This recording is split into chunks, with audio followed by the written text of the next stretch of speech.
Information. Chris Sama, are you not afraid of killing people? Number. After all, it doesn't hurt Chris. Although gifted with the talent to do anything with ease, the girl lacked empathy. In her world, there is only loss and profit. No goodwill, no love. Inhumanly recognizing cold, mathematical logic as everything, she looks at everything in the world through calculating lens. Return given profit with profit, loss with loss. The girl was undoubtedly pure, yet undeniably abnormal. Her favorite things are cooking, food, and being pampered. Her specialty is murder. This is the story of a slightly unhinged girl being surrounded by kind and loving people, and her journey to find happiness. A Maiden's Unwanted Heroic Epic Volume 1. Chapter 1. Chapter 1. UEC.1. The Unhinged Girl. In a deserted forest, there was a middle-aged man and a young girl. The man was dressed in shirt and trousers so dirty you couldn't tell when they were last washed. Dandruff scattered as he ran his hand through his unkempt beard and hair. The man resembled a wild beast, and he was looking at the girl with an animalistic and vulgar smile. "Hey, didn't expect Ju-chan to invite me. What did ya wanna talk about?" T/N, little lady.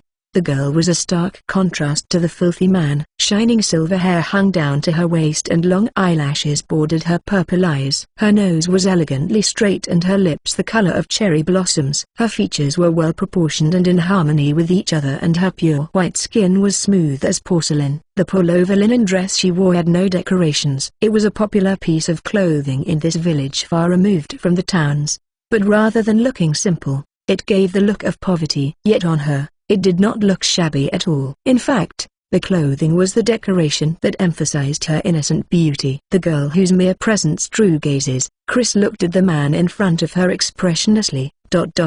Chris would like you to stop touching Chris's body. Chris simply stated her request to the man who was looking at her vulgarly. The man's, Gallo's face showed surprise at her words.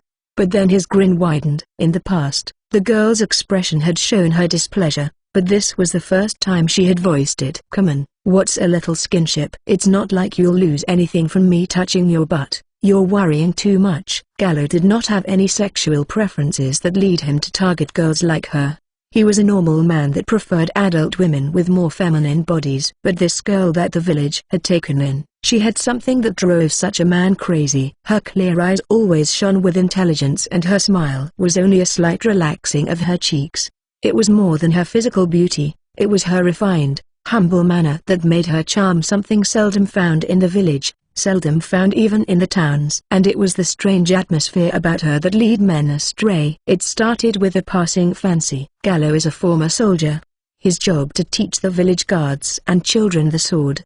It was just a little fun while teaching Chris, enjoying some light body touches during lessons. But she was quiet and showed no signs of discomfort. That was the impetus. Chris was different and many found her weird. Nobody acted to stop Gro and she herself did not show much resistance. He could not stop himself. Things escalated, leading to today. She showed no signs of telling her foster parents. Seeing that, Gro judged that as long as he didn't go too far, she wouldn't tell anyone. Meaning in this deserted forest, a little more mischief may be allowed. "Relax, I won't do anything painful." Saying that, the man drew nearer, but Chris drew back a step, away from the man. She glanced around and sharpened her ears. The presences around, the state of the ground, the direction of the wind and their relative positions. Just right, Chris thought. "Will you stop this?" "Come on, don't say that. Oji-chan just wants to get to know you." Oji-chan T/N, uncle, get to know? "Yeah,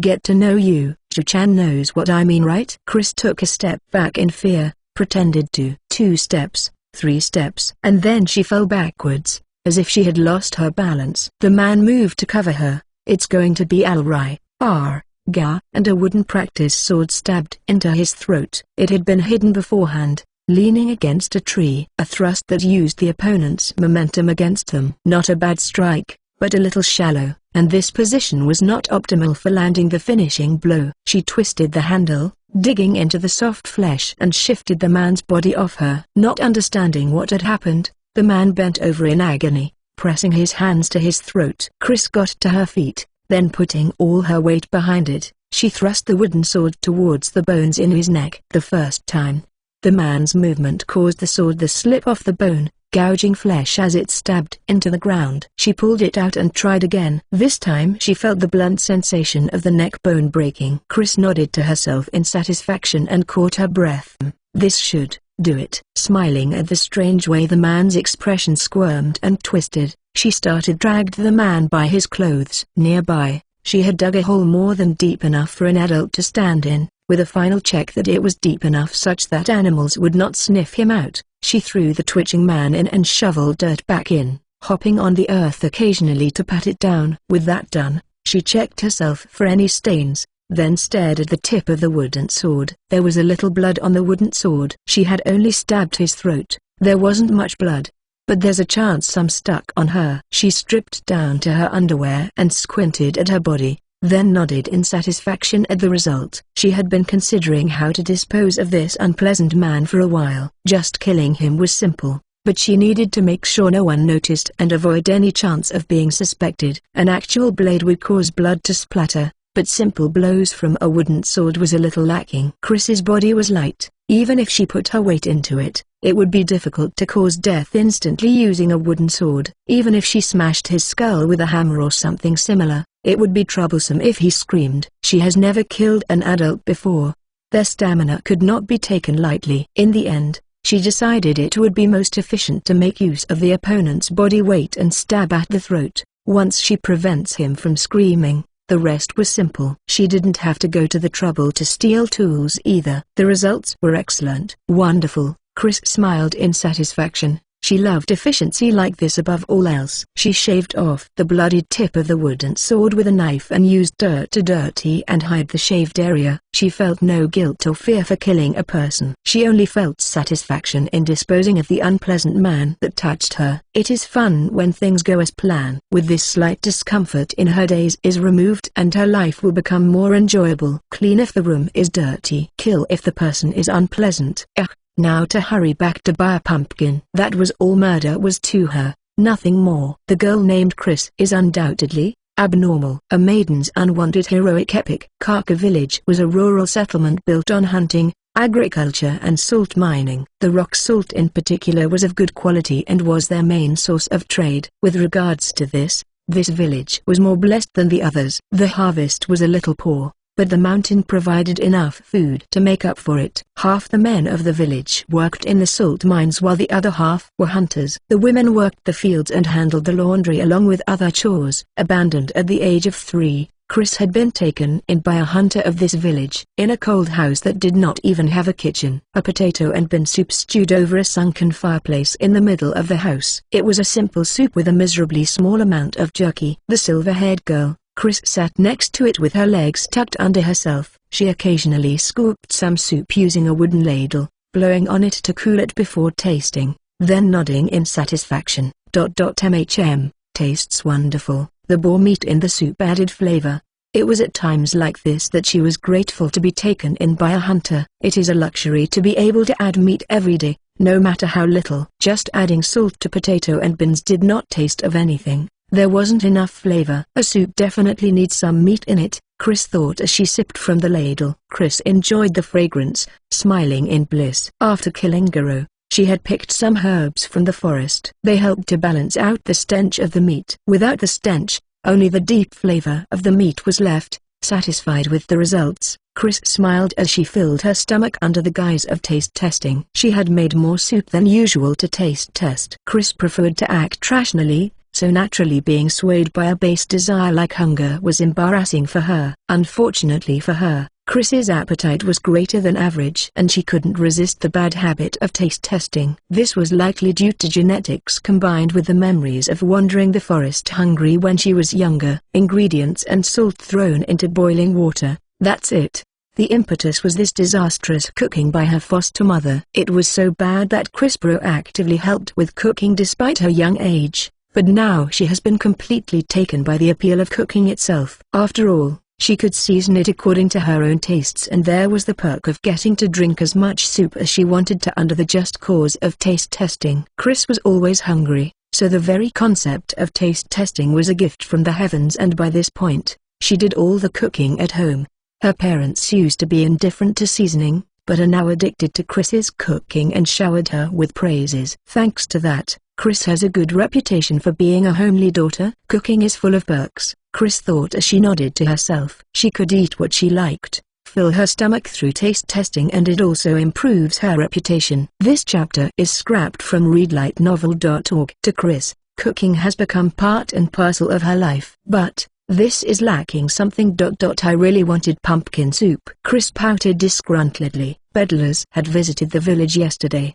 The peddlers would spend a day in the village then leave the next morning. Usually, she would have bought a pumpkin, but she had to dig a hole to bury the man while everyone's attention was focused on the peddlers, so she couldn't. Instead, she intended to buy the pumpkin this morning after disposing of the man, but luring the man out took more time than expected, causing her to miss her chance to buy the pumpkin. The soup was as delicious as usual, but for pumpkin addict Chris, it was not enough. Maybe a little more meat. No, I can't. The rest is for tomorrow. A few more mouthfuls of soup to taste test. Just as she was filling her stomach while deep in thought, the door slid open with a clatter. A woman stepped in. She was pretty with a slightly freckled face and her long black hair was roughly bundled up at the back. Welcome back, Kasama.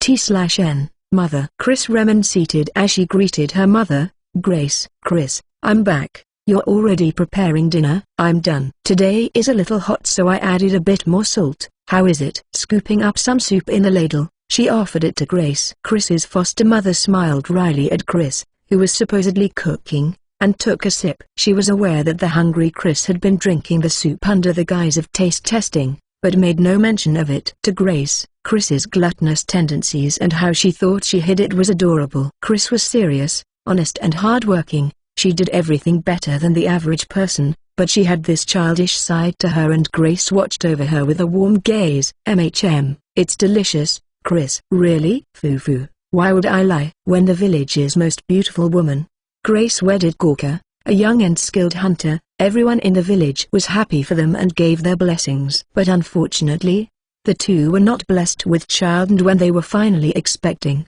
it was a stillbirth. At a time when they were still stricken with grief, Gorka found an abandoned child, Chris.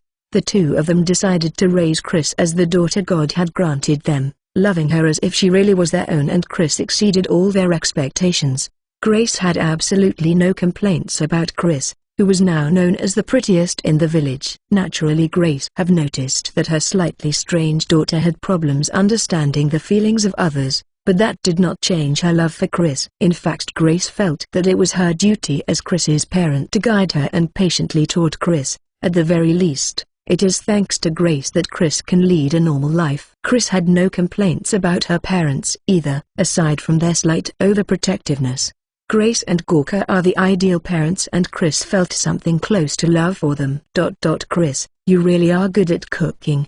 Chris smiled as Grace patted her head. Chris snuggled up to Grace and put her arms around Grace, pressing her face into Grace's bosom. The fact that she had just killed someone was already gone from Chris's mind. She was just a girl, like any other her age. This was already the third. Before today, Chris had also done away with 2 children her age. Chris felt no qualms at all about killing unpleasant people. She only hid it because the community rules did not allow murder. She never questioned resorting to such methods. Unpleasant people are unpleasant just by existing. Killing people never hurt or affected her otherwise. Then if she kills them, it is a relief and she never has to meet them again. Her thought process is exceedingly simple and self-centered. While she is extremely intelligent, she lacks the ability to empathize. That is Chris's greatest flaw. But that did not mean she derived pleasure from murder. Aside from her peculiar train of thought and her skewed sense of morals, Chris's feelings are not so different from what others feel. Chris feels something similar to love for her parents who have taught her the various rules of the village and treat her as their own. Thus she is willing to spare no effort for them. Kasama. Is there anything else I can help with? Gain and loss. Chris saw things simply and thought of them in terms of gain and loss. She believes it is natural to compensate those who treat her well and worked to fulfill the wishes of her parents who had taken her in and raised her. To her, that is the repayment of her gains, a balancing of accounts. What Chris feels is not so different from the love a child feels for their parents. When she is loved, she replies with something similar to an honest and pure love. She believes it is natural to answer expectations and spares no effort to do it, making her more well-behaved and harder working than a normal child. She was the ideal child. Cleaning and laundry are all done. Grace looked around the room, troubled with how to answer Chris's question. Their belongings were tidy and the house had been aired. The room was clean, free of dust and stains. Underwear and such had also been hung outside. Seriously. You are so easy to take care of that it feels more like I'm being taken care of. How are you such a good girl? Grace patted Chris's head again with a wry smile. Chris pressed herself against Grace with a small smile, eyes narrowed in pleasure. There's still time until sundown, go out and play a little. Okay.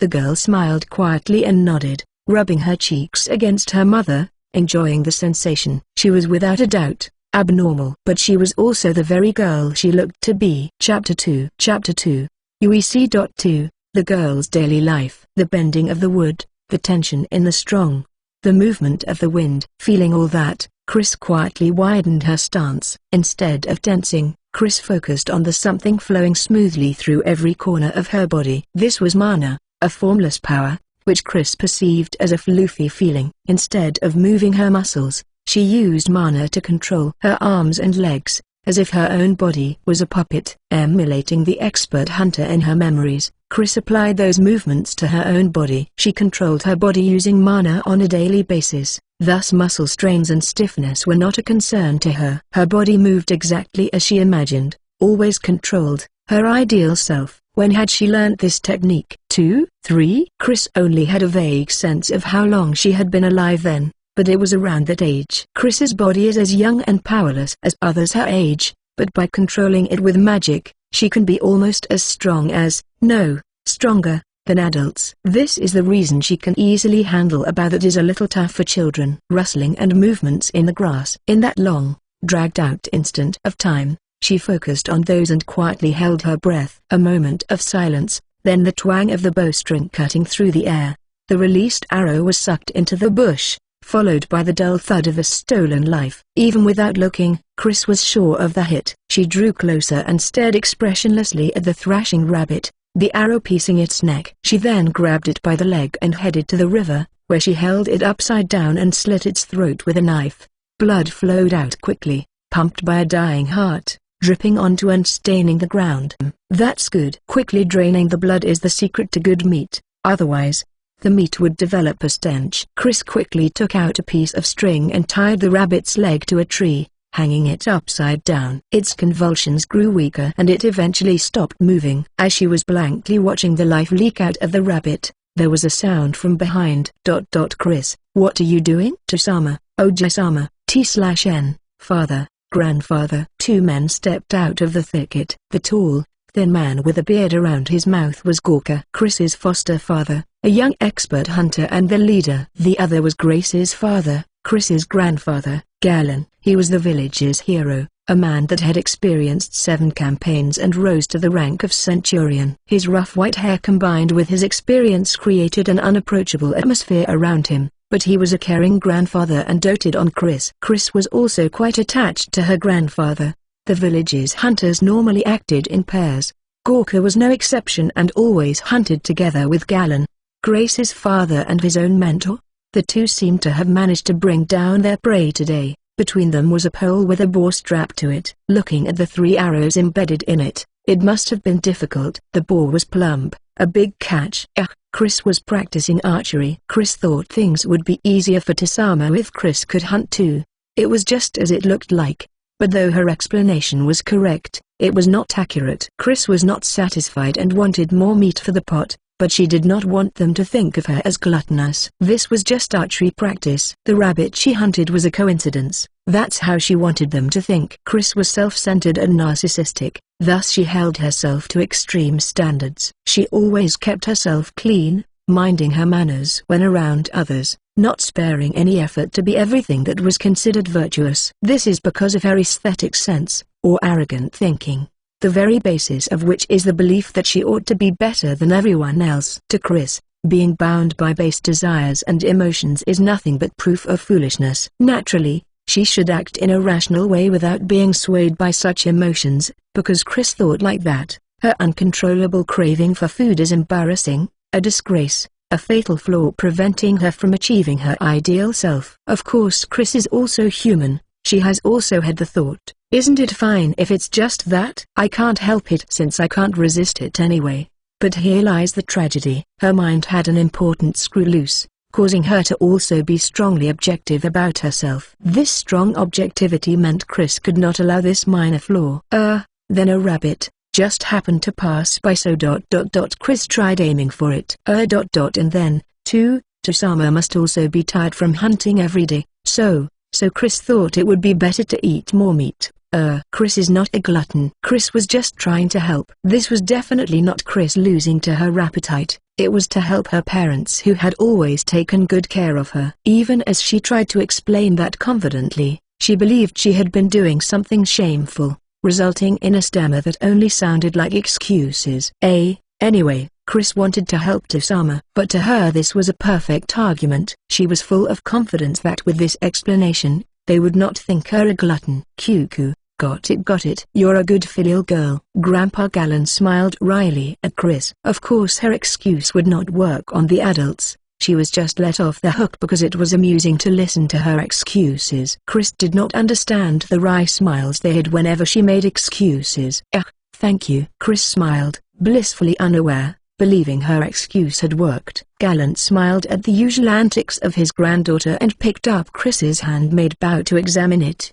But the other man, her father, was frozen in confusion. After some thought, Gorka cautiously asked, That rabbit, Chris, was it you? Yes. Chris is now draining the blood. Hearing her answer, he frowned, staring at Chris. Who taught you? I don't recall teaching you.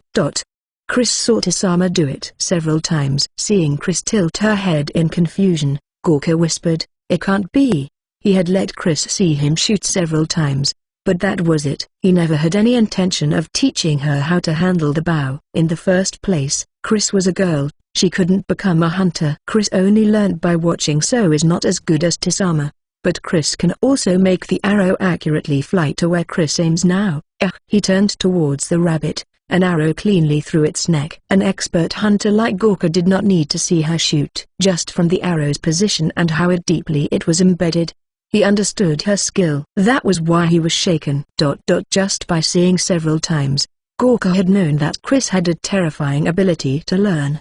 But seeing it like this, seeing his skill honed over many years, easily acquired, a chill ran down his spine. Chris had probably burned the few shots she had seen into her memory, then over time, made it her own. How Gorka held the bow, his stance, his breathing. She had perfectly memorized them, comprehended them and understood the key points just by seeing him do it a few times. She had abnormal intelligence and talent. He had known this, but he could not calm the turmoil in his heart. Leaving Gorka lost in thought, Gallon opened his mouth to speak. Chris, did you make this bow? Yes. It is not very well made, but it is enough to shoot rabbits. You've made a small mistake in choosing the wood. You've cut it neatly, but you need to pay attention to the knots and fibers. I'll show you how to do it next time. Thank you very much. Chris smiled as Gallon patted her head, then turned her purple eyes at Gorka.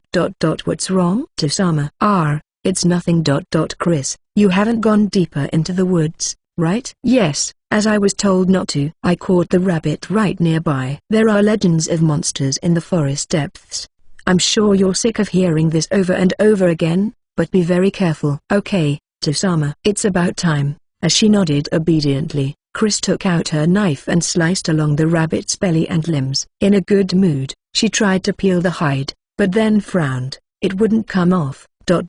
Chris, you're doing it a bit wrong. To skin a rabbit, you start from here. Gallon helped her with a gentle laugh, easily peeling off the rabbit hide. I see. Chris looked on in amazement.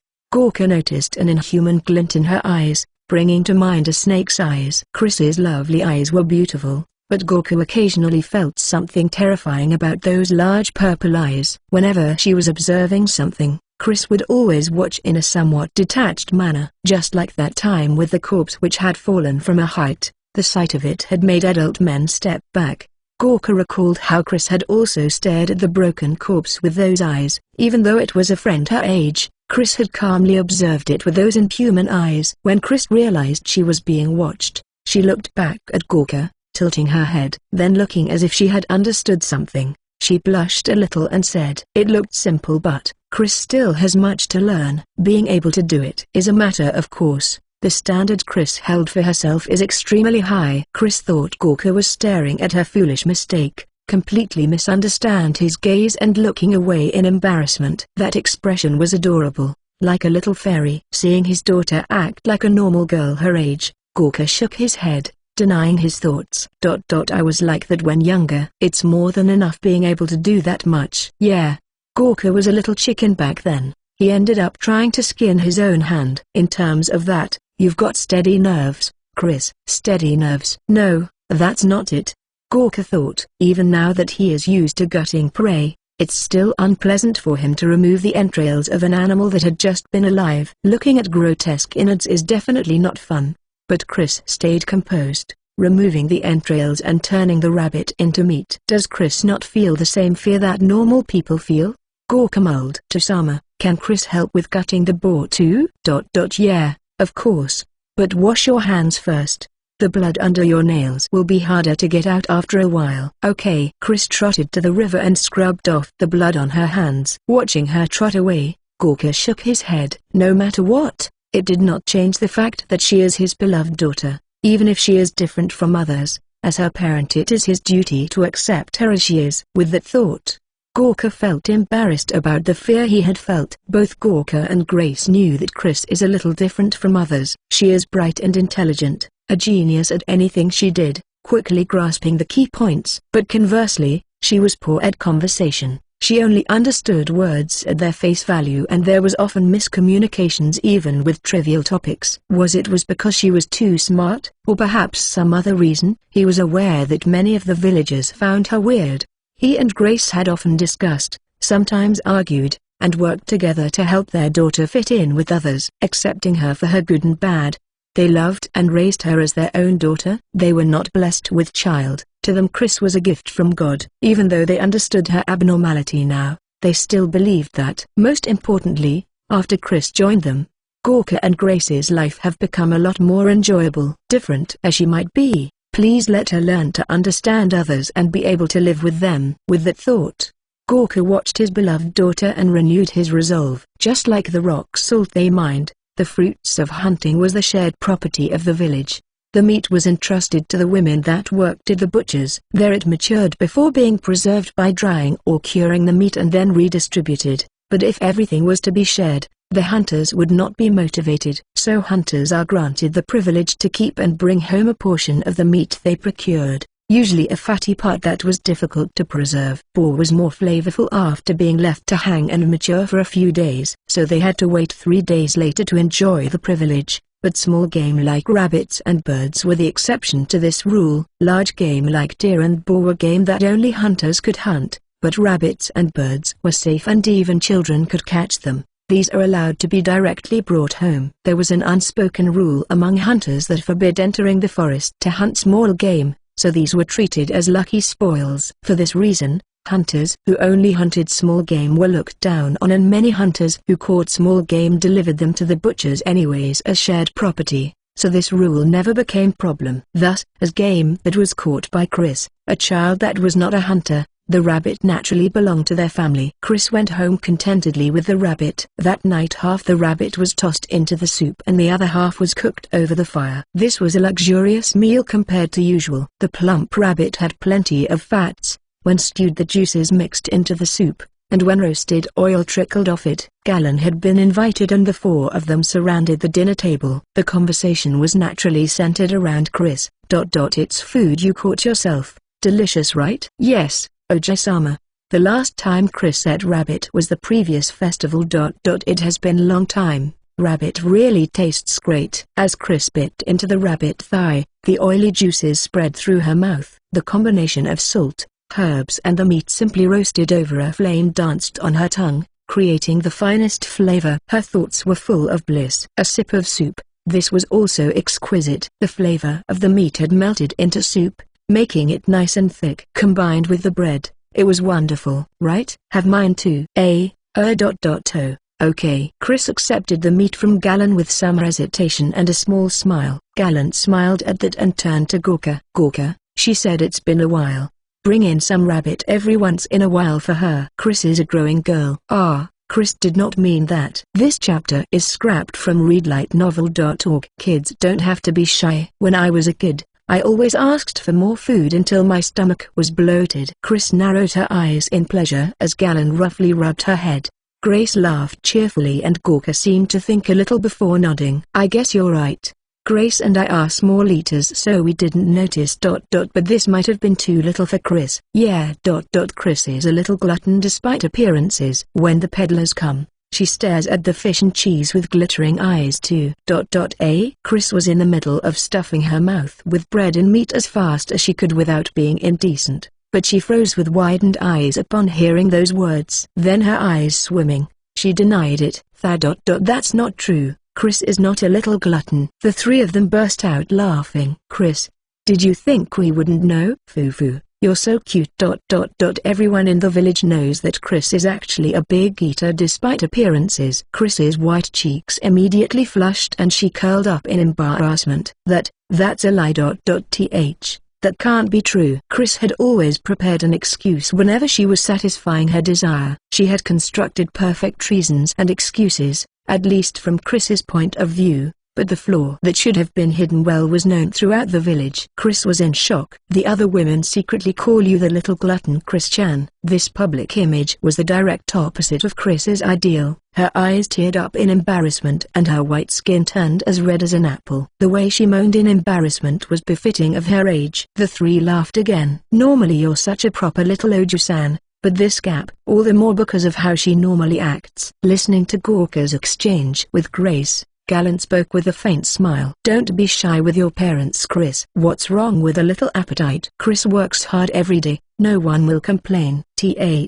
That's not the problem. The greatest reason for Chris's large appetite is her daily use of mana. The bodies of those with more than a certain amount of mana are changed by it. The food ingested is quickly broken down and converted to mana. In these couple years, her mana expenditure had increased with her growth and it has gotten to the point where there is nothing left to excrete. Since that was the reason for the vigorous appetite unbefitting of her appearance, there's nothing she could do about it. This constitution of hers was mainly due to inheritance through blood, but such a bloodline did not exist in this village. Thus nobody in the village noticed the reason for her appetite and that it was Chris's little tragedy. As a kid, Grace never helped with work and was so selfish. You're a hard worker but too shy. Be honest and ask for what you want. You can ask for food if you're hungry. Oh, stop it, Otto-san. No, Chris really is not a glutton. Not wanting to accept it, Chris kept shaking her head and looked to Grace for help. Seeing Chris like that, Grace chuckled. Foo-foo, stubborn girl. Here, we won't tease you anymore so eat more. Having finished her meal, Grace patted Chris on the back with a smile. Chris remained quiet, her face filled with shame, reluctantly sipping at the soup. Come on, because you two teased her. Chris is sulking. You were the one that started it. Was I? Laughing cheerfully, Grace continued speaking. Well, that aside, seriously. You clean the house and cook every day, forage in the forest and even brought back a rabbit today. There's nothing left for me to do. You should go and play more. With her face still bright red, Chris answered with tearful eyes. Chris enjoys cleaning and cooking too. Chris wanted to emphasize that she cooked because she enjoyed it, not because she was a glutton. But looking at their warm gazes, she did not feel like that excuse would work anymore. Chris sulked, puffing out her cheeks, but Grace poked at them. Come on, don't sulk, foo-foo. The air escaped and Chris moaned in embarrassment. Laughter resounded within the house. With dinner over, they were now in the forest with the dishes. Chris and Grace headed to a river a little ways in. Twice a day, they went to bathe while washing the dishes. The river bubbled, surrounded by trees. The light of the crescent moon glittered in the flowing water, where a naked girl's beautiful skin was washed by her mother's hand. The girl's silver hair was infused with the moonlight and her skin was like fresh snow. Likewise naked, Grace sighed as she washed Chris's body. You're really beautiful, just like a fairy. I am beautiful? Without a shred of shame, Chris spread her arms and splashed the water. She had gone into a sulk during dinner but now that she was bathing, she was in a good mood. A quiet girl who seldom shows much emotion, that is how others often describe Chris. But with Grace, her expressions were rich and varied. Watching Chris playing like a child, Grace smiled and nodded. Yes, Very. Chris is the most beautiful in the world. Like a Heimsama. T/N, princess.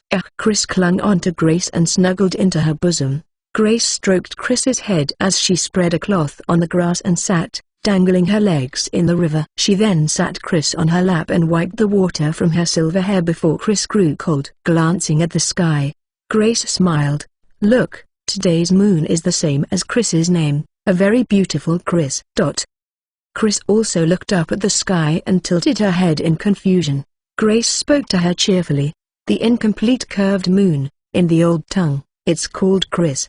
The moon was like this when Gorka proposed to me. Because it was so beautiful, I decided to name my daughter after it. I see. You don't sound interested. Grace pouted a little, then held Chris's face between her hands. It is a charm, so that one day, you will get to experience my greatest happiness. A charm? Yes. Just like how I found Gorka, may you find someone like that. It might be too early for you though, Foo-foo. Chris tilted her head in confusion, looking at the sky.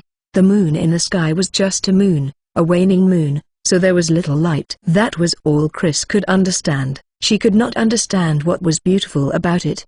The moon wasn't dirty, there was only the difference between cloudy and clear. T/N, word used for beautiful also means clean, so she could not understand what Grace meant about a charm and tilted her head in confusion. It is a little difficult for Chris. No need to think too hard. One day, Chris will understand. Is that how it is? Chris grew even more confused. Grace just laughed and lifted Chris to her feet. After drying off the remaining moisture on Chris's body, Grace nodded in satisfaction. Will you be going for practice tomorrow? Yes. Pell asked me to train him. You're already such an Anisan. I won't stop you, but both of you be careful not to get injured. You have such a beautiful body. It would be a shame to leave any marks on it. Kasama, there is no need to say that every time, Chris. I worry. Come on, raise your arms. Once Chris obediently raised her arms, Grace passed the dress over her head and handed her underwear, then kissed her on the forehead. Parents are like this, just put up with it. Okay. Chris pouted as she waited for Grace to be dressed, then linked arms with Grace. They then entwined their hands and without saying anything in particular, smiled at each other. Their unchanging daily life was peaceful despite occasional mild complaints. Their life was simple but blissful. Chris never questioned the days that passed, loved by her parents. She only had the vague thought that such days would continue forever. Come, let's go back. I'll feel bad for leaving Gorka alone for too long. Okay. But that was the last day she spent with her family in this village. Chapter 3. UEC.3, Bandits. In the meadow outside the village, logs have been hammered into the ground and wrapped with cloth for training. Around them were a couple of youths and men. This training grounds is used for teaching the sword and spear with actual combat in mind. Although they paid taxes to the country, when it comes down to it, they have to protect themselves. The country tries to prevent and hunt down bandits, but it cannot completely stop them from causing harm. It's common to hear about villages being assaulted and thus it is necessary to prepare in case bandits showed up. So former soldiers took the lead and formed the village guards. They are not part-time volunteers. This is an official job in the village. Those that returned from the army often became a guard and instead of hunting or mining, they spent their time teaching the village's adults and children how to use a sword. Sword training was compulsory for all men and open to any women interested. Naturally, Chris also participated. When it comes down to it, only you can protect yourself. This was obvious thinking for Chris. Although Grace opposed at first, Galen and Gorka hesitantly permitted it, deciding that with Chris's appearance, it would be better for her to be able to protect herself. But now, nobody said anything about her participation in the training. That was because they now understood that she had an extraordinary talent for swordsmanship. The people were gathered in a ring around an old man and a silver-haired girl, Chris. Though the sound of something cutting through the air was constantly heard, the violent sound of wood on wood was absent. The wooden swords they wielded never touched each other, not even touching the other's sword, leaving only the sound of wooden swords cutting through the air. The old man facing Chris, Zal had spent a long time in the army, serving as an instructor until he felt his strength wane. Having taught light infantry, where the strength of the individual was important, there is no doubt in his ability. Though he could not match the hero Galen, who had climbed the ranks from foot soldier to centurion, He was the next highest in rank and ability in the village. Such a man was now frightened by the abnormality of the girl facing him. Zal had learned battlefield swordsmanship, a style where the sword was occasionally used as a shield, then pushing back with brute force and causing the opponent to lose their balance before finishing them off. A violent art meant purely for combat. His technique had been refined through the process of taking many lives and had their weight behind it. It had a consistency that could not be matched with only some training, although his strength had waned. His techniques have not. But Chris easily avoided Zal's attacks. Chris's body was small and light even for her age, so there was no need for Zal to land a direct hit. He just needed to strike her sword. With Chris's light weight, her body would be knocked back together with her sword, causing her to lose her balance. That was more reliable than aiming for Chris's body, which was protected by the shield formed by the reach of her blade. The swordsmanship that Zal had learned was focused on using this very method to throw the opponent off balance and then taking them down. The old soldier used all his skills against the girl facing him, but no matter what he tried, he could not even touch her sword. This was like when he practicing against the instructor when he was a mere trainee, hitting nothing but her. It was not frustrating, it was terrifying. Zal had practiced with this girl many times and knew that she was not a normal girl. But when an experienced soldier like himself feels like a girl around 12 or 13 of age was toying with him, fear won over admiration. To the others, it probably looked like he was holding back. Chris was a child, their range, the reach of their blades were different. So naturally, there is a certain distance where Chris could not completely avoid Zal's attacks,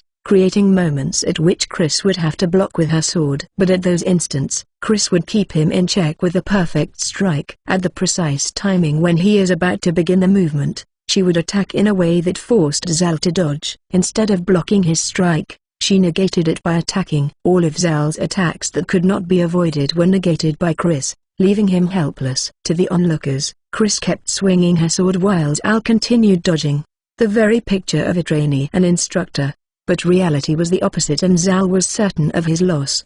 If Chris wished to, she could put an end to the bout immediately. Chris was swapping her sword between her hands and also changed her stance. Her acrobatic movements was like a beautiful dance. An irregular yet fluent infinitely changing sword. But those infinite changes always led to the shortest strike to take down Zal. Efficient and indifferent, as if she were playing with her opponent's life on the point of her sword. Her movements were chaotic at first glance, but this is her style of swordsmanship, one that pursued efficiency and nothing else. Zal knew how it began and how it has evolved.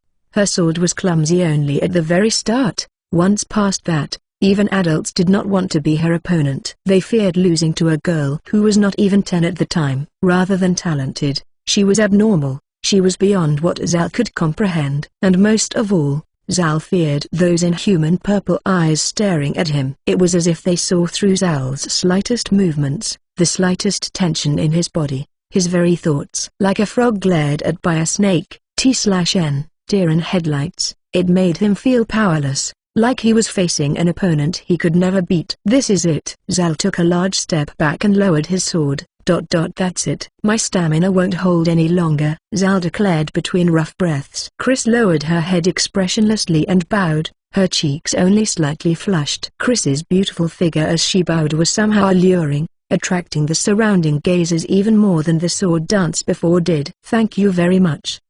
Just tell me whenever you want to spar. Got it, Chris? Okay. Chris nodded. To Chris, this old man is a good sparring opponent. During the previous spar, 17 times. Before that, 12 times. And today, 23 times. This was training for how many times Chris could kill Zal in a set amount of time. As Zal had imagined, it was easy for her to defeat him, but she had learned that if she embarrasses her opponent by defeating them one-sidedly, they will refuse to spar her next time. So Chris chose Zal to spar with, the second best at the sword in the village, and let the match drag on so that she could train herself. Galen was the best at the sword, but usually, he was busy working as a hunter and more importantly, he did not like wielding a sword. So Zal was Chris's only training partner. Sword training could not be done without a partner. The speed gained from practice swings is nothing but physical speed. If the point of using the sword was speed, you just need to hold it above your head and swing it down. But she understood that in all kinds of melee combat,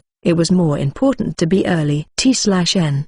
The word used for speed and early are the same. Physically fast versus time-wise fast. So instead of looking for the fastest method, she looked for the shortest. No matter if the sword was swung fast or slow, the one that has their blade at the opponent's neck first is the victor. All that was needed is the intelligence to see the shortest path according to the opponent's movements and enough strength to thrust the sword through that path, through the opponent's guard. How to find this shortest path in different scenarios, that was the question, and to answer it, an opponent is indispensable. Zal had noticed Chris's intentions and fears her, but still sparred with her without complaint, making him a very important person to her. I have to cherish him. With that thought, Chris offered Zal the leather canteen she had prepared. Please have a drink. Zal hesitated for a moment before nodding, thanking her as he drank. In Chris's mind, people are distinctly sorted into two categories. Whether they profited her, or not.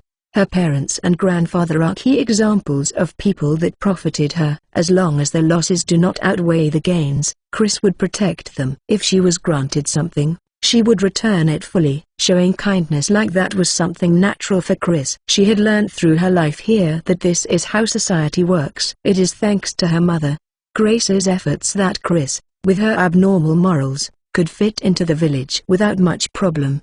Grace had simply continued to shower Chris, who was abnormal, with love. In exchange for her genius, Chris could not understand normal things the normal way. Never giving up on her, Grace taught Chris carefully, over and over again, until Chris understood human relationships and how society worked. Thanks to Grace, although imperfect, Chris could appear to lead a normal life. Chris Nachan, spar with me next. T/N, older sis. All right. Nodding to Belle, she raised her sword. Compared to Zal, his movements were slow and full of openings. To teach him the correct movements, Chris did the opposite of before. She went on the defensive. She intentionally moved slowly and created openings, got him to strike at them and dodged. Compared to the previous time, he has improved, but his movements were still crude. His skill was not enough to be considered among the village's fighting strength. Watching his swordplay, Chris was reminded of the two she had killed before. Back then, she celebrated having rooted out the source of her displeasure,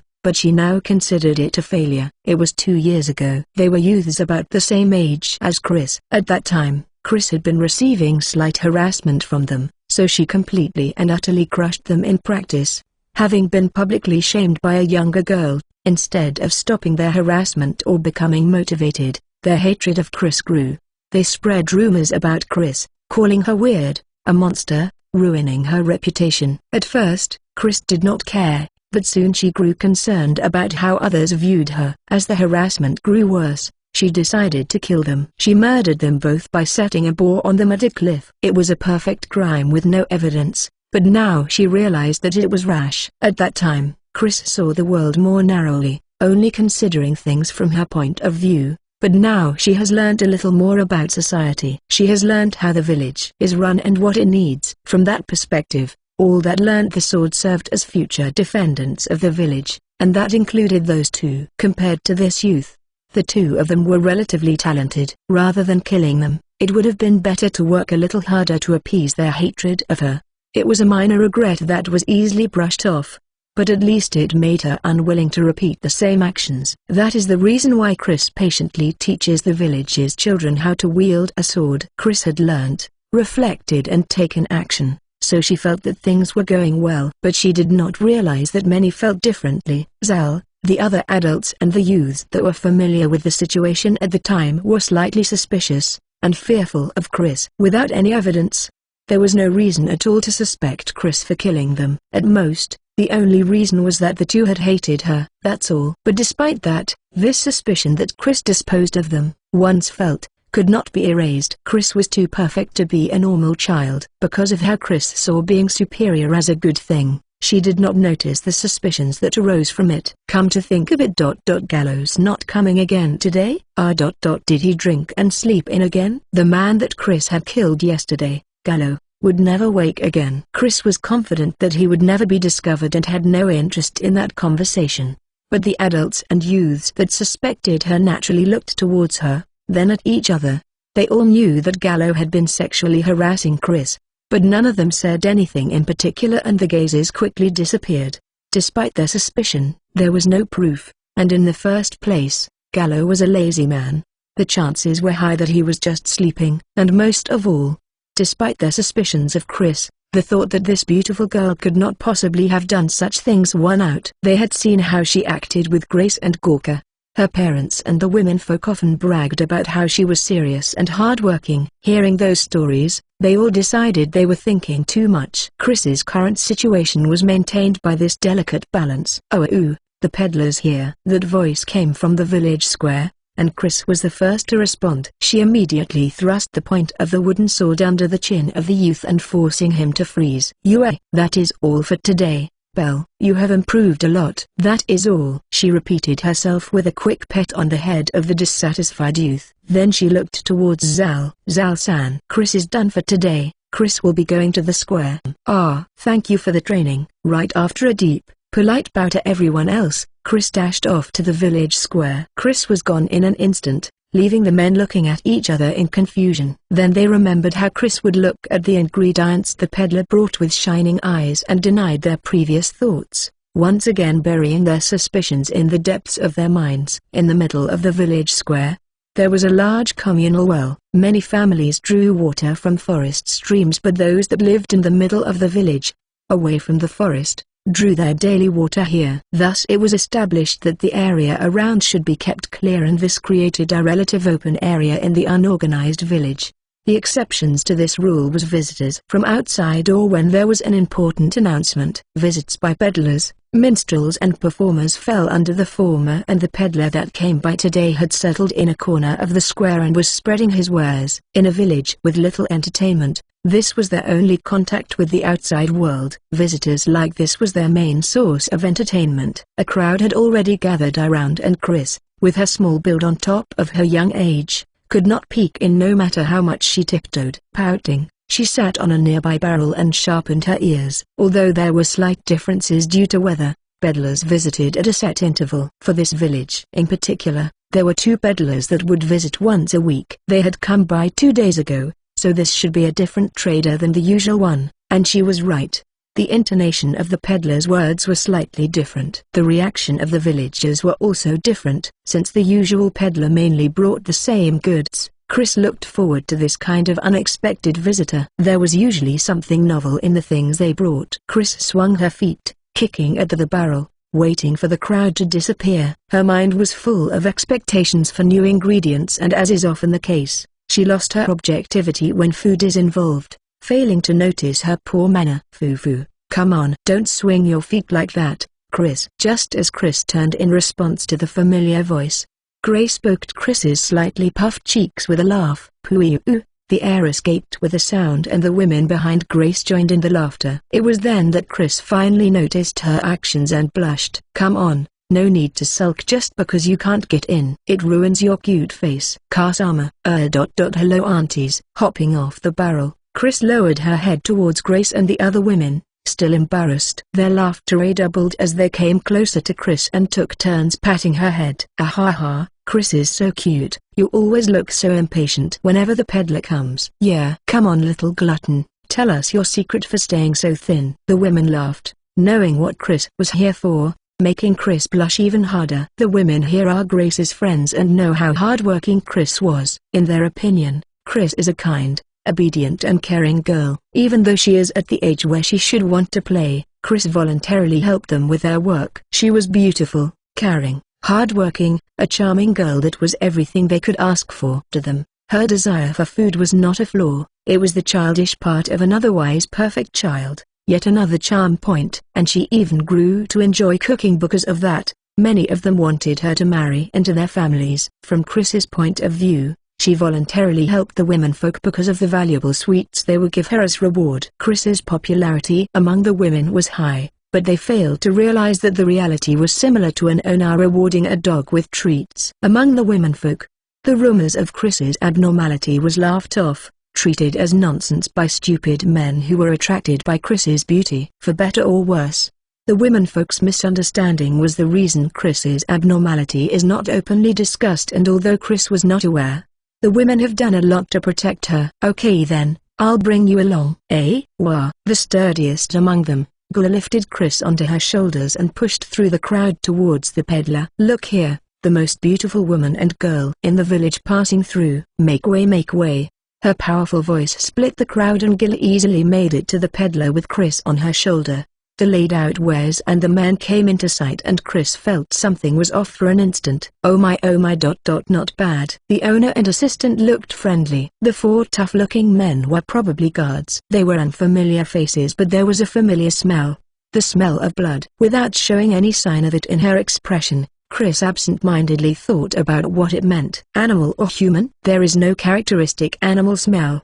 Probably human. From yesterday. Why is there the smell? Because they killed people. Were they attacked by bandits? But nobody is injured. In fact, these men were the killers. Chris stared at the assortment of wares. The carriage is completely different and the most of the wares are unfamiliar, but the trunk and pumpkins covered with a cloth are definitely the ones from the day before. The positions of the scars are exactly the same. These men killed the peddlers from the day before. That was the natural conclusion. The main form of trade in the village is bartering. Since peddlers usually sold wholesale, only the village head, artisans and shopkeepers had the money for that. Other villagers only had small change. They left yesterday. That was unlucky. Chris had heard those words when she had been listening from on top of the barrel just now. The wares laid out were only small accessories, clean fruits and vegetables, things the villagers could buy with their small change. There were also some made of precious metals, but not many were affordable. The mountain of foodstuff on the carriage is probably just a show for the villagers. As Chris was being lowered to the ground, she observed the men. They were all smiling, but Chris noticed a glint in their eyes as they looked at her. Little fairy lady, anything catch your eye? Oh my. How about me? Am I Nayad? Laughter spread and the men smiled dryly. Chris did not care about their gazes. She was used to being looked at that way. While wondering what their objective was, she decided to prioritize what she wanted and spoke. Can I take a look at the pumpkins? Pumpkins? Ah. The assistant removed the cloth, revealing the small mound of pumpkins. Although she got by with rabbit soup for dinner yesterday, Chris was in the mood for pumpkin. Picking out a solid pumpkin packed with seeds, she smiled in satisfaction and asked for the price. The price the peddler presented was quite cheap. Really? Yeah. You must be quite a good girl to ask for a pumpkin. Have this too, it's service. Saying that, the man opened a cloth bag and showed Chris the contents. Inside were small light brown spheres. Try one. Chris hesitated a little, then decided they were probably not poisoned. With that thought, she picked one out and threw it into her mouth. Sweet. It's candy. Is it the first time you've had one? It was a sweet candy with a slightly sour taste. Chris nodded as she rolled the candy around on her tongue, then lowered her head to thank the man. The sweetness in her mouth was new to Chris and she no longer cared if they had killed the peddlers. To Chris, the peddlers were just a system. She saw them every time they came, so she remembered them. But she was not interested in their death. This chapter is scrapped from readlightnovel.org. Oh my. Sorry about that. Thank you. At some point, Grace had caught up and also lowered her head in thanks, resting a hand on Chris's head. As her title as most beautiful in the village suggests, Grace was attractive. Chris could feel the men's gazes gather on Grace as she enjoyed the blissful feeling on her head. Ah, Mom, another beauty. Is there anything you would like? I'll give you a discount. Oh my, that's nice of you. Chris, is there anything else you want? Thinking a little, Chris shook her head at the question. Chris always got the bare minimum, never spending excessively. They had a stock of vegetables and there was nothing else in particular that she wanted. At most, she wanted another pumpkin, but she refrained from that excess. Chris just wanted to have pumpkin soup today. Foo-foo, I see. Let's see. Nothing comes to mind right now. Do you mind if I come back tomorrow morning? Of course, no problem. I can never refuse the request of a beautiful woman. You flatter me. Come, Chris, let's go. Hugging the pumpkin, Chris nodded as she sucked on the candy. Seeing her like this, Grace let out a small laugh and took the pumpkin, tucking it under her arm before joining hands with Chris. Grace's hand was warm. Chris smiled a little and followed Grace out of the square. If you can't refuse the request of beautiful women, then you'll listen to mine too, right? The sturdily built woman confidently declared that, and the other women started to chime in too. As she listened to their voices, Chris' thoughts focused on how to cook the pumpkin. Although there was plenty of rock salt, sugar is a valuable commodity in the village. There are fruits and cookies with nuts, but there still aren't many sweet foods. The sweetness of pumpkins was unique in this area, and being able to make something different from the usual salt-based soups made pumpkins an extremely attractive ingredient for Chris. Chris gently and carefully stewed the cut pumpkin so that it did not lose its shape while she kneaded flour with butter, to which she added pumpkin paste, making batter for a pie. She then borrowed neighbor's oven to bake the pie, and as she stared at it while waiting, Chris subconsciously started humming. "Foo-foo, you're in an extra good mood today. That's quite a treat you're making." Yes, Chris missed the chance to buy pumpkin 2 days ago and really wanted to eat pumpkin. Thank you for the oven. Ahaha, you can come borrow it anytime. It's nothing in exchange for getting to eat Chris's cooking. Gula laughed cheerfully. Left a widow and losing her child in an accident, Chris was her only comfort. Not knowing that Chris had taken the life of her beloved child, Gula showered the love meant for her son on Chris. Chris, despite taking away Gula's happiness in life, accepted Gula's love with a smile. Chris felt no guilt. This extremely twisted relationship did not disturb Chris at all. I wish I could have let him taste this, even just a bite. I'm so sorry, Chris. That stupid son of mine went off without apologizing. For an instant, Chris wondered who Gula was talking about, then remembered the 2 boys. Which one was the son? Chris wondered. Chris generally did not forget things, but she did not care to remember things she had no interest in, so she took a while to recall them. Interpreting Chris's silence wrongly, Gula smiled wryly and apologized. I get more sentimental the older I get. Forgive me. Not Gula's fault. Chris does not mind. Are you okay? Yeah. Chris is here for me after all. Chris really did not mind. She did not care. There was slight regret, but the feeling of relief was greater. Chris had wanted to use an oven for cooking, and the only neighbor who had one was Gula, whom Chris had known since young. Gula was known for her sturdy build and strong will, but her grief when Chris had killed her child was so great that there was talk that she might commit suicide. Of course, Chris was not particularly concerned about that. To Chris, she simply killed an unpleasant child.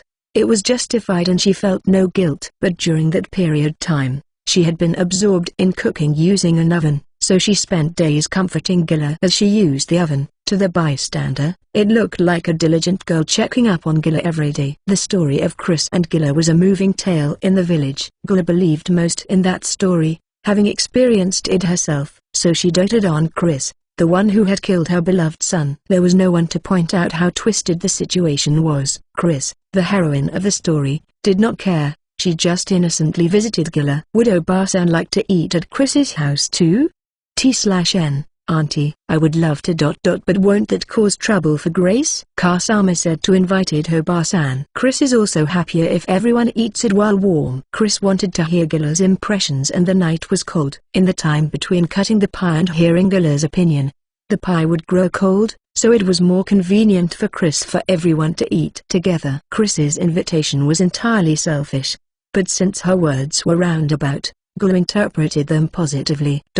Chris, you're really such a good girl. In that case I guess I'll join you for dinner. Okay, this is also thanks for carrying me. Haha, I'll have to give you a ride every time the peddler comes then. Chris smiled as she waited for the pie to bake. Gula watched over Chris warmly. The village was filled with twisted pretenses centered around Chris. Gula removed the pie from the oven and transferred it to a plate, treating it like a treasure. She then covered it with a cloth to keep it from going cold as she brought it over. Chris's parents and grandfather were already assembled in the house and warmly welcomed the 2 of them. The sun had already set and the veil of night had descended outside, but the flames warming the bubbling pot brightly lit the earthen walls around them. Kasama, the fire is too strong. Sorry.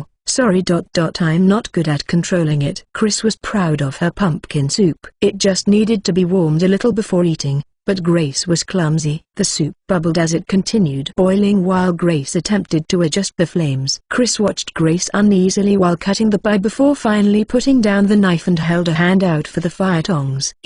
Kasama, Chris will do that, so can you cut the pie? Okay. The other 3 laughed at Grace's weak voice.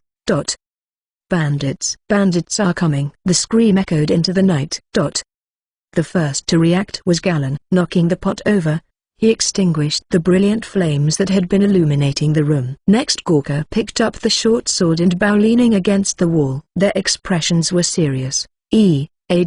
Chris's soup. Bash Hun, Seeing her long-awaited pumpkin soup used to extinguish the fire, Chris froze. Chris stared at what was once her pumpkin soup, stunned. The bliss that had awaited her was ruined. Grace, Gala, you all hide. Got it? Galen's low voice did not allow any rebuttal. Leave Grace and Chris-chan to me, Galen. Otto-san, Gala replied to Galen as she hugged the frozen Chris closer. Grace responded a moment later and called out to her father in a trembling voice as she also embraced Chris. I'll take a look around as I get my weapon. Gorka, take care of them. Ah, got it. Be careful. I don't want to have to see Grace and Chris cry. I know I may be old, but I've survived the battlefield. I'm not that weak. Galen approached the sliding door without a sound and slowly opened it. After checking the surroundings, he silently slid out into the night. Gorka quickly approached the door and looked outside through the gap. Pumpkin. Chris's soup went. Bash on it. It's okay, Chris-chan. There's still half a pumpkin. Oba-san will buy you more pumpkins the next time the peddler comes. The oven is also effectively Chris-chan's. Speaking quickly, Gala tried maintain a calming tone for Chris. Having looked forward to it so much, Chris's shock was proportionally large and she had yet to recover from it. Seeing Chris still staring at what was once her soup, Gala concluded that Chris was still confused by the situation and continued stroking her head to comfort her. Yes, that's right. Again. Just make it again. Make it again. Still stunned, Chris tried to turn away from the shock by focusing on the comfortable feeling on her head. Grace, is the store full? It's not that full, Chris. Pumpkin. Chris's pumpkin. The image of the soup being knocked over looped again and again in Chris's mind. Chris tried desperately to turn her eyes away from that image and focused on Gala's question.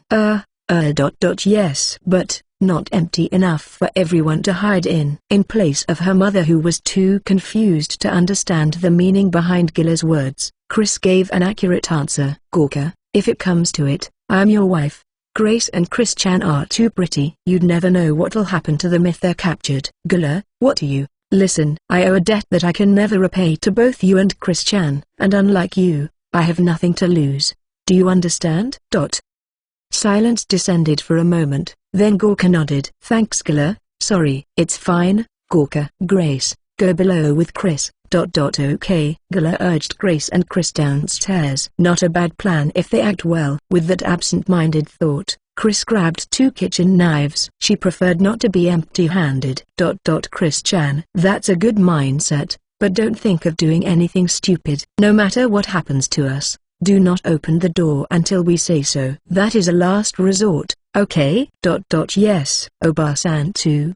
Please be careful. Chris still wants to use the oven. Fufu, you're still brave enough to joke in this situation. Oba-san's relieved by that. Chris meant it literally, but Gala laughed, taking it as a joke. Gala pushed the 2 of them into the food store constructed below the house, shut the door and hid it with a rug. Chris, everything will be fine. Everything will be okay. While listening to Grace's trembling voice, Chris sharpened her ears. Underground, she could clearly hear the sound of hooves. The horses were far. Based on the direction, they should be from the village square. They don't seem to be coming close to the forest, close to this house. After a while, Galen returned. There was a quick discussion and it was decided that if the bandits came, it was better for Galen to hide in the forest and flank them rather than wait in the house. So Galen quickly left again. Since Grace's trembling was becoming an annoyance, Chris tried to comfort her, telling her that the horses were far. Chris waited for time to pass. An hour, 2 hours, time passed. Chris endured her hunger. The pumpkin that should be in Chris's stomach is gone. Bash hun, used to extinguish the fire. What did Chris's pumpkin ever do? At a certain point, sleepiness overcame hunger. Stifling her yawns, Chris snuggled into Grace's chest, biting on her lips. Perhaps because of the narrow space and Grace's tight embrace, it was a very warm and comfortable environment. The conditions were perfect for sleeping, but the situation did not allow for that. Logic fought against pumpkins and sleepiness for hours. All clear. It was a long while later that they heard that voice. A villager finally came and told them the bandits had retreated. Gula removed the things that she had stacked on top the door and opened it, pulling Chris and Grace into her arms, tears streaming down her face. Chris finally gave up on fighting sleepiness, escaping from her hunger by diving deep into sleep. No, Chris is not unstable. She just thinks differently. She fights pumpkins while others fights bandits. Chapter 4 UEC.4 Collapse. Breakfast was cold pumpkin pie. The pie had been perfect, but it hardened as it cooled and was tough to chew. Grace and Gala comforted Chris as she ate in low spirits. Gorka and Gallon were absent, as was the usual bustle of the village. The bandits had been driven away, but only driven away. They were not exterminated, nor was their leader killed, which means a second night attack could be expected and the village was on high alert. Chris had to tearfully give up on her daily bath at the river and settle for wiping herself down with a bucket of water. She then headed to the village square with the bucket to draw more water for drinking. She would usually draw water from the river on her way to bathe, but with the river out of bounds, the closest well was in the square. The men were gathered in the village square. It seems like they are discussing the village's defense. The peddler and his 4 guards were present, but the assistant was nowhere to be seen. Catching sight of Chris, the peddler stepped away from the serious conversation and approached her with a smile. "It's good to see you safe. Good morning. Are you leaving today?" "Haha, you've got to be joking. There's no way we can leave with bandits around. You live closer to the forest?" Chris did not answer. Chris was insensitive to malice, but even she knew that this man was with the bandits. Chris would love to torture and kill him for ruining her pumpkin soup, but there are other people around. Even if she could lure him away, he had allies in the forest. She had felt gazes from the woods many times, so there was a high chance she would be interrupted and it would be troublesome if they made a racket. Even if killing them was easy, it would take some time to kill multiple people, and if she openly committed murder, her reputation would be affected. Chris reluctantly gave up on that and opened her mouth to reply. Even though Chris made pumpkin soup and pie with the pumpkin, Chris did not get to eat them thanks to that. T/N, phrasing is vague, also can mean thanks to you. Even though bandits came, that's your concern? You're quite a brave Oju-san. The peddler laughed cheerfully as he handed Chris a small pouch. That must have been a shame. Have this instead. Inside was the candy from yesterday. Chris had said that with the faint hope that he would give her something in return, and her plan had succeeded. Having covered some of her losses, Chris was celebrating internally. Really?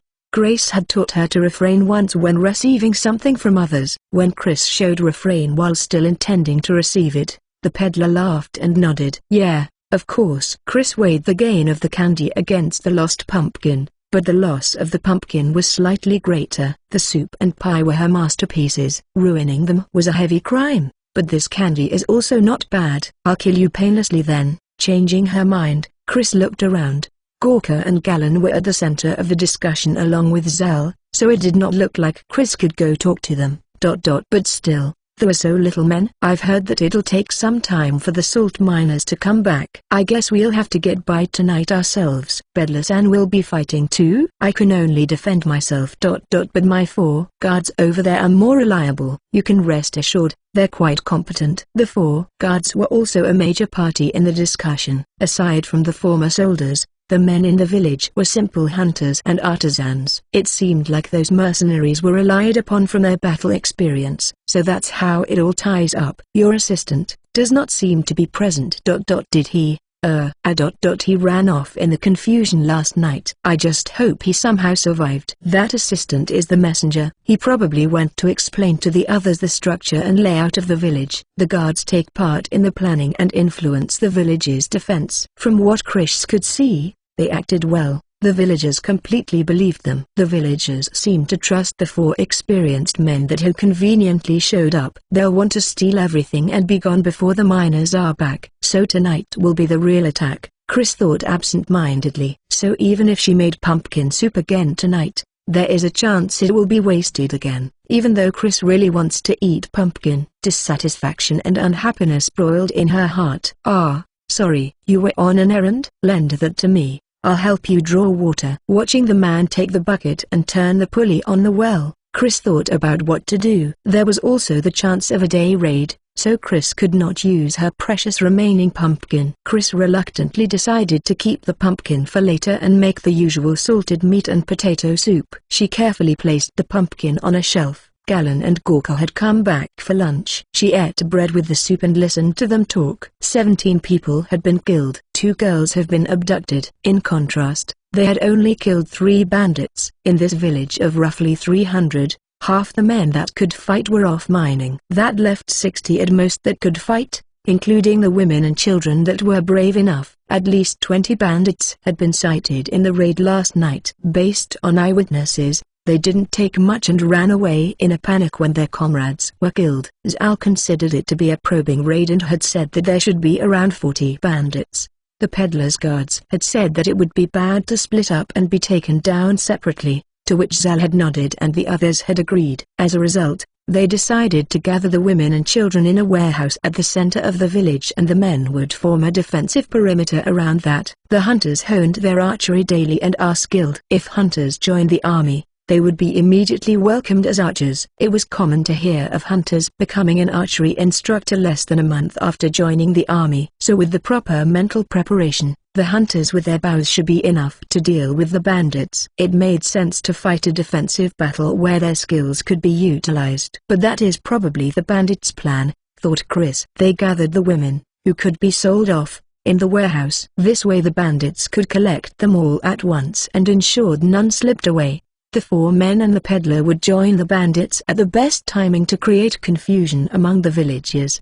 The bandits would definitely have the advantage against a confused group of amateurs. Satisfied with her meal, Chris took a sip of warm water and sighed. Once they were done talking, Chris looked Gorka in the eye and spoke to Sama. What's wrong, Chris? Chris thinks the peddler-san and his guards cannot be trusted. Everyone froze. Galen and Gorka seemed to be thinking while Gila and Grace stared at Chris in surprise. Chris-chan, did they do something to you? Number. Just that. Chris told them about the pumpkins. She had not cared about it before, but now it was even more suspicious. Chris told them about how they might have killed the usual peddlers and pretended to be peddlers to infiltrate the village. Even if Chris, a child, shared this at the meeting, her opinion would not be taken into consideration. Chris did not believe the men liked her enough to just believe her, and there was also the chance of the discussion becoming chaotic. Having considered that, Chris decided to only tell the 2 who were more likely to listen to her. When Chris was done speaking, Gorka's eyes were serious. Chris, are you sure you saw the same things? Yes, unless by some coincidence they had the exact same pumpkins. But it is weird for bad people to also coincidentally show up at the same time. I see. Galen and Gorka looked at each other. Things were working out too well. Galen had felt suspicious and told a few that he trusted, including Gorka, of his suspicions. The weight behind Chris's story strengthened their suspicions. We had also felt that things were going too well. Thank you, Chris. It is nothing. What do we do? Tell those that can be trusted and monitor the peddler. Either way, it's a good idea to gather you all in one place. It'll be fine. We'll protect you no matter what. Trust us. Okay, Oja-sama. Chris nodded, then looked at the pumpkin on the shelf. As she imagined its taste, it was as if she could see the pumpkin shining. She wished things would end quickly so that she could eat the pie and soup she had missed out on yesterday. That was the only thought in Chris's mind. Yesterday, Chris did not get to drink the pumpkin soup. The pie also grew cold. When everything is over, can I make them again? Ah, of course. I guess we can't die then, Gorka. Yeah. Gula, can I leave Chris and Grace to you? Of course, I'll take care of them. Saying that, she patted Chris. Will you invite Oba-san too? Yes, Chris also wants to hear Oba-san's impressions. Can Chris borrow the oven again? Of course. Why are you crying, Grace? I'm sorry. It's just. Grace wiped at her eyes, then embraced Chris. She was warm and soft. Hugging Grace always felt nice. When it's over. Let's all eat together. Yes, Kasama. Gorka joined in, embracing Chris and Grace together. Muju, squashed between them. Chris moaned, making Gorka laugh. Relax. We'll definitely protect you, he declared that with confidence. Being gathered in the warehouse was not as boring as expected. There were only women and children, and Chris's popularity among them meant she was far from bored. In fact, she was very busy. Here, please share among yourselves. Chris was cutting the fruits in the warehouse and distributing it to the children. There was a lot of food in the warehouse. Meat was stored in a different place, but crops and long-lasting fruits were stored here. Once inside, Chris was immediately thinking about how she could eat the fruits. They would probably let her eat if she asked. But Chris's sense of aesthetics got in the way and did not allow her to do so, as she was thinking about how to eat them.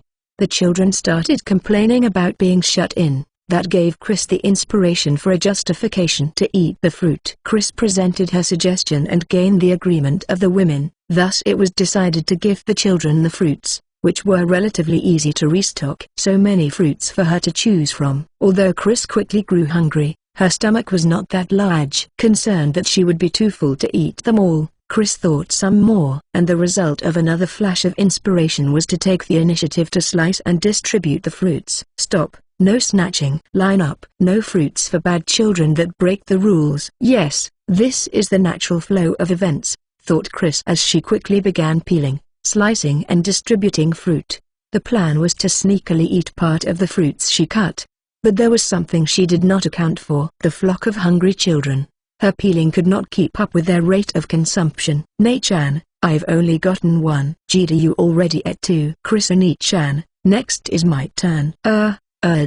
Please wait a moment. The children held no prejudice against Chris. She was just a beautiful Annie-san they looked up to. T/N, older cider, so naturally, they preferred to receive the fruits from her. Chris peeled as fast as she could, but her plan had failed. No fruits entered her mouth. Chris's stomach had been expecting fruit and protested its hunger. Foo, you're so popular. Here, Chris-chan, on.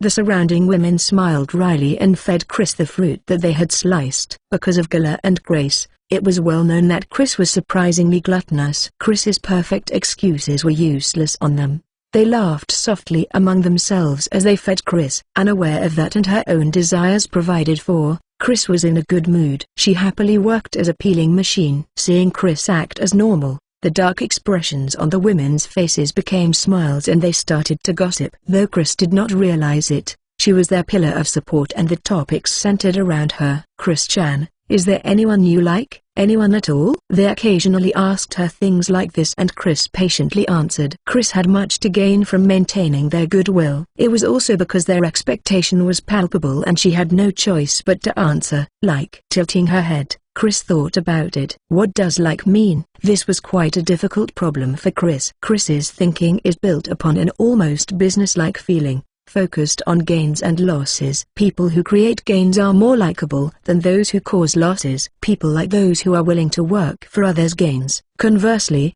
people dislike those who only receive those gains without working. That is Chris's perception of like and dislike. With Chris's view on things, this type of question was too vague for her to understand. I like you all.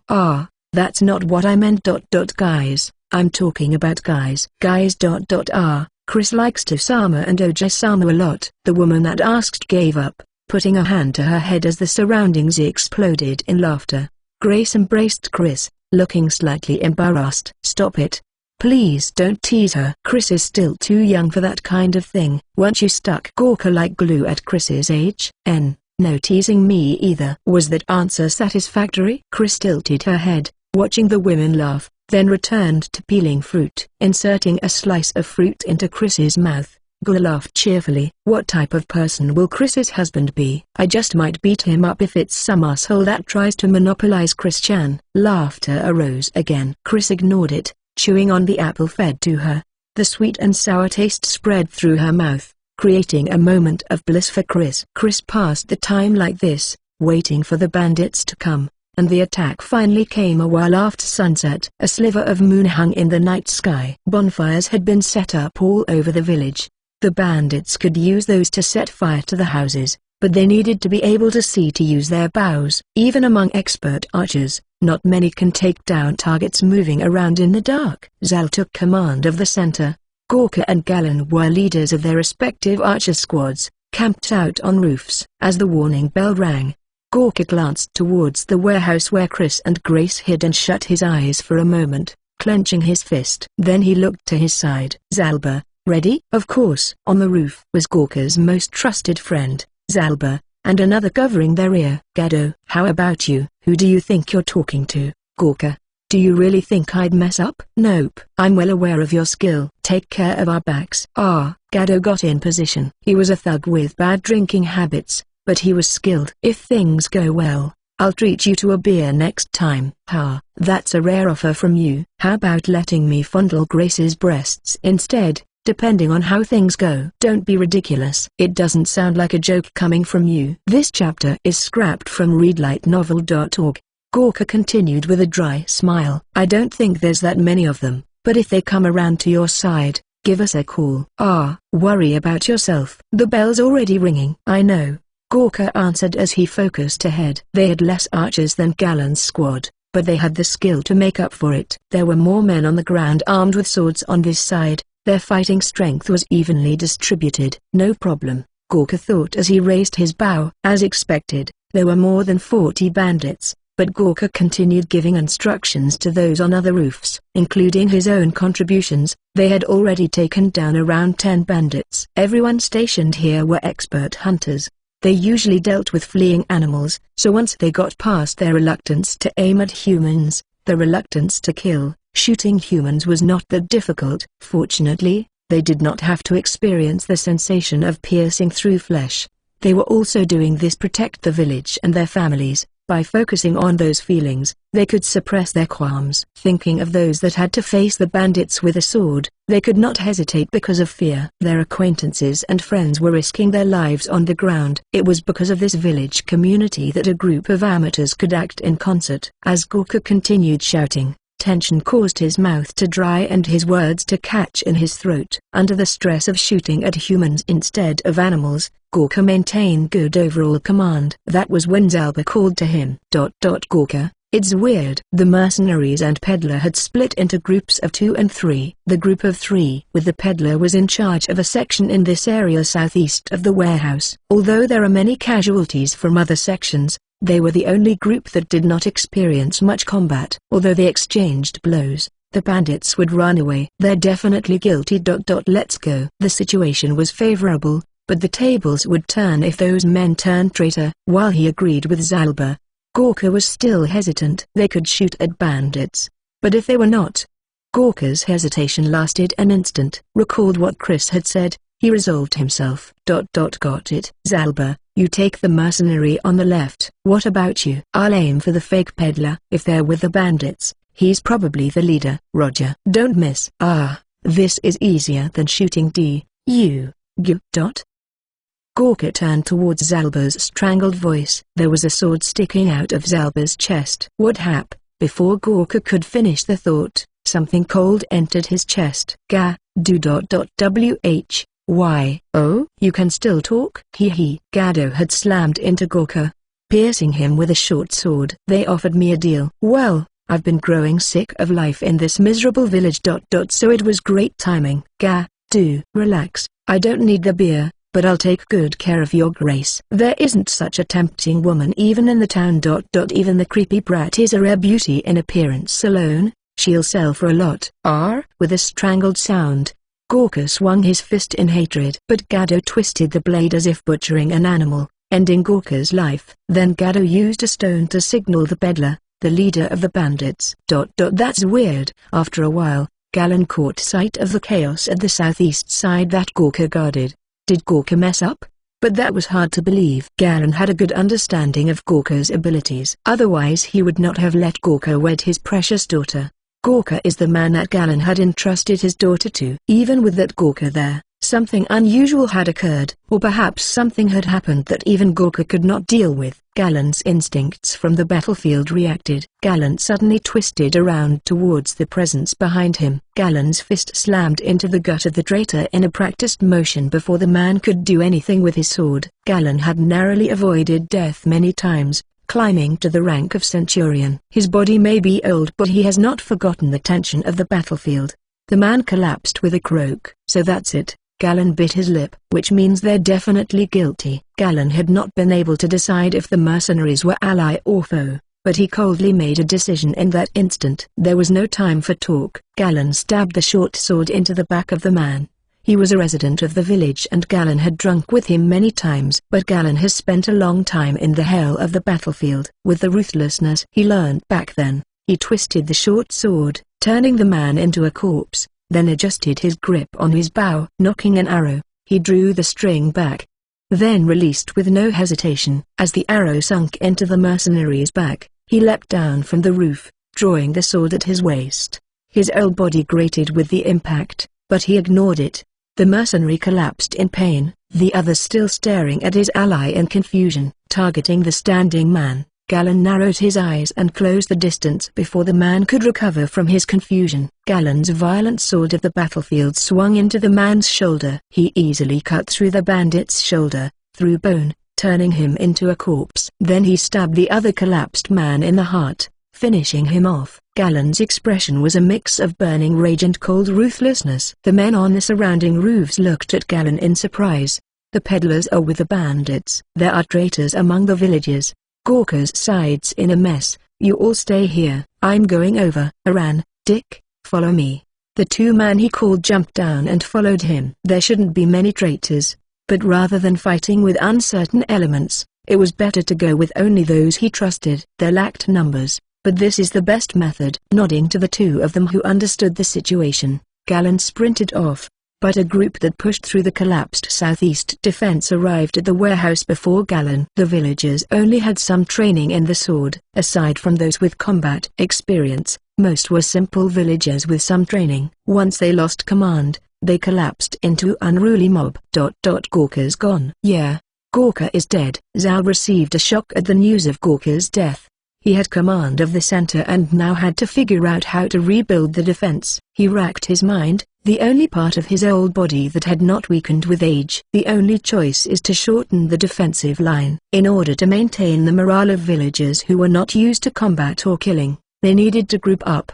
He drew in a deep breath to call for the men to gather. So old man, you should give up and go to sleep too. But only air leaked out of his mouth. One of the men that had escaped from the southeast, the peddler, revealed his true colors. A malicious smile on his face. The men around could not understand what had happened for an instant. A man they had thought was an ally, had stabbed their leader in the side with a knife. Zal collapsed to his knees. The men around were quickly cut down or stabbed to death by the mercenaries and traitors.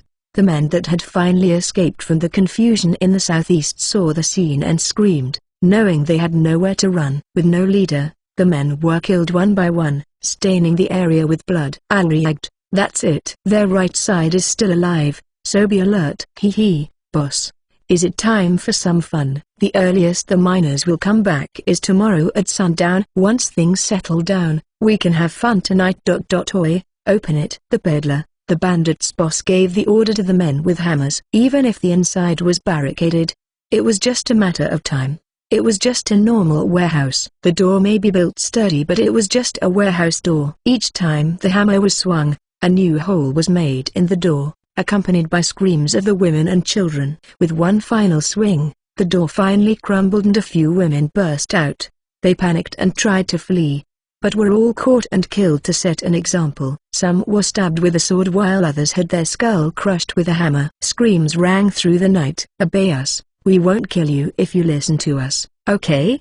But if you defy us, Jahua. The leader sliced off a finger of a captured woman with his sword. The others left in the warehouse covered their ears, clenching their eyes shut. You'll be punished and killed for your defiance. The man's lips curled into an animalistic smile. Come out slowly. No strange movements. A few children could not endure the terror and tried to run, only to be killed. They were ruthless. Women or children, anyone that disobeyed orders were killed mercilessly. They had no choice. The people left in the warehouse moved out into the square, gathering around the well, their arms around each other. Finding a particular girl among them, the leader called out to her with a grin. Oh, there she is. Shu-chan, come here. Despite the tragedy around her, the silver-haired girl was expressionless. Her eyes simply observed her surroundings as she slowly turned towards the man. Chapter 5. UEC.5, her miscalculation. Kasama, Chris said as she felt the warmth around her as she woke. Chris always slept hugging Grace. That was why she mistook the warmth for Grace and took a while to realize it was Gila. There were traces of tears around Gila's eyes. She looked exhausted and was deep asleep. Looking around, Chris realized this was not her house. Finding herself in Gila's house, Chris looked around for her mother. Oh yeah, and finally remembered what had happened yesterday. Screams and crazed laughter echoed through the village. The women and children were gathered next to the large well in the middle of the village square. They were surrounded by armed men with hideous smiles. The bandits were probably former soldiers. The gauntlets and breastplates many of them wore were from the army. Corpses were scattered around the square. Some had their guts spilling out, some had their skulls shattered, some had their arms dismembered. The husbands, fathers, sons, of the trembling people in the middle. Someone called a name towards one of those on the ground, then vomited at the smell of the spilled guts. A woman was unable to accept the truth, laughing madly even as her body was fondled through her clothes. Surrounded by violence, they no longer had the strength to resist. Those that tried to escape, even children, were killed mercilessly. The village's men watched from the rooftops and resignedly climbed down, throwing down their bows and swords, kneeling to beg for mercy. The people they fought to protect were taken hostage. They could no longer do anything. A common tragedy, assaulted by bandits and getting everything stolen from them. Kaka village was located deep in the forest, far from the main road, far from any aid. The rape and plundering that was about to begin would steal away their regular lives, their dignity, everything. If they were lucky, maybe the village itself would be left intact. But to many of them, this is the end of any happiness. Oh, there's she is. Chu-chan, come here. In the middle of that, the man that looked to be the bandit leader called out to a girl. The girl was dressed in a shabby dress. She looked around 12 or 13. Her long silver hair glittered in the moonlight as her large purple eyes looked around impassively. She was surrounded by despair, but there was no fear or panic in her expression. She detachedly counted the number of corpses, the number of bandits, then looked towards the man that had called to her. Quite a lot have been killed. While considering what to do, the girl, Chris, did as she was told, taking a step towards the man. She had not expected things to get this bad. I let them take the initiative too much. That short reflection was the only regret she felt. Even as she looked at the bandits and familiar corpses, the girl showed no expression. The small girl started walking as she was told, and was stopped by a sturdily built woman. Gala, you can't go. I'll think of something. Gala kept shaking her head as she embraced the girl, trembling. Chris looked at her, troubled. But, if I do not go then you will be killed. Chris spoke, perfectly calm. She had no sword. In this situation, there was no choice but to obey for now. Chris pushed Gala aside, smiling to comfort her. If Gala struggled and died, Chris would not be able to use the oven anymore. Chris's words came from that purely selfish thought, but Gala clenched her fists and bit her lip hard enough to draw blood. Quite a brave Oju-san. As the man laughed, another woman stepped forward to shield Chris. I'll do anything.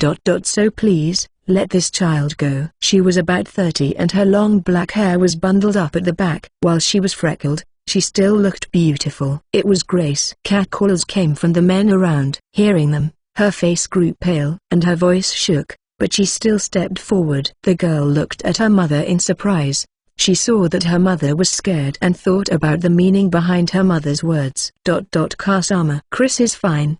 Her mother simply shook her head. Still shielding the girl, Grace was not strong-willed, nor was she physically strong. In fact she was clumsy and timid, a scatterbrain. But she still said, I beg you. Please, just let this child go. The man smiled unpleasantly as his gaze crawled over her feminine body. That's nice, very arousing. It's always the best to stick it in front of the daughter, all the more so with beautiful women. Her mother trembled, but still told the man to do as he liked. Please, I beg you, she repeated it like a broken record, clinging to the mercy of the evil man. The girl stared at her mother. It was impossible to believe that the man would keep her promise. Grace likely understood that, but she still said that, praying that he would be even a little merciful to Chris. Chris pressed down on her chest, tilting her head. There was a light floating, but also trembling sensation. A weird kind of feeling. She stared at her mother give up everything to protect her. It was completely incomprehensible thinking in terms of gains and losses. Her mother's actions could not balance the gains and losses. It looked meaningless. But Grace was willing to give up her life for Chris. She was willing to give up what Chris thought was most important, for Chris. In this case, what should I give in return? Chris thought, savoring the warm sensation in her heart. Anyway, the fun is for later. It's okay. I won't do anything to the Ju-chan. Both of you come over here. Okay. Slightly unhappy that her thoughts were interrupted, Chris approached him. Slowly, with her usual strides, at this distance. He was slightly too far. Grace quickly moved forward to shield Chris and took her hand. Chris narrowed her eyes slightly, enjoying the sensation with a small smile. Watching her, the man grinned in anticipation. But still, the longer I look, the more beautiful she seems. I can't imagine how high a price she'll fetch. PL, please. I know. It'll be fine. The man reached towards Grace's chest with no restraint, but Grace just shut her eyes and did not resist. It's not like I'll sell her somewhere bad. It'll probably be some merchant or noble that buys her. She'll get to live a much better life and eat nicer food that she ever could living in this remote village. The man grinned as he enjoyed the feeling of Grace's breasts. Grace's mouth tightened in discomfort and humiliation, but she did not resist, letting him do as he liked. You'll be the one satisfying me anyway. There are some bastards that enjoy kids like this. But relax, I won't let any of them touch your daughter. Thank you. Grace could only nod at his patronizing words. Seeing tears streak down Grace's face as she looked down in shame, Chris frowned slightly. That was the trigger. At this point there's no need to care about the village rules. There is a chance this could cause problems in the future, but the situation has gotten quite bad and it's too late. Since there's no other method, I've got no choice. Chris's hand felt warm in her mother's. At worst, her mother would ensure Chris could go about her normal life. No matter what, her mother would stay by Chris's side. That was reassuring, and that was enough. Chris only wished for the same daily life as before. Chris let go of Grace's hand and approached the bandit leader. She then smoothly drew the curved sword at his waist. The sword was curved like a naginata, the weight at the tip of the blade easy to handle, the girl thought absent-mindedly. She swung her arm like a whip, !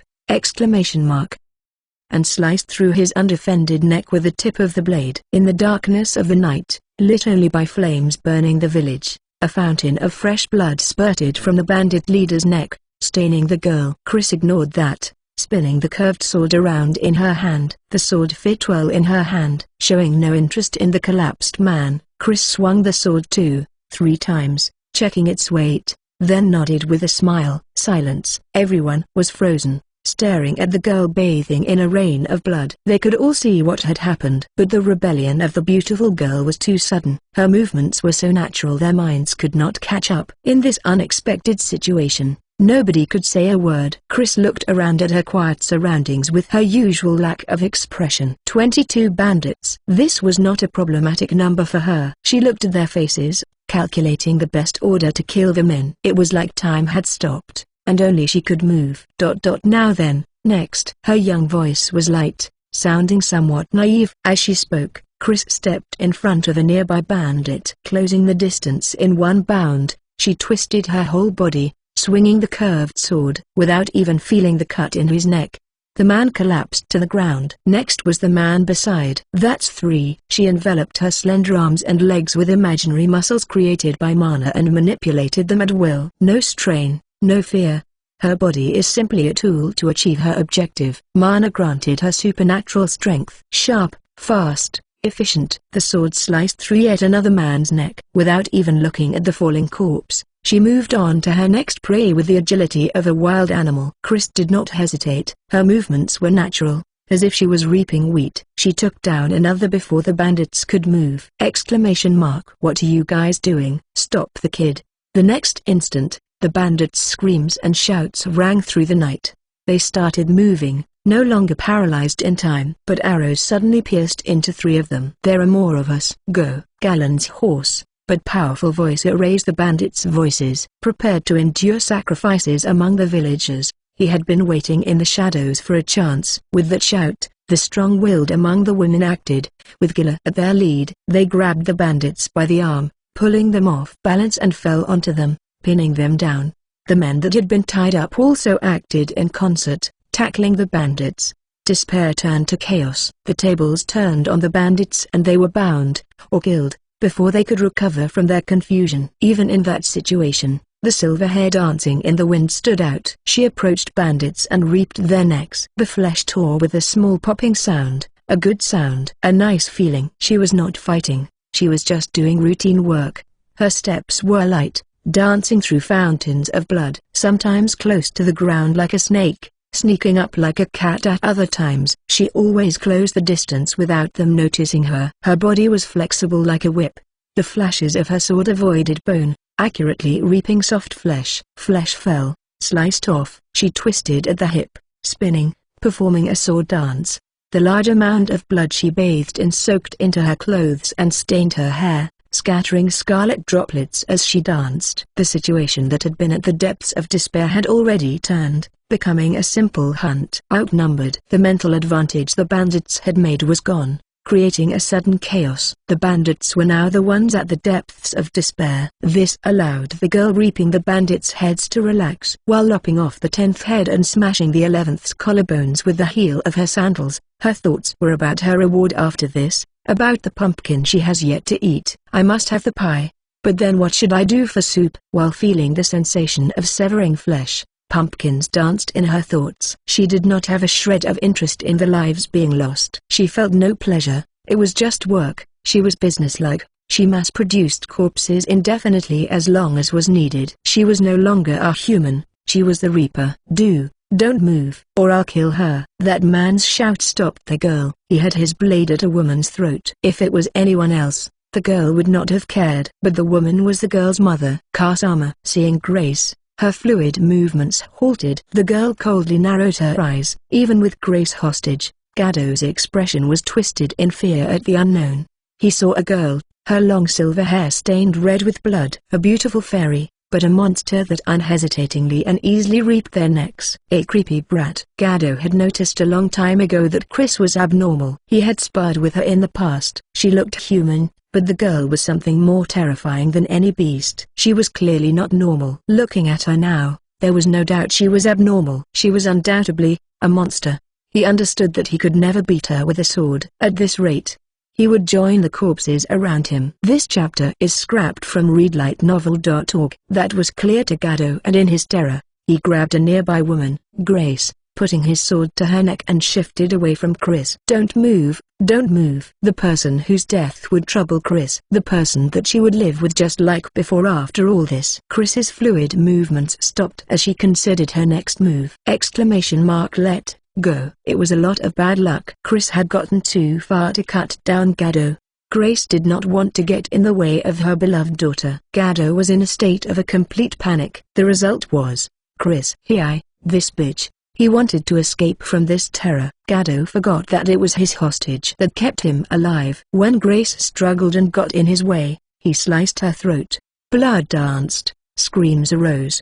Grace's eyes opened wide, a reflection of Chris in them. Chris blanked out for an instant. The next instant, Chris registered it, leapt forward and swung her sword. Gado's life ended immediately. It happened so quickly that later, some said they saw Chris kill her mother along with Gado. She kicked Gado's body away and caught her mother's body. Chris looked around, confirming that there was no immediate threat. Then she quickly laid Grace down and examined the wound on her neck. Large amounts of blood poured out. Chris applied pressure with her hands. Of course, the blood would not stop. Even though she knew it was meaningless, Chris pressed on the wound with both hands. Having grown up in a village without a doctor, Chris had no medical knowledge. She only knew that blood flowed easily from the neck and living things died after losing too much blood. The blood won't stop. It's okay. Grace struggled to lift her hand, cupping Chris's cheek. Chris just kept pressing, desperately trying to stop the overflowing blood. Kasama, it is not okay. The blood, we need to stop the blood. It looked like Grace tried to shake her head. But after a twitch, Grace gave up and smiled. I love you. Kasama. Grace's body went limp. Seeing Grace's life lost right before her eyes, Chris was stunned. I failed. I should have pushed Grace to the other women at the start. I should have realized an instant earlier that I could just throw the sword. Chris's thoughts were full of regrets. An unpleasant feeling arose from her stomach. Those that saw what happened were speechless, or frozen. Among them, only Gila ran over. No, how? It can't be. Why? Tears welled up in Gila's eyes and spilled over as she fell to her knees, slamming her fist into the ground hard enough to break skin. Chris could only stare at Grace's corpse in a daze. Chris stayed under the blankets, vaguely recalling the events of yesterday. She felt nothing, she simply thought and stared at the result in a daze. Gorka was gone. Dead. Grace too, gone. Chris couldn't save her. The people that had been with her, gone. It was an unavoidable failure. Regrets swirled in her mind, but she could not have done anything about it. A great disappointment. But, that's all. There was nothing she could have done. Even if Chris went home, she could not see their faces. She could no longer hug Grace and sleep. She could understand it. She could imagine it. Disappointing. But, she could not do anything about what had already happened. I could not repay them. Chris whispered. Feeling uneasy, she closed her eyes. She hugged Gala and went back to sleep, avoiding further thought. When she woke again, Chris was back to normal. The next evening, a mass funeral was conducted at the outskirts of the village. A large hole was dug, where the bodies were cremated, then buried at various locations. Death was treated as a return to nature. It was tradition to hold a small banquet and send them off with a smile. But after such a tragedy, some drank but nobody smiled. Everyone stared the flames mournfully. Some cried and screamed madly. Some despaired at losing their loved ones, becoming empty husks. But Chris acted normal, not spilling a single tear, expressionlessly and indifferently going through the motions. If she had shown her tears, cried like a child, it might have turned out differently. But Chris's behavior was creepy to everyone that saw her. She had lost her father and watched her mother die, but she was too calm. Most of all, the sight of her impassionately decapitating the bandits left a strong impression in their minds. They had watched her decapitate the bandits with no hesitation. Although that had saved them, the fear they had felt mixed with the memory of Chris's expressionless face. On top of that was the occasional rumors of her being a monster. Some even said Chris had killed her mother along with Gado. Even among the women, some believed that, and Chris was ostracized more than ever. The women that were particularly close to Grace and Chris defended her, saying she was just in shock. It had not sunk in yet, but rumors spread. Part of it was their frustrations. They needed someone to vent their anger and sadness on, and Chris became their outlet. The delicate balance around her crumbled and rumors about her got out of hand. Things might have been different if Grace had lived. Grace grieving over her husband would have drawn eyes away from Chris. Their intimate interactions would have reminded the villagers of past days. There might have been a future where Chris was hailed as the village's small hero. But with Grace gone, the situation around Chris only grew worse and worse. Because of that, things could not stay the same and Chris was shunned. 2 weeks passed since the bandit raid. A peddler arrived. People were sparse in the square and avoided Chris, whispering among themselves. Chris ignored them, approaching the peddler. The elderly peddler looked at her pitifully. He knew that there had been many losses in the raid. That was why he had delayed the visit last week until today as a precaution and was selling his wares at slightly lower prices as an apology. But although Chris was usually the first to show up, she had not. Expecting the worst, he had asked the villagers about her and as a result, understood Chris's current situation. Peddlers visited many villages. The man was familiar with this scene. A village is a closed society where rumors spread fast and quickly became the truth. Once established, there was no undoing it. Are you okay? This beautiful hard-working girl that had not been envied, but loved by the other women. He was a kind man and knowing how she was being treated, he worried for her and could not help asking. Yes. Chris tilted her head slightly, then nodded. Even if she cared about her reputation, she did not care about the looks others gave her. No matter what was said about her, it was only uncomfortable and slightly troublesome. She no longer cared, and was not be hurt by them. So she did not understand what the peddler was concerned about. The reason she was late was just that she had gone to Gallon to receive pocket money. Unlike Grace who was always in the village, Gallon who was often out hunting and Chris had to wait for a while. But the peddler assumed the reason she was late was because Chris could not act as she did before. Peddler-san, can I have a pumpkin? The peddler looked sad. But Chris said that with a smile. On the night of the raid, the pumpkin had been knocked off the shelf by a bandit going through the house, smashing onto the ground. Chris had planned to eat it after the funeral. That was a major miscalculation. On top of that, the peddler did not come the previous week, making her have to wait longer, raising Chris's pumpkin fever even higher, and today she could finally obtain her long-awaited pumpkin. So Chris was in an extremely good mood today, but to the sympathetic man, it looked like she was forcing herself to smile normally. Wait a moment. After some thought, the peddler filled a basket with some potatoes, vegetables and fruits along with the pumpkin and handed it to Chris. I only asked for a pumpkin. It's fine. You've had a tough time. It's service for Chris-chan for always buying something. No need to pay. But it's fine. Forcing the basket into her hands, He placed a hand on her head. It might be tough now, but a girl like you can definitely find happiness. I shouldn't speak so lightly, but you best. Okay. Tonight is the pumpkin soup and pie she had yearned for. Chris had already found happiness and was confused by his words, but nodded for now. The peddler smiled in response and lightly patted Chris's head a few times. I'll come again. Chris Chan's a good customer. I'm looking forward to your continued patronage. Thank you very much. Chris deeply lowered her head before turning away. She didn't really understand, but she received a lot of things. Chris was pragmatic and trotted home in high spirits. Watching her leave, the peddler closed his eyes and prayed for her future. Chapter 6 UEC.6 Unfair. Chris hummed as she made soup and kneaded dough for a pie. Being a self-centered person, she always thought of things in a manner convenient for her.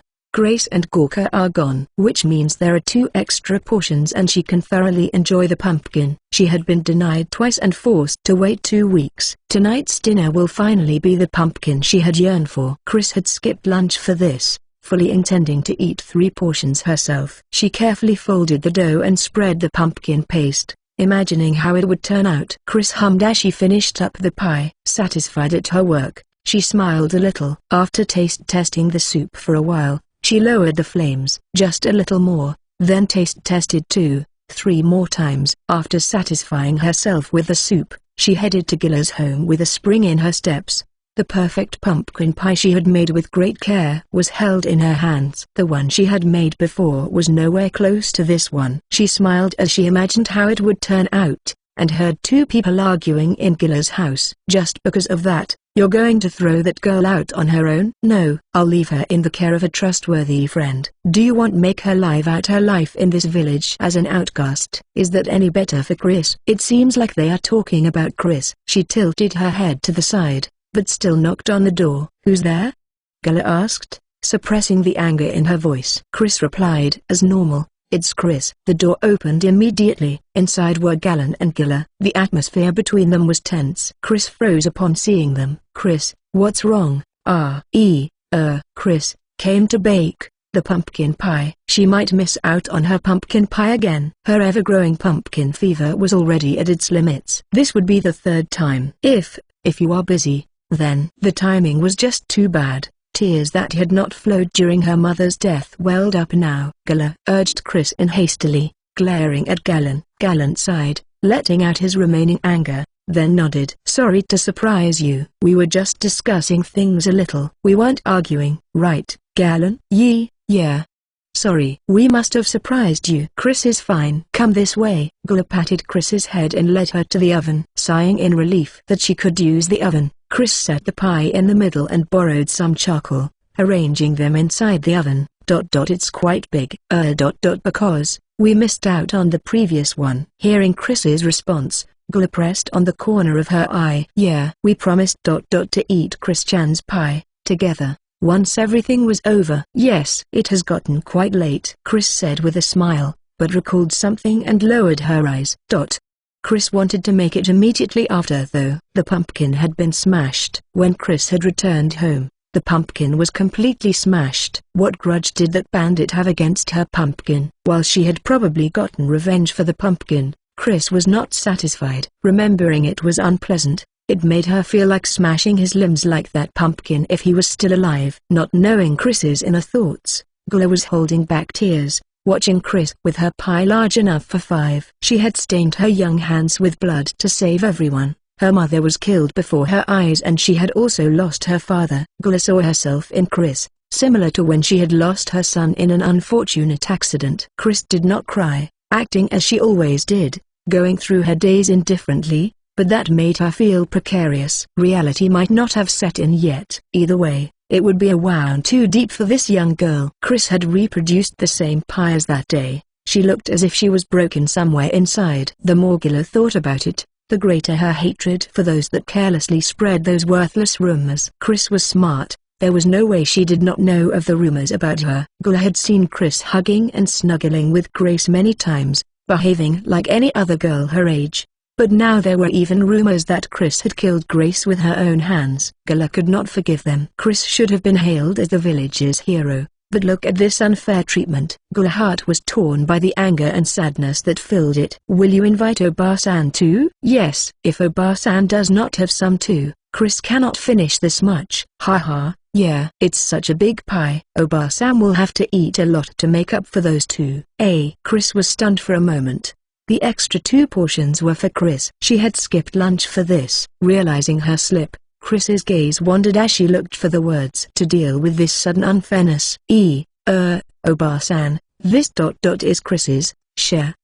Seeing Chris's reaction, Gula covered her mouth, thinking she had made Chris remember the 2 she had lost. Chris had not mentioned Grace and Gorka recently. It was unnatural. She must have been trying to avoid thinking about them. Regretting her own foolishness, Gula embraced Chris's small body. I'm sorry, Chris-chan. But it's okay. It is not okay. Chris wanted to retort, but before she could do so, Gula tightened her embrace, squashing Chris's face into her breasts and covering her mouth. Do you think it's unfair? Chris hesitated, then gave a small nod. This was really unfair, but you have to accept it. One day, you have to accept that life is unfair. And it's okay to cry out loud if you have to. Mugyu. When I lost my son and could not deal with it, Chris-chan came over many times and cheered me up. I was really happy about that. That's why I swore to do the same for Chris-chan if something sad happened to you too. Chris could not understand Gula's thought process. She stole Chris's pumpkin pie,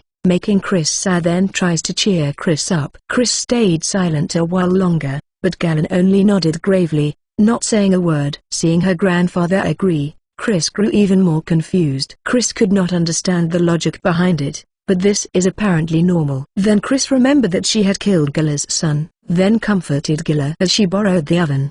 Basically Gula just really wants to eat the pie. Chris came to that simple conclusion with her strange understanding. Compared to Chris, who had properly hidden the fact that she had killed Gula's son, Gula's method was forceful and crude, but the act itself made sense to Chris. And she also owed a lot to Gula. Chris decided that she no choice and gave up, relaxing into Gula's embrace. Gula teared up as she gently stroked Chris's head. There's no need to endure sadness. At the very least, when with Oba-san, you can show your emotions. Oba-san will always be with Chris-chan until the sadness is gone. Chris could only swallow her complaints. Instead she focused on how she could cut the freshly baked pie such that she would get to eat the most pumpkin. That was all she thought about. With the pie baked, they were back in Chris's house.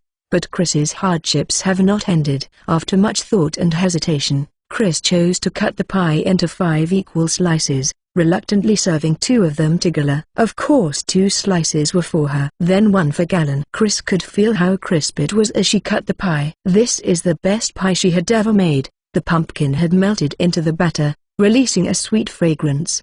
The crispiness and sweet smell of the pumpkin was already bliss for Chris before she had even taken a bite. It was as if the pie called to her tongue. The pumpkin soup had also turned out well. The pumpkin had stewed over the weak flame for a long time, becoming nice and soft. To this, she added some of the pumpkin she had set aside. It became a sumptuous soup where you could taste the sweetness of the pumpkin in the soup as well as the pumpkin itself. This is the best pumpkin dish Chris had ever made. If she focused on the pumpkin, then the soup would be lacking, and vice versa. Chris had spent a week thinking only about pumpkins and had decided to use plenty or pumpkin to perfect this amazing pumpkin lovers set meal. After setting the table, Chris stared at the pumpkin soup and pie, feeling slightly emotional. She then looked towards Galen. They did not pray before their meals, but Galen or Gorka usually declared the start of the meal. Chris could barely suppress her excitement at finally getting to eat pumpkin but kept still, waiting. Galen stared absent-mindedly at the pumpkin lover's set meal, pinching the bridge of his nose. Then lowering his eyes, he spoke quietly. Chris, we need to talk. Talk? Chris felt like a dog with a treat held just out of reach. Her morals were abnormal and she was extremely self-centered, but otherwise, Chris was polite and obedient. She would not break community rules when there are people around, and when she has to break a rule, she would do it where there was no one to observe it. Respect elders, greetings and thanks, proper manners. These are life skills Grace had taught Chris, and because Chris was such a girl, she had to wait if Galen said wait. If she had dog ears, they would be folded down. Chris fidgeted, looking from Galen to the pie and back again. Galen, you understand, don't you, Gula? But Chris was perplexed, Things were not looking good. Time passed relentlessly as she thought of the worst-case scenarios. But Chris was still calm, because Chris's tongue was extremely sensitive. Either way, she couldn't eat until the food had cooled a little, so waiting a little was fine. Chris came to that conclusion. Chris really enjoyed blowing on hot food to cool it and then eating, but that was not a must. As long as Chris can eat it at a nice temperature, it's fine, Chris convinced herself. You heard us talking at Gilla's house, right? Yes, I heard. A little. We were talking about your future. Galen spoke gravely, feeling the hunger from skipping lunch. Chris was bewildered. She could not understand why they would want to talk about that at this particular timing. Hunger greatly reduced Chris's intelligence. Is it tough? Speak honestly. How do you feel right now? After Gala, now Galen? Was there some new unknown rule about preventing Chris from enjoying her pumpkin pie? Finding it all unfair, Chris nodded. It is tough. The ultimate bait is laid out right before her hungry stomach. Of course it was tough. I see. Galen looked toward Gala and she nodded with a resigned look. I have a friend from the army living in town. I got a letter from him recently, checking up on me. He offered to do anything he could to help. I mulled over it and wrote about you. About Chris? Yeah. Chris, do you want to try living in the town? How did talk about Chris's pumpkin pie suddenly jump to that? Chris was slightly surprised by the sudden topic change. I got his reply today. If Chris is agreeable, he'd like to meet you. Chris grew even more confused. Chris simply wants to eat. This chapter is scrapped from readlightnovel.org. Chris could not keep up with the sudden, to Chris, important conversation. If Ojai-sama says to go, then Chris will go. That's not what I mean. Don't think recklessly. It's definitely not because I don't like Chris. It is because I love Chris that I want to give you this choice. That acquaintance of mine is a trustworthy man. We were comrades that ate and slept together, saved each other's lives. Chris, I want you to meet him with me, and decide what you want to do. Of course, if you still want to stay in this village, Gala and I will take care of you. Having declared what he had to say, Galen fell silent. He was waiting for Chris's response. Chris on the other hand was looking down sadly, fidgeting and staring at the pie. She stayed that way with a hand clutched at her chest for a while. Then Chris spoke timidly. There. Pie is getting cold, so. For Chris, begging for permission to eat was a tough and painful decision. Asking to begin the meal, exposing her own desires in the middle of Galen's serious conversation was an absolutely shameful act in Chris's peculiar opinion. But she wanted to eat. She had waited 2 weeks, but she could not just start eating. Chris's rational and intelligent mind had grappled with the problem of how to fulfill her desires without being shameful according to her sense of aesthetics. But watching the pie cool minute by minute, she reached her limit and Chris spoke out, her voice barely above a whisper. Chris has always endeavored to be well-mannered and on perfect behavior, so this was unprecedented. The first and hopefully last time. Chris's face burnt with shame and her eyes teared up. Seeing her like this, Galen groaned softly and Gala clapped her hands together. She's right. Chris-chan has made a delicious meal for us. Let's eat before it grows cold. Right, Galen? Yeah.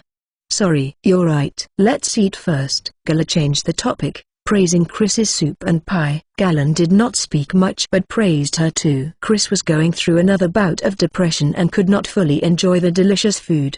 But thanks to Gala's efforts, she eventually recovered enough to enjoy the meal. With her small mouth full of pie, she enjoyed its texture and sweetness, fulfilling the desires that had just betrayed her. By the time the meal was over, she was in a very good mood. Galen made eye contact with Gala and then declared that he would be going home for the night.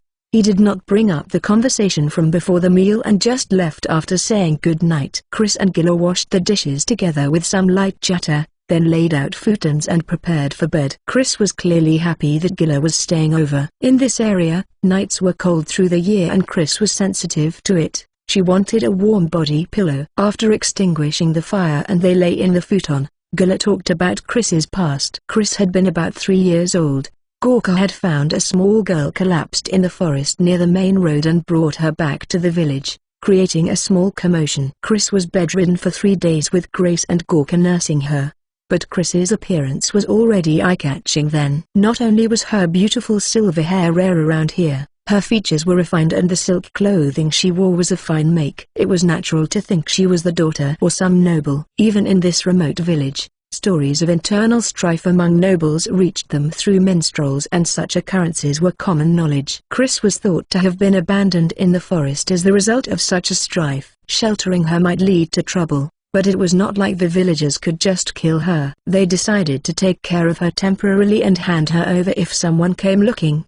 Gorka and Grace have not been blessed with children and decided to take her in. Chris spoke little and politely. T/N literally says she always speaks with desu, masu, the polite form, which she still does, mostly. They could tell that she was smart for her age, but she hardly left the house and seemed tense in this unfamiliar environment. Chris was passive, hardly behaving like a child would, simply staring at the people around her.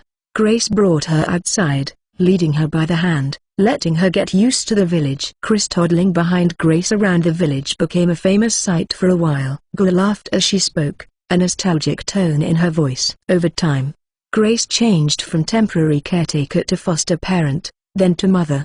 Grace taught Chris many things, doting on Chris as if Chris was her own daughter. Chris was intelligent and grew to meet all her expectations. Having wished so much for children, meeting Chris felt like destiny to Grace and Gorka. She was unexpectedly gluttonous and always clung to and snuggled with Grace in the futon at night. Grace had spread these stories of Chris through the village. Gula recalled those nostalgic stories and went through each of them with Chris. Chris blushed as she listened. So when she got sweets as rewards for helping, they had already known Chris was a glutton, which meant they had given her sweets knowing that was her motive for helping them. Naturally that made Chris feel embarrassed. Not minding Chris's reactions, Gula continued. After talking about Chris, she moved on to Grace and Gorka.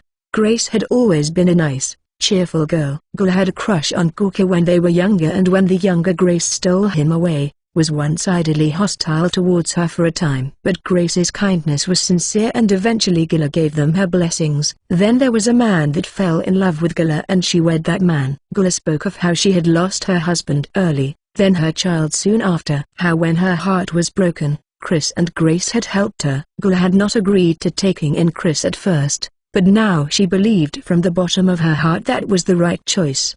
If Chris wants to stay in this village, Oba-san will protect Chris-chan in place of Grace. I'll take you in as my daughter. That's what Oba-san wants, and honestly, I'm against you going to the town. Gula's voice was full of love. Gula did not know that Chris had killed her child, and she never would. Gula's love for Chris was unshakable. Even if Chris honestly confessed her crime now, Gula would interpret it conveniently, probably treating it as more misfortune. Just an accident. Chris's little revenge led to an accident and she regrets killing him. Gula trusted and loved Chris that much. It is completely absurd, yet at the same time, in a way you could say she was happy. Cozily bundled up in Gula's warmth, Chris listened to her stories absent-mindedly. Although they had slept together the night of the funeral, Chris has slept alone since. Satisfied that she would have a nice night of sleep for the first time in a while, Chris smiled a little.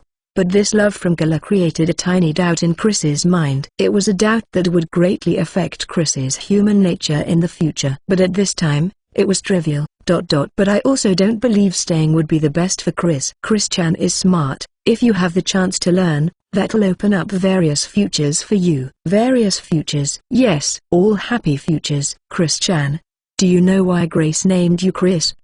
Yes. She told me recently. Gula nodded in satisfaction, smiling wryly.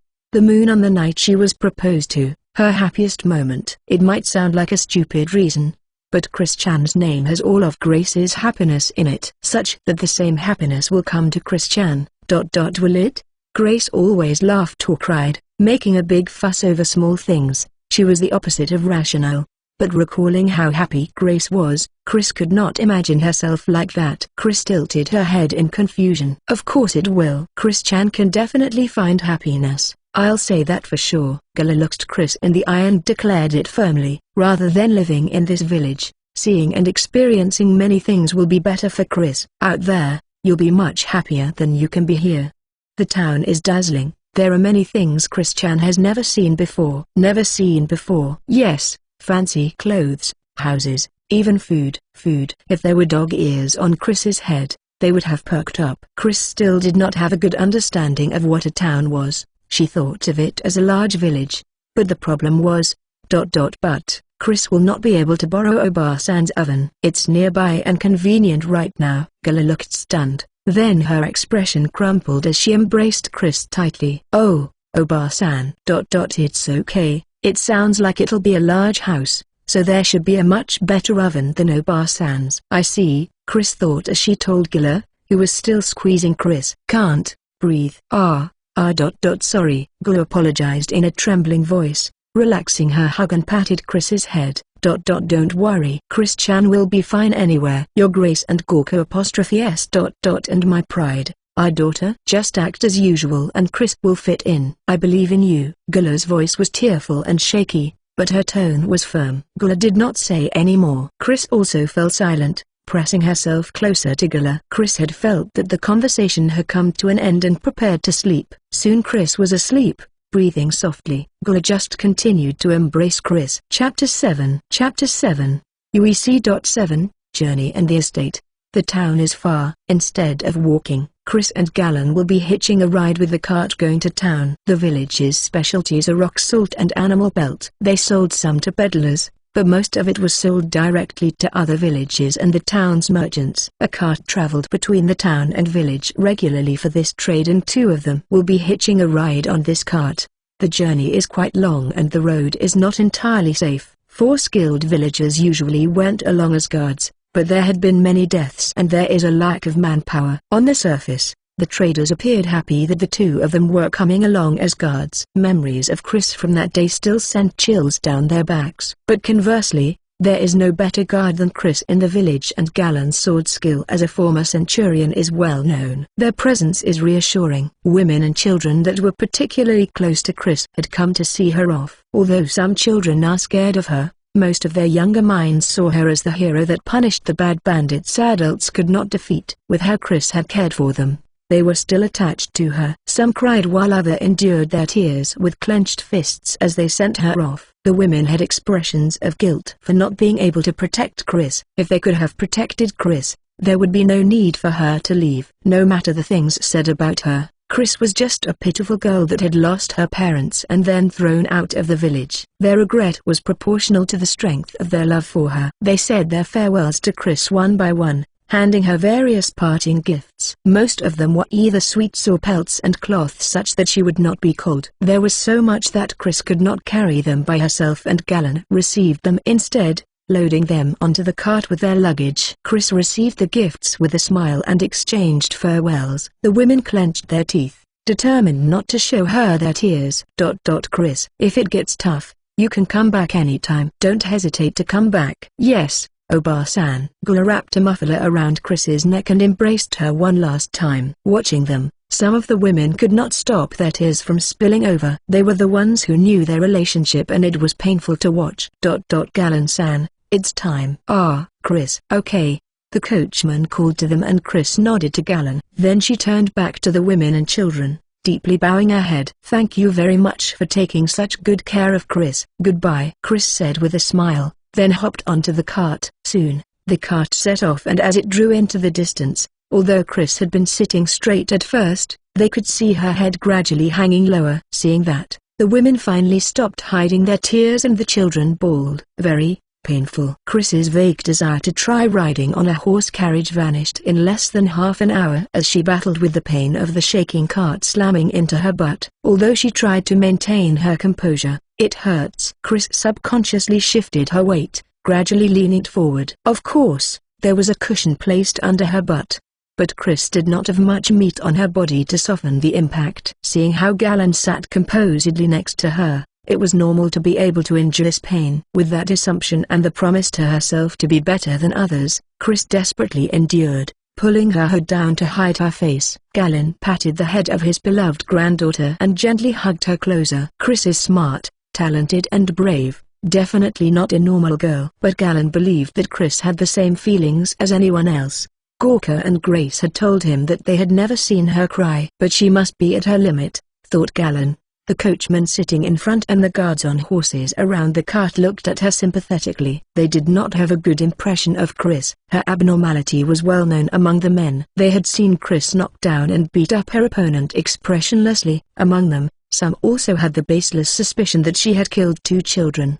They also realized that Gallo had disappeared at some point after displaying sexual interest in her, touching her butt and chest under the pretense of coaching. There were some that whispered maybe Chris had killed him. 2 of the guards in particular had seen the scene that day and agreed with the many rumors of her being a monster, actively playing a part in spreading the same rumors.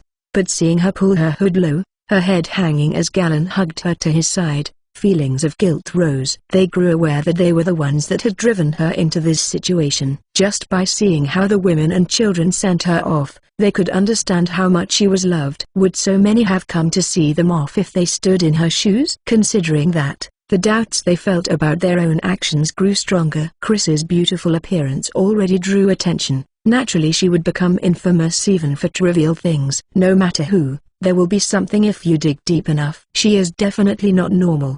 But this time, all she had done was pick up a sword and save the village. The fact is that she is the village's savior, their savior. She had done nothing to be condemned for, nothing at all. She has lost her parents and has no one but her grandfather to rely on, but they treated her horribly. Averting their eyes from their own powerlessness, they spread tales of how she was abnormal. They vented their anger and helplessness on her. And now she is on this cart, chased out of the village. The men that had not known her well had hurt her so much with their venting, rumors and prejudice. This young girl that is only slightly above 10. They reflected on their actions with this new perspective. When they took a break, Chris took the initiative to care for the horses and prepare food. Her real motive was to keep moving because her butt hurt. But personally seeing her work so seriously and diligently strengthened their guilt. Traveling is tiring. But she did not complain and showed no signs of fatigue, diligently working. Just like the good rumors they heard from Grace, Gorka and the womenfolk. The men felt ashamed of themselves, telling her to rest. But Chris refused, trying to distract herself from her hurting butt, making her look even more like a hard worker. By the time they arrived at the town a few days later, the men's attitude towards her had completely softened. Just as Gillisan said, if it really gets tough, tell me. I will be here once a month.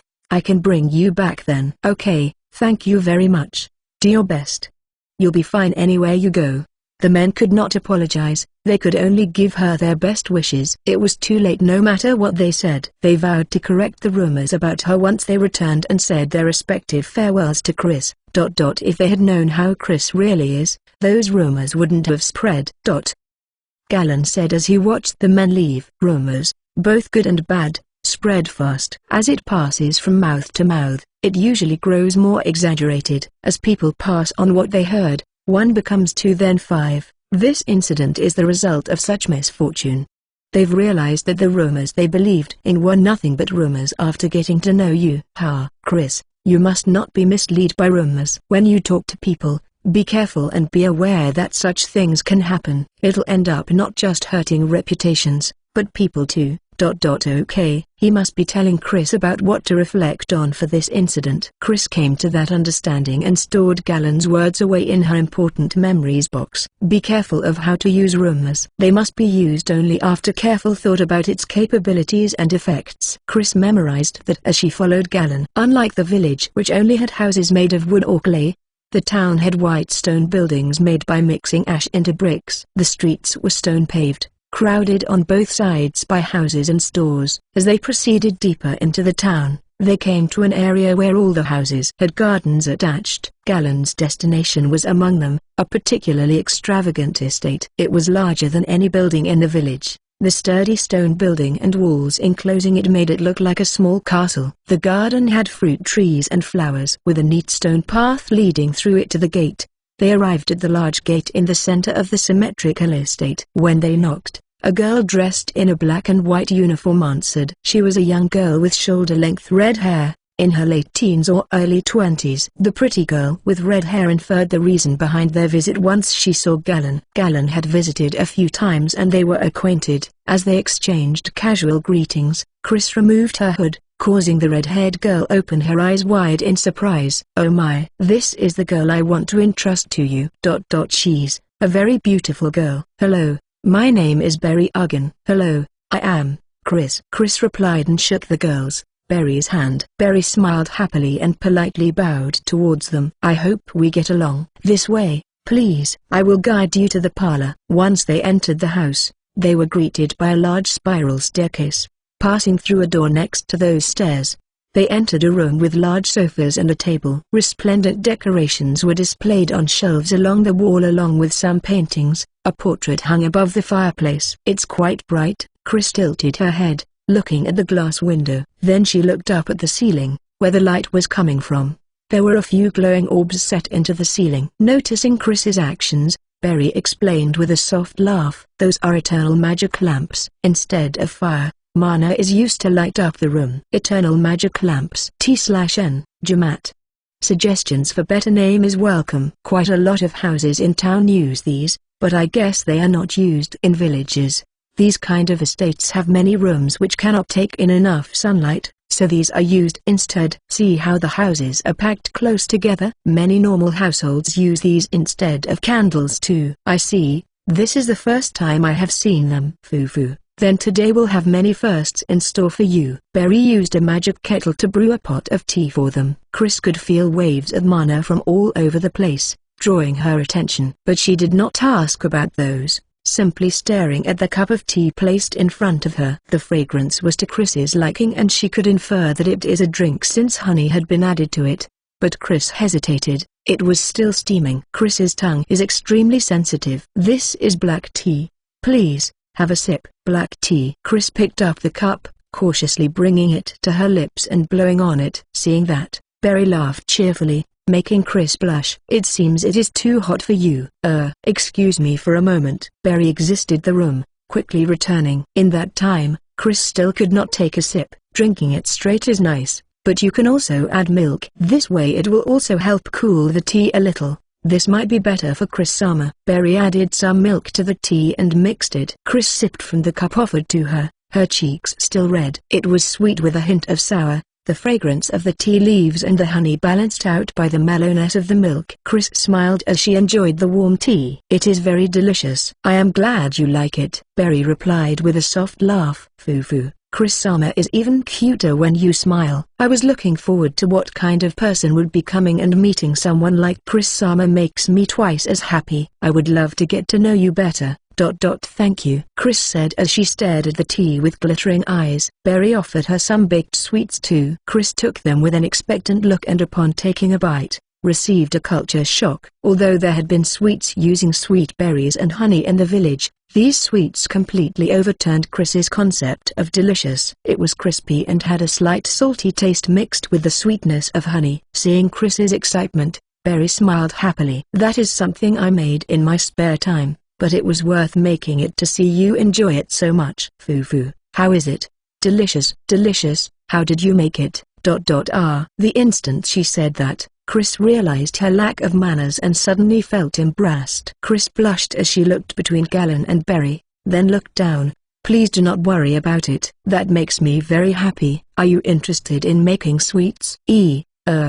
Yes, I made some, at home. This child has always liked cooking. In that sense, you two will probably get along. Yes, indeed. Oju-sama is not interested in such things, so this makes me very happy. If there is anything you are curious about, please ask me at any time. Okay. Berry was clearly her superior in cooking. Chris was excited to meet such a person. Chris is always looking to improve herself and was glad to meet Berry, who could show her new discoveries in cooking. Chris listened intently as Berry explained the knack behind baking cookies. Galen smiled in relief as he watched his granddaughter. Seems like she'll be fine here. After they had chatted for a while, the door leading into the reception room opened and a well-built man in his prime entered. His blonde hair with some white was combed back and a beard covered the area around his mouth. He was dressed in a black vest over a white shirt and trousers. His clothes were simple with only a golden crest of a falcon and lightning adorning his chest,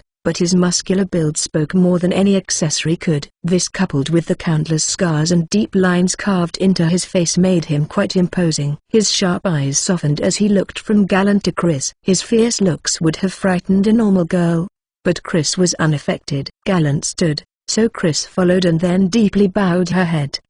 Nice to meet you. I am Chris. Ah, nice to meet you. I am Bogan Christ and I used to be under your Oji-san's care. Come, relax and have a seat. Okay. Chris glanced at Galen for confirmation, only sitting after her grandfather nodded. The sofa was really comfortable after sitting on the cart. She's quite a well-mannered girl. I had thought she would be a little scared of me. But she's just as brave as you said. Thank you for accepting my request, Galen said, bowing his head. Bogan approached, laying a hand on Galen's shoulder and shaking his head. Please raise your head. Having Captain bow to me puts me on the spot. I just wanted to repay a little of the debt I owe you. Debt? I only did what was natural. But it is a great honor. Bogan nodded and sat down opposite from them. This chapter is scrapped from readlightnovel.org. Galen also returned to his seat. But I did not expect such a beautiful girl. And she seems quite smart. She was the pride of her parents. The perfect child, which makes it all the more regrettable. My condolences. I cannot say I understand your feelings, but it was similar for me with my wife. Unforeseen deaths are hard to deal with, Bogan said as he sipped his tea. Berry had not said a single word since Bogan had entered, simply standing there with her hands clasped in front of her. Her posture straight and proper. She was the picture of a graceful lady, but when Chris looked towards her, Berry revealed a small impish smile. So your name's Chris. You've had it tough. Not really, Chris answered calmly. By now she did not really care.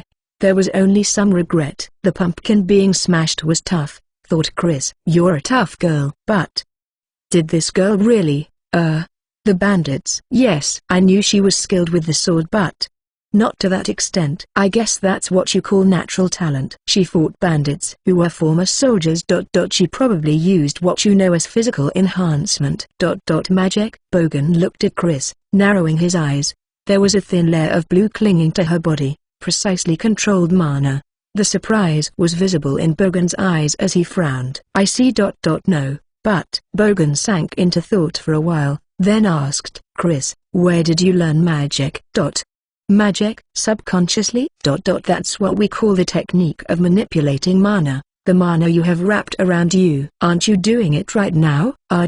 Yes. This floofy thing. Chris finally understood. This is the technique of controlling her body using the floofy thing inside her body instead of muscles. Chris had been reliant on it ever since she learned how to do it, and it has become so natural for her that she was not even aware she was doing it. That was why her response was delayed. It had been tiring when she was not used to it.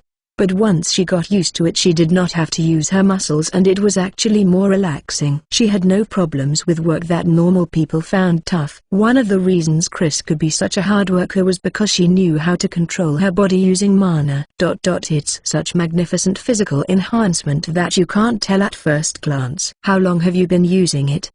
Since about 9 years ago, Chris said, digging through faint memories, increasing Bogan's surprise. That is a natural reaction considering she is 12 years old. I see. I understand now. It is no wonder she appears strange to those who don't know. I had my suspicions, but there was nothing off in her usual life. I was only sure after the fight with the bandits. I couldn't be sure until then since I can't see mana. But is it that amazing? Yes. Even I could not use such efficient physical enhancement. Nor have I seen the like. It must be due to her using it daily since a very young age. I was surprised when I got a letter asking for me to take care of your granddaughter, but I can understand now. Galen nodded and replied. Her possibilities would have been limited in that remote village. I had thought there would be infinitely more futures available to her under your care. Seeing her, what do you think? Just as you say, since she is proficient at using mana at that age, there is indeed infinite possibilities for her, and I would very much like to watch over her. But are you okay with that, Chris? Chris looked back at Bogan as he spoke to her. I will take you in if you wish to live here, but it will be different from the village where you grew up. You might feel restrained by the rules and find life strict. You also won't be able to meet people from the village easily. Are you sure? Yes, Chris wants to live here, Chris answered with no hesitation. Bogan was taken aback by the immediate answer, but interpreted it positively, taking it as Chris had already made her decision before coming. A pitiful girl, but she has already recovered from her parents' death and is thinking about the future. Okay, nice to meet you then, Chris. You can just call me Bogan. Okay, then you will be taken care. Yes, Master. Berry will take charge of her with utter devotion. Berry cut in, causing Bogan to smile wryly. She will take care of anything you need. If there's anything you're not sure about, just ask her. Okay. Now then, Berry, Show Chris around. Understood. Come this way, Chris-sama. Chris glances at her unfinished tea and cookie, but held herself back, nodding and getting to her feet. Watching her, Berry let out a small laugh and whispered to her, "Let's have tea again in your room." Chris blushed at having been seen through, but still nodded a little. After the two of them had left, Bogan took down a bottle from the shelf. He also grabbed 2 glass cups and offered one to Galen with a smile. I've been abstaining lately. It should be fine once in a while. Did you forget, Captain? You are the one who taught me how to drink. Cuckoo, I'm not that senile yet. Great. And it is not so bad to relax with a drink occasionally. Bogan poured a dark brown liquid into the cups. Smelling the alcohol, Galen tilted his head. That's new. It is a drink from the south. They call it liquor. Try some. Galen took a gulp and had to suppress a cough. He had never experienced this sensation burning his throat. The unique, rich smell stung his nose and it felt warm in his stomach. It's not bad, but quite strong. Apparently it is meant to be drunk after distilling with some water, but I like drinking it as it is. I had thought Captain would like it better this way. Ah, you're right. Tastes expensive. Yeah, well, but it really is not that expensive. Bogan also took a gulp, then let out a large sigh. Drinking has become a habit. This is all Captain's fault. Even if I didn't introduce you to drinking, you would have ended up like this sooner or later. Galen laughed and Bogan smiled back. This reminds me of when I fought under you. Those times were good. The standards of living was very different. And rather than that kind of muddy place, your current position fits you more. General. I had aspired to become one back then, but now I'm just crushed under the weight of the responsibility. If possible, I just wanted to keep fighting as your subordinate. Letting out a deep sigh, Bogan leaned back into the sofa. Perhaps I should retire like you, go to some remote place. It's not a bad life. It really was, quite good, but peace can collapse in the blink of an eye. I had forgotten that. Captain, what will you do now? Me? Galen sank into thought, absent-mindedly swirling the liquor in his glass around. Bogan spoke up. Would you like to rejoin me as my adjutant? I have that power. Of course, that is only if you wish it, Captain. You're telling me to go back to the battlefield? I will not let that incident happen again. I am the general now. That was back when Galen was a soldier. He had been ordered to burn down a village as an example for what happens to those who shelter the enemy. Naturally, Galen refused. He insisted that only those involved should be punished. His subordinates, including Bogan, had agreed, which might have made things worse. Their superior at that time threatened to not only punish Galen and his aide, Bogan, for disobeying orders, but also their soldiers. Most of the soldiers were from poor villages. They joined the army to feed their families. Disobeying orders is a heavy crime. The punishment was not just detention or expulsion from the army. Depending on the situation, they could be executed. The soldiers or the village. Weighing them against each other, in the end Galen obeyed, then left the army shortly after. That's an a really unpleasant memory. I can still hear the screams and crying. He had let many escape, but there were still casualties. How did they live after that, with their houses and food stores burnt down? Just imagining it made his heart hurt. I was weak, Bogan. Captain, you are strong. Even when you left the army, that was to take responsibility and to protect us. It's natural for me to take responsibility. But that's not all. I just could not stand it anymore. Galen sighed and continued. This incident might have been inevitable. Karma from that time. Captain. Bogan shook his head and stood up. He patted Galen on the shoulder and spoke. She will be lonely by herself. Returning to the army is just a suggestion. Even without doing that, you can stay here as long as you like. Thanks. Let me think on it a little. Of course, as long as you need. Are you going back to the village tomorrow? Yeah. Then relax for today. Please use the usual room. Thank you. Galen smiled faintly, the wrinkles in his face deepening. Chapter 8. UEC.8 Cooking. Wow. Chris looked around with sparkling eyes. The shelves are filled with pots, frying pans, knives and ladles. These are common items, but they are rich in variety and their high quality is visible at a glance. The kitchen took up a whole room by itself and everything you needed for cooking is available. Chris excitedly asked Berry about this and that and Berry patiently answered. The facilities are all designed to use mana, No fire is used. Blue crystals known as magic crystals are used for heating and cooling. A pump is used to draw water from a well and send water through a pipe to this kitchen. A refrigerator is used to delay the expiry of foodstuffs. A kitchen designed around mana. This was enough to destroy Chris's very concept of cooking. In the past, all she had done was place a cutting board on the ground. Chris was shocked by the extravagance of using a whole room just for cooking. Chris-sama must really like cooking. I did not expect you to want to see the kitchen first. Yes, I like cooking. Chris finally realized how excited she had been acting and answered embarrassedly, fidgeting. Her beautiful silver hair swayed with her movements as her white cheeks blushed red. The sight of her large eyes wavering, surrounded by those long eyelashes, was indescribably adorable, and Berry could no longer hold herself back. Wah! Berry hugged Chris tightly, stroking her head. Yufu, why are you so cute? If there is anything you want to know, please ask me. Would you like to cook together?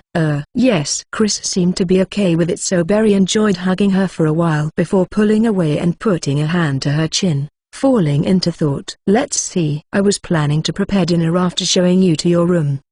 But would Chris-sama like to join me? Can I? Yes. It might be rude to make a guest help with the cooking.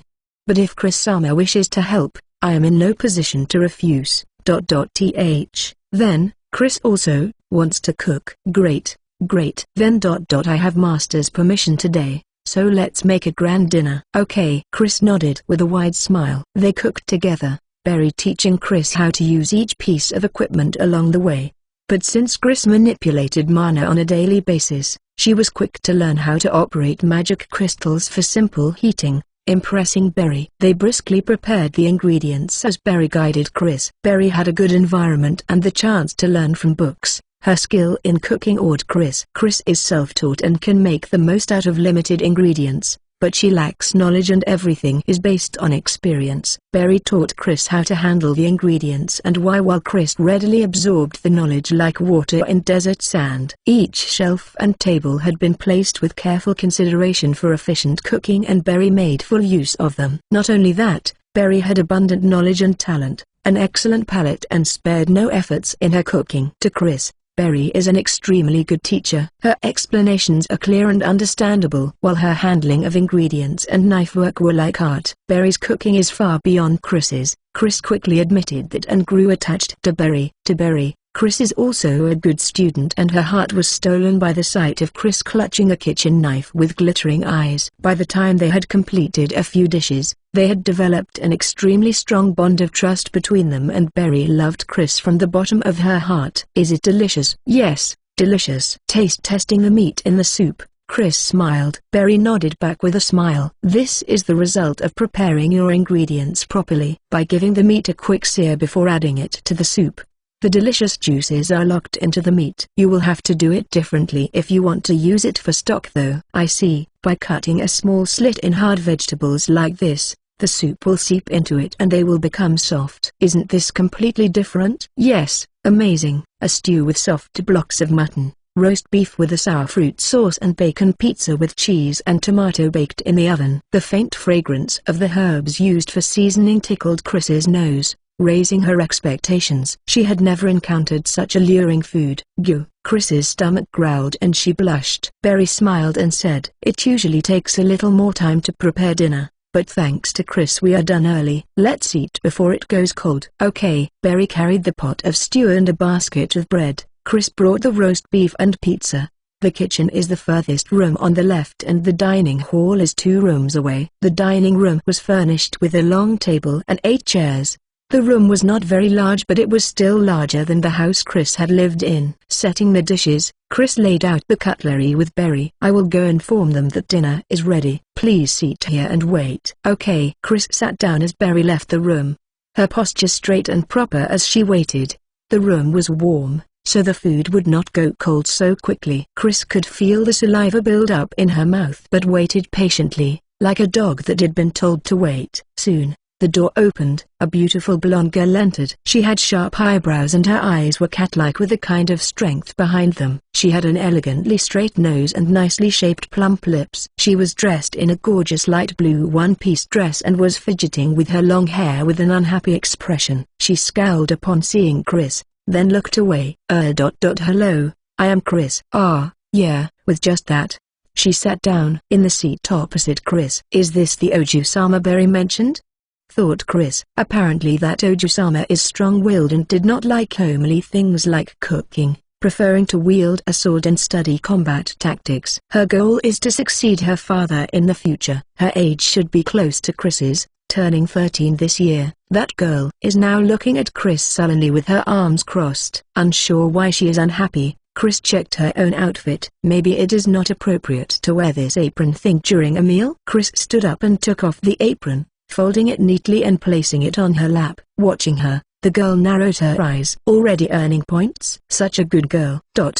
Earning points? Don't get full of yourself just because you helped cook. As expected of someone from the countryside, so tenacious. What is she angry about? Chris cocked her head, thinking. It seems Berry has taken quite a liking to you, but I'm against someone like you living here. You better understand that. Declaring that, the girl fell silent. Chris thought about those words and considered her own position. Chris is about to be treated to a meal and will definitely be living a much more enjoyable life than before. But Bogan is the one providing for Chris. That means that until now, this girl had been brought up by him and received all the benefits herself. But now her share of the pie had been reduced. No wonder she was not happy. It's like a pumpkin pie for 3 that she was going to eat alone and having one share stolen away. Just because you helped cook must be criticizing Chris's small contribution. She praised Chris as a good girl for helping to cook, so that in itself is not a bad thing. She must mean that Chris just has not contributed enough. She is asking Chris for compensation equivalent to the share of the pie that had been taken from her. With that understanding, Chris nodded. Okay. Then Chris will do her best to be accepted by Oju-sama. In response to her blunt rejection, Chris had smiled. Confused, the girl, Celine, frowned at Chris with a dubious look. Even though she had so rudely rejected this younger girl, she didn't look upset at all, just showing a small smile. The response was so unexpected Celine was dumbfounded. As she was looking for and failing to find the words to respond with, the door opened and Bogan, Gallon and Berry entered. Oh, you're early today, Celine. Were you talking with Chris? Why, yes, Otosama. A little. Bogan tilted his head at Celine's slightly sullen response. But seeing how Chris is smiling, Bogan assumed that they had only just exchanged greetings. Bogan had heard from Gallon that although she is not the type to show much emotion, Chris is a quiet, kind and hard-working girl. They should be able to get along, thought Bogan happily. I see, Chris, she's a headstrong girl, but please get along with her. Yes, master. Haha, no need to be so formal. Bogan laughed cheerfully as he sat at the head of the table and Gallon sat diagonal to him, on Chris's right. Berry poured wine and water for all of them and distributed the food before sitting on Chris's left. Seeing that, Celine's mood grew worse. Oblivious, Bogan raised his glass and declared, let's begin the meal. To my respected mentor and his granddaughter. Seeing everyone else raise their glasses, Chris quickly followed and took a sip. The unique sour and bitter taste of wine made Chris frown a little. She had been taught not to be picky, so she did not openly show it. But Chris did not like the wine. Chris's young tongue was not able to endure bitterness to appreciate the complexity of wine. Berry smiled as she watched Chris and poured a glass of juice for Chris. Chris timidly accepted it and sipped the grape juice. Berry watched her with an affectionate expression as they began their meal. Normally servants would eat separately, but this family did not care about such rules. Chris reached for the pizza first, filling her small mouth. She could feel the texture of the crispy base and melted cheese. They had used plenty of cheese in making this sumptuous pizza and Chris was very satisfied with the taste of cheese filling her mouth. Next is the soup, then the roast beef. Chris savored them one by one, feeling the happiness of having both her tongue and stomach satisfied. This is indisputably the most delicious food Chris has ever eaten. Berry taught Chris a little about table manners, smiling as she watched Chris enjoying herself. Is it delicious? Yes, very. Foo-foo. It is thanks to Chris-sama helping. The soup is mostly made by Chris-sama too. Oh? Bogan interjected curiously. Yes, she knows how to season, stew and is good at handling a kitchen knife. I only taught her the recipe. She also mastered how to use magic crystals instantly. Chris hardly. Berry taught Chris a lot. Chris did not. She was self-taught, but Chris had a good understanding of the basics of cooking and how to handle a kitchen knife. Assured by that, Berry had only taught her the recipe and helped a little. Berry meant what she said, but Chris did not agree. Chris had always cooked through trial and error. The cooking this time was a complete unknown for her. How many years would it take for her to produce such dishes herself? To Chris, Berry is the grand existence that guided her to create such dishes. Chris desperately denied it, not wanting to steal credit. But Berry smiled back at her. It is just a difference in knowledge. I was simply in a more fortunate environment. If Chris Sama and my positions were reversed, it would be different. It is because of Chrissy Sama's experience that such delicious dishes were created. But ha ha ha, it must be true if Berry says that. Berry doesn't compromise when it comes to cooking. Just accept the compliment. Okay. Chris still did not agree but nodded for now, losing interest in that topic as she continued eating. Every bite was bliss. The flavors filling her mind numbed her thoughts. But the magic crystals too? She should have good senses, but all of them? Yes, there were some that are normally difficult to use, but it was simple for her. I see. She might have a talent for that too. Chris continued eating, letting Bogan and Berry's conversation go in one ear and out the other. But then, thanks for the meal. Celine suddenly slammed the table and stood up. Slightly surprised by the sudden sound, Chris looked up at her. Celine glared back at Chris. Then, without a word, she ripped the door open and stalked out. Ha, that girl. Sorry about her. She's been like that lately. Bogan muttered. It's my fault for being too busy with work and not spending time with her. She's been feeling lonely. I hope that having someone of similar age like you around will be good for her. If possible, could I ask you to be her conversation partner? Yes, if you are okay with Chris. Thanks. Gallant smiled at his granddaughter's response and continued eating silently. Now then, let's continue our meal. Berry, I'll check in on her later. This chapter is scrapped from readlightnovel.org. Yes, master. Then I shall bring some tea. Thanks. The next day, Galen returned with the trading cart to the village. Chris was left behind alone and began her life in the Christstand house. Even from Chris's point of view, Berry is a really skilled person. As the person who has taken care of cleaning and maintaining the wide estate and prepared the meals by herself, Berry is skilled in many fields. Apparently she was also a former noble and is quite knowledgeable. She is able to provide answers to most of Chris's questions. Berry is Celine's aunt. She is the much younger stepsister of Bogan's late wife, Lazura. When Bogan wed Lazura, he had also hired Berry as a servant. Berry looked to be in her late teens, but apparently she is in her 20s. According to Berry, people with mana and have learned to manipulate it tend to age slower. We will stop here for today. Really? Yes. It is better to clean moderately. If you do it every day, it can damage the building and is too much work. Chris voluntarily helped Berry with her work, delighting Berry. Chris also likes keeping things neat and clean. She enjoys chores like laundry and also considered helping Berry a natural thing to do. Compensation for learning cooking from her. The difference in their cooking knowledge grew smaller day by day. Berry held nothing back, demonstrating her skills and granting Chris her knowledge. Chris had thought she could catch up to Berry's skill in the near future.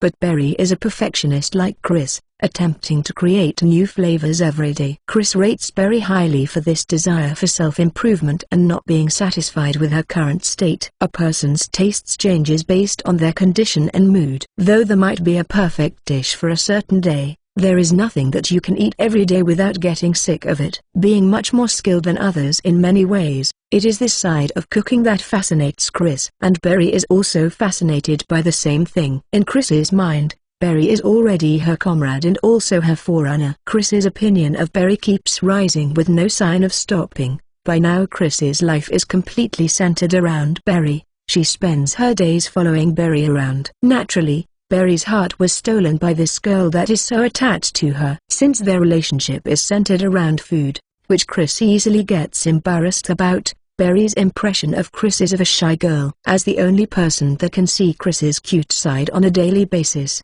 Berry found Chris to be a little unusual but a really adorable girl. Berry had noticed early on that Chris has above-average intelligence and thinks slightly differently, but that did not change her opinion of Chris. Part of it is because Berry had heard of Chris's situation in the village and knew of her pitiable circumstances, so she pampered Chris such that Chris could have peace of mind. And Chris did not grow spoiled from this pampering, making Berry's opinion of Chris rise endlessly. As a perfectionist, Chris spared no effort to compensate goodwill towards herself. The more she was pampered, the harder she worked to compensate Barry. Like a newborn chick, she stuck to Barry, doing her best to help. Cute is the only word to describe it. Now then, it is too early to start preparing dinner. Shall we have some tea? Tea. Foo. Actually, I baked some cookies in the oven earlier. I would like Chris-sama to judge them for me. Cookies? Chris blushed. Chris loves sweets, but Chris found it improper and embarrassing to indulge in them. This is because while eating them, there is an obvious drop in Chris's intelligence.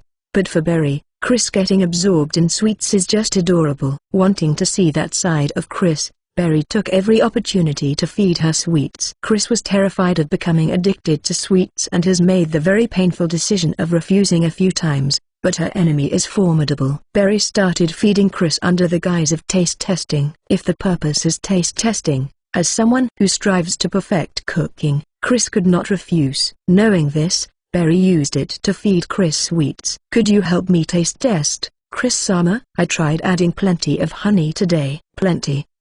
Come on, I've prepared it in your room. In the end, Chris loses to desire every time. Chris is serious and diligent, but she works too hard. It's important to take breaks, thought Barry initially, but lately she just wants to see Chris shyly nibbling on cookies. In less than a week, their relationship had become sugary sweet. Chris and Barry's relationship is great and there are no problems between them, but there is still a problem. Oh. Oju-sama. Chris-sama and I are about to have some tea. Would you like to join us? Celine glared at Chris as she rejected the offer. Unlike that girl, I'm busy. And you, don't come today. You're a nuisance. Chris has been visiting Celine's room every day. Bluntly honest, Chris has been visiting Celine every night, saying Chris has been told to talk to Oju-sama, but naturally, with poor results. Chris is always turned away by an exasperated Celine. So far it is Chris' complete defeat. But I'm saying I have nothing to talk about with you. Calm down. Barry pacified her and changed the topic. Since Belna-sama has left, I thought this would be a good time. Otisama is going to give me sword training. I have no time for tea. Home tutors visit this estate every day to teach Celine. Today was the history teacher, yesterday was math and law, the day before, when her father is around and available, sword training. It is not a lie when she says she is busy. Celine is an overly serious hard worker, and that grew even more pronounced ever since her mother passed away. She is currently aiming to succeed her father in the army, leading to many arguments with Barry, straining their relationship. I see.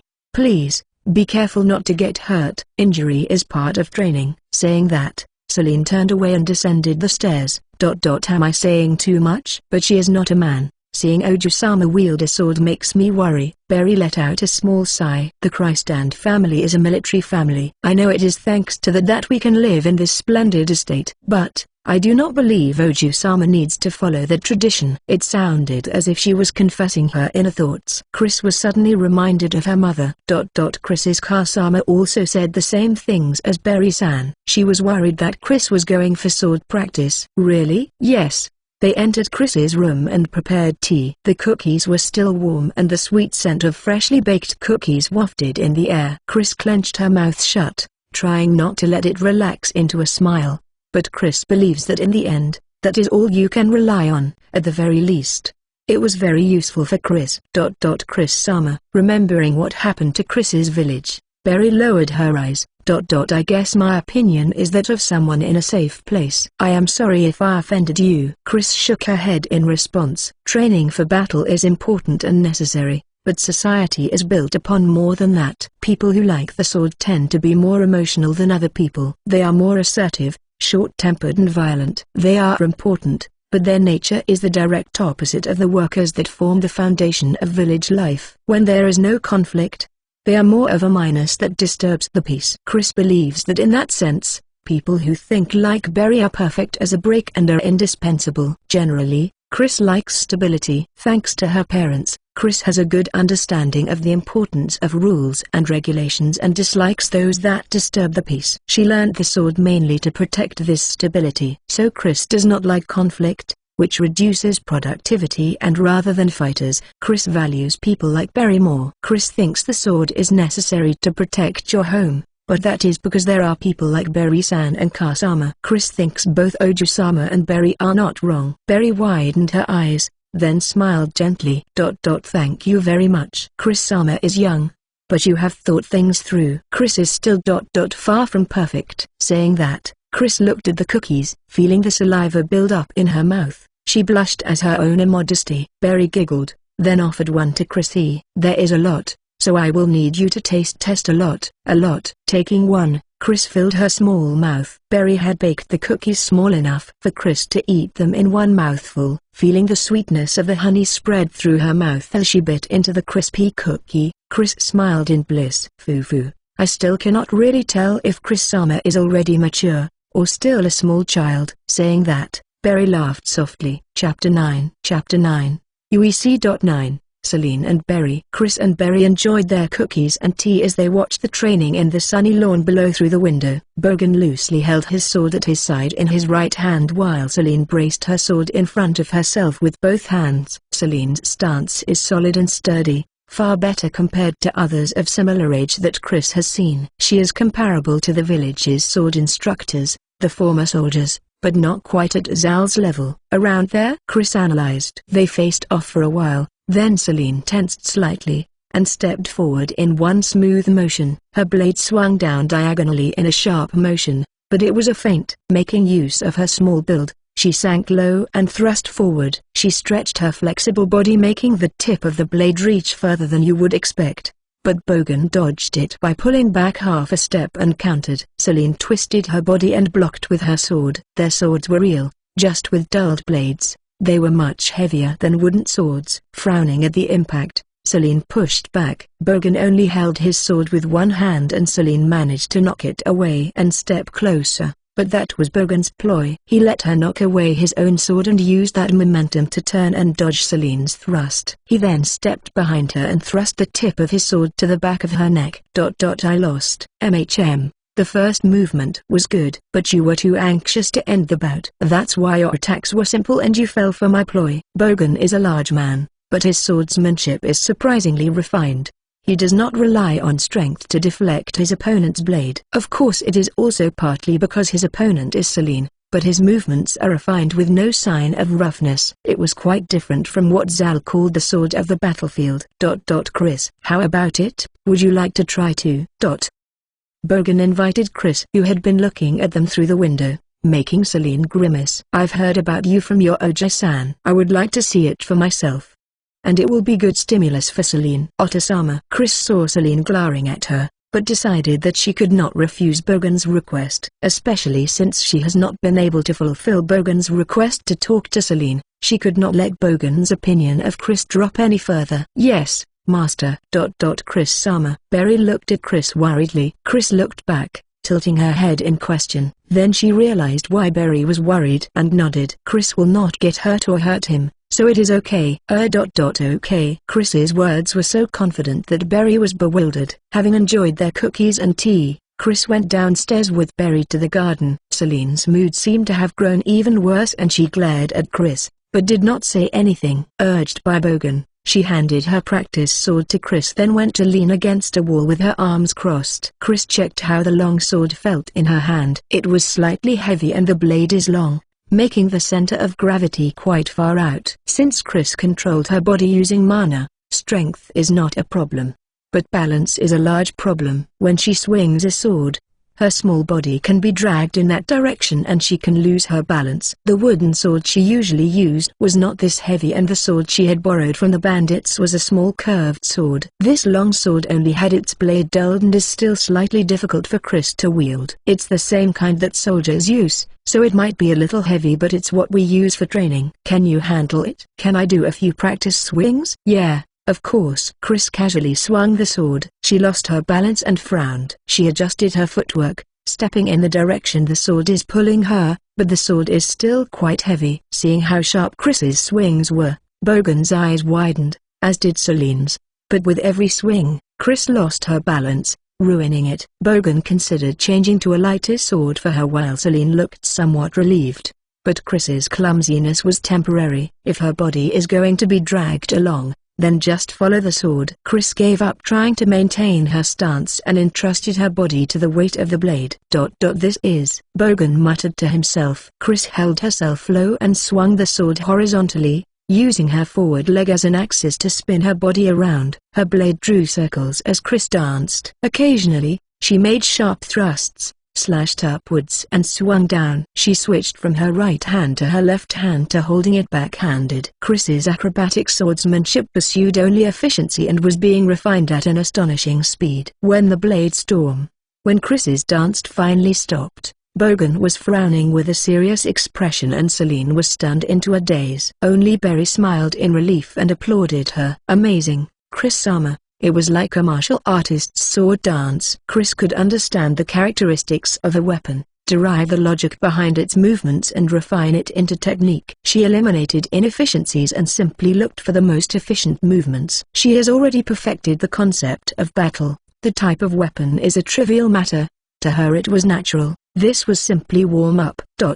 Thank you very much. Not sure why she was praised, Chris cocked her head and thanked Berry. Chris has a tendency of taking things that are natural for her lightly and does not see much value in them. This thinking is the root of her distorted virtue of always returning more than what was received. Chris put it out of her mind and checked the condition of her body. Because she has not moved like this in a while, her joints hurt. Although Chris does not experience muscle pain, moving her body strains it. Her cheeks were slightly flushed and her breathing was a little rough. Wow. So this is a genius? I understand what Captain meant now. Chris, could I ask for about? Yes, sorry to have kept you waiting. Chris spun the sword around in her hand, getting used to it and settled into a relaxed stance. She is outside of his reach. Chris always takes the most effective stance for the situation. She looked defenseless, just standing there. But Bogan could see that there were no weak spots at all. He raised his empty left hand before him and turned side-on towards Chris.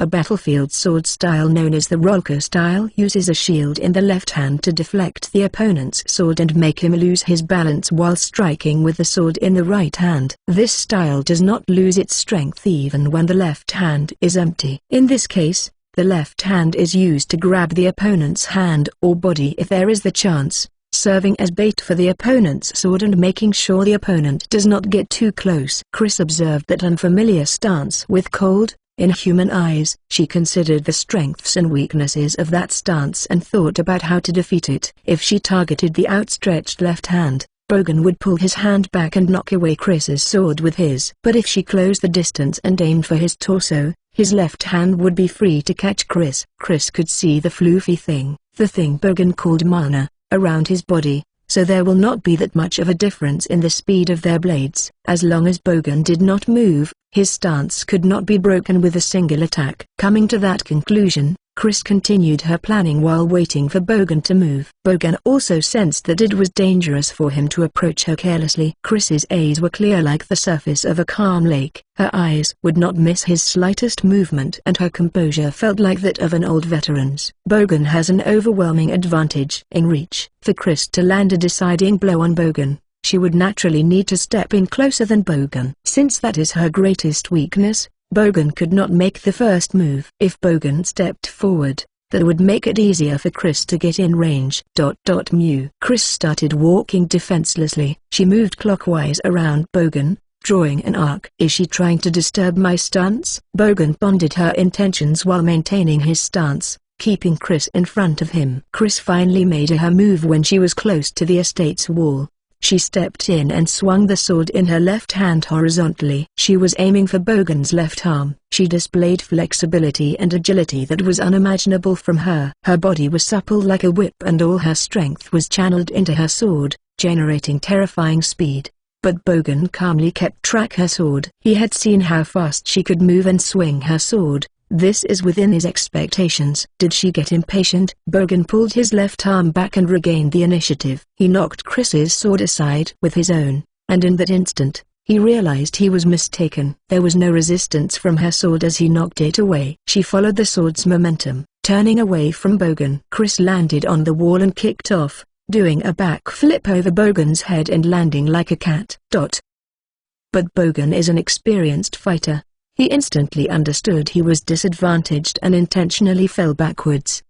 This is a training bout. She couldn't cut him. Chris slowed her sword so that she could stop it in time, leading to it merely pass before Bogan's eyes. And the tip of Bogan's blade was already at Chris's throat. I lost. Chris had aimed to win and blushed at her own defeat, but had no choice but to admit it. Hearing Chris's relaxed voice, the two watching let out the breaths they had been holding. Bogan sighed as he lowered his sword. Borrowing Chris's hand, Bogan stood up. I had thought I could win with that method. But it did not work.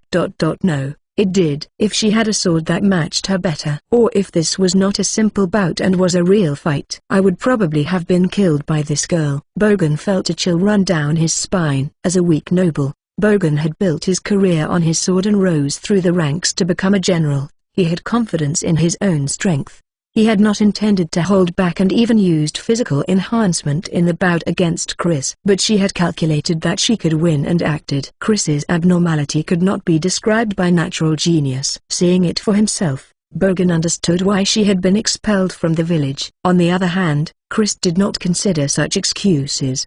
They used the same sword and were under the same conditions to stop before hurting the opponent. It was a fair match. She believed that she had been defeated simply because she was still inexperienced and blushed. Chris frowned slightly as she handed Bogan the sword, massaging her wrists and elbows. Do they hurt? Not really, just a little because I have not moved this much in a while. It is not an injury. Berry, take a look at her. The sword must have been too heavy. Why? Yes. Chris-sama, let us go to your room. Chris followed Berry back into the estate. Celine watched her leave with their fists clenched tight, trembling. I thought it would be a good stimulus for her, but this might have been too much, thought Bogan as he scratched his head awkwardly. Chris was too abnormal to simply be stimulus for her. There are exceptional cases like her in this world. Don't let it weigh on your mind. Celine relaxed the tension in her shoulders and calmed her breathing, then snatched the sword that Chris had been using from Bogan. Isama, one more round please. Celine's sword was even wilder this time, as if channeling the raging emotions within. Are you ready? Yes, Chris can begin anytime. Chris and Celine faced each other under the moonlight. After returning to the room, Berry had bandaged Chris and then they prepared dinner. Berry had told Chris to rest but gave in when Chris insisted on cooking, so they prepared dinner together like usual. Celine did not come down for dinner,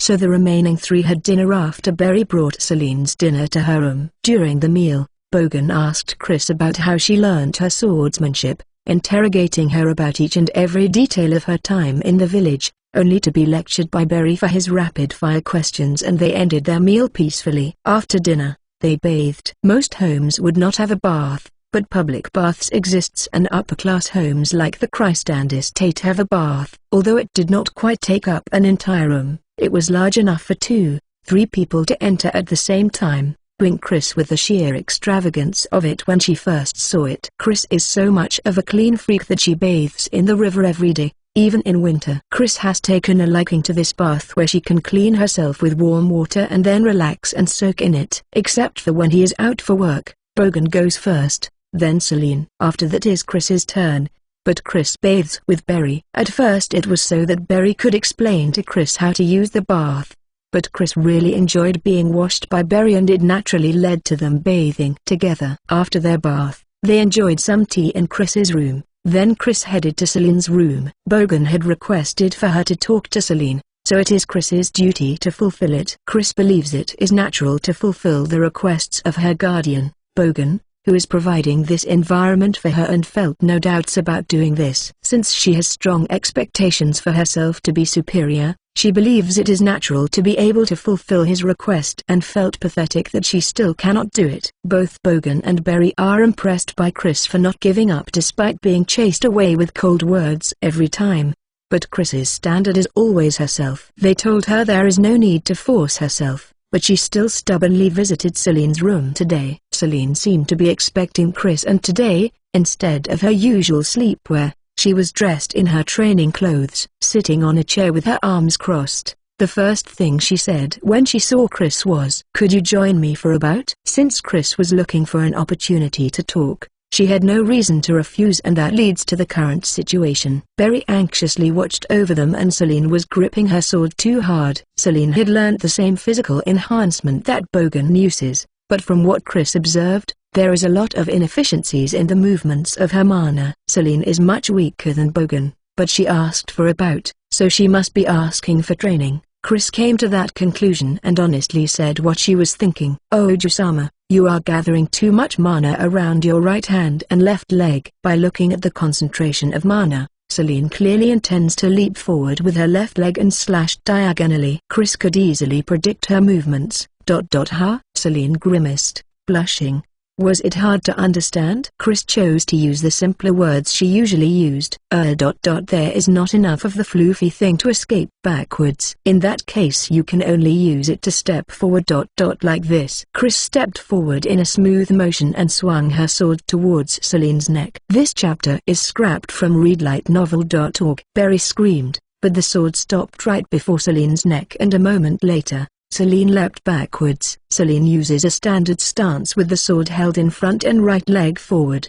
The left leg behind can be used to move forward but is hard to use for dodging backwards. That will lead to losing in one move. But, feeling the floof move to Celine's right leg, Chris stepped in again. This time Celine dodged backwards before Chris's sword could reach her. By moving the floof to your forward leg, you can dodge the first attack. Why? You. Who do you think you are? Celine stepped forward this time. Chris saw through her motions and did not move, letting Celine's sword cut air, then thrust her sword to Celine's throat and smiled. This time is the opposite. There is not enough floof around the leg you used to step forward. Also you are tensing up and negating the strength of the floof. Celine made a large leap backwards. From that short exchange, there was already beads of sweat on Celine's forehead. The floof is like very strong muscles, so you have relaxed your body. Trying to use your own muscles just gets in the way of the floof's movements, so Chris is always fully relaxed. What are you constructing imaginary muscles? Physical enhancement using mana can be summed up with those words. By wrapping semi-physical mana around your body, you can control it and replace the stretching and contractions of muscles with mana. This way, there is no need to tense up, and using real muscles often gets in the way of the movements of the imaginary muscles. But momentary tensing and stiffening of muscles happen subconsciously. It is impossible to completely avoid, and all masters that have come infinitely close to achieving this have spent their whole life training. Celine knows that is how to theoretically achieve the perfected form of physical enhancement. But this girl that is not so different in age had easily demonstrated it. A user of physical enhancement that has perfectly removed all inefficiencies can move exactly as they imagine, like a puppet controlled by their thoughts through mana. Chris is completely relaxed with no stiffening or tension in her body. Chris is Chris. That's not what I'm asking. Celine stepped forward. This girl is something unknown. She easily dodged Celine's best attack and politely explained what was wrong with it. Chris saw through Celine's mistakes, explaining them like she was pointing out problems in a formula. It was like she was observing Celine from an overwhelming height. Celine's parents had wished for a son. Bogan wished for an heir, and so did her mother. It is normal for nobles to wish for a son, and even more so for a military family. Of course, she was still loved, and Celine was in no way dissatisfied with their love for her. As first, Celine picked up the sword so that her parents could entrust the family name to her with peace of mind. She worked quite hard and was said to be talented in her generation, but it was also said, if only she is a man. Her parents told her there is no need to force herself, but Celine was infuriated. Her parents still wished for a son, a second child, and consulted a doctor about their infertility. Her mother finally became pregnant with a second child, but her body was already weak in the first place. It ended in a stillbirth, and after developing puerperal fever, her mother passed away. Celine believed that if she had been born a man, this would not have happened. Celine had heard of Chris from Galen a few times. Although Galen could not use physical enhancement, he was her father's former superior and his swordsmanship was wonderful.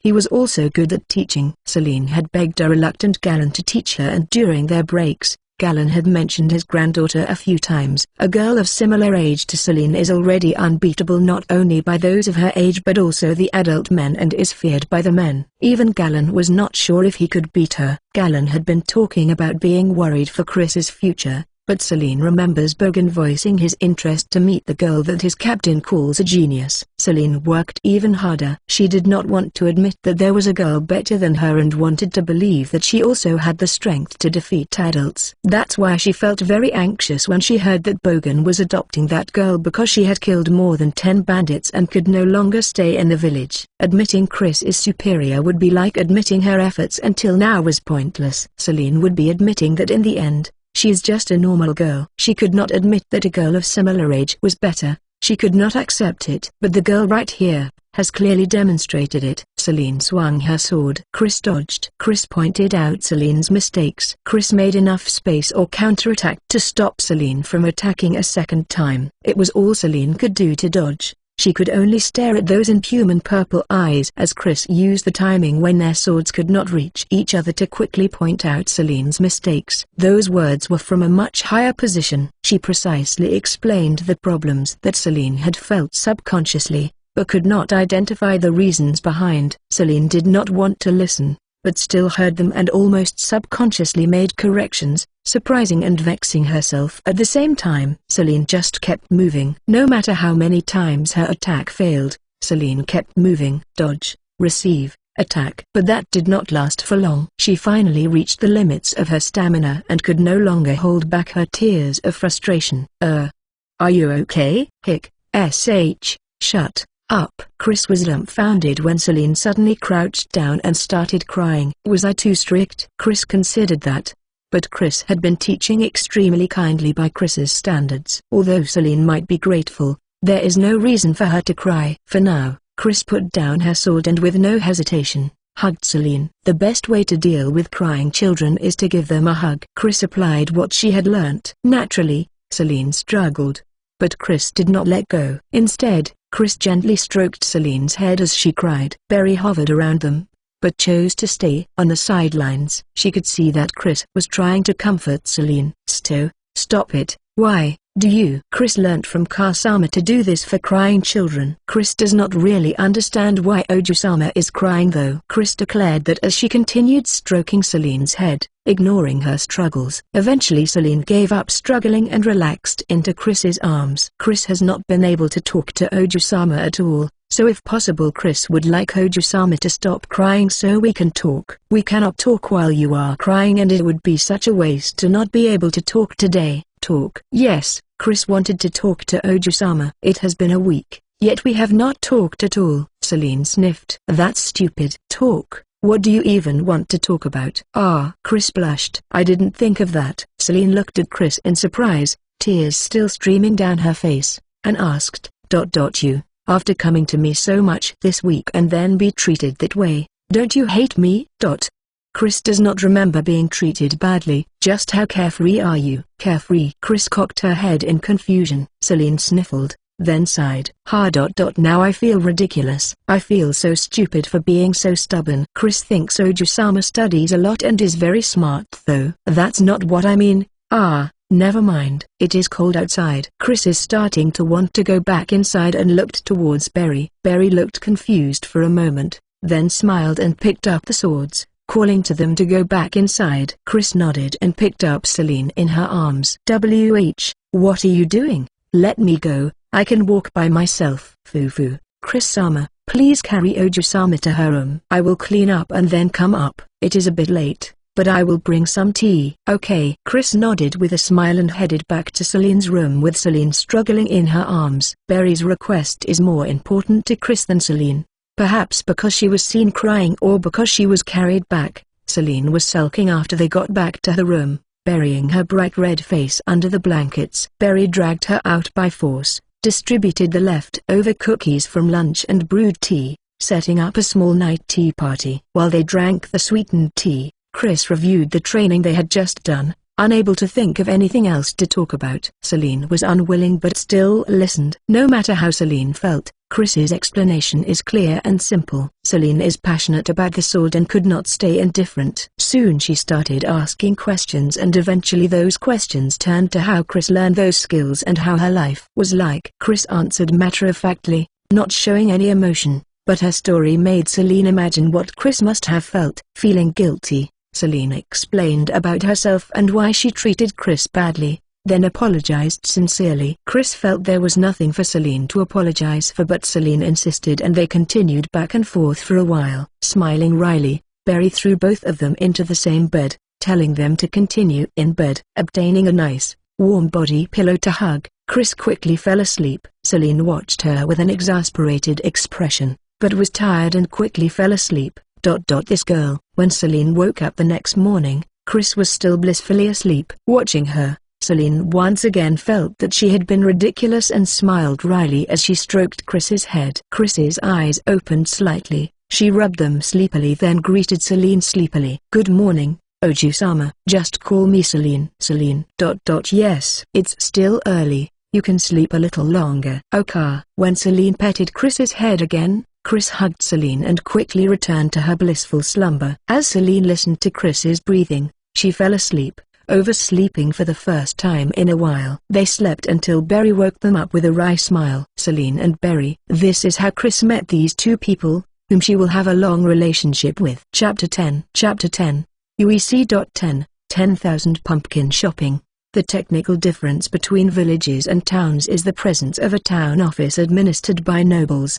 The town office collects taxes, conducts public works and manages the population. Indiscriminately letting people live in town would quickly lead to the deterioration of security. Since nobles live in towns, that must be avoided. Excessive increase in population would also lead to a lack of land and other resources. So the town office controls the flow of people, and resultingly, the majority of people living in town are merchants or artisans. This is because living in town requires a strict review by the town office, and the usual method of getting through it is to rely on the merchant or artisan guild. People from the countryside that wish to live in town would usually become the apprentice of a merchant or an artisan. Even though Chris has been adopted by the Great Christand family, the Margrave and general in charge of the North, she still has to go through the formalities. So Chris has come to the town office with Barry and Celine to do the paperwork. Bogan could have written a short note and gotten someone to deliver it, but it is better for Chris to meet the officials since she will be living in town. That is the main reason she is visiting the town office. Chris is still learning how to write,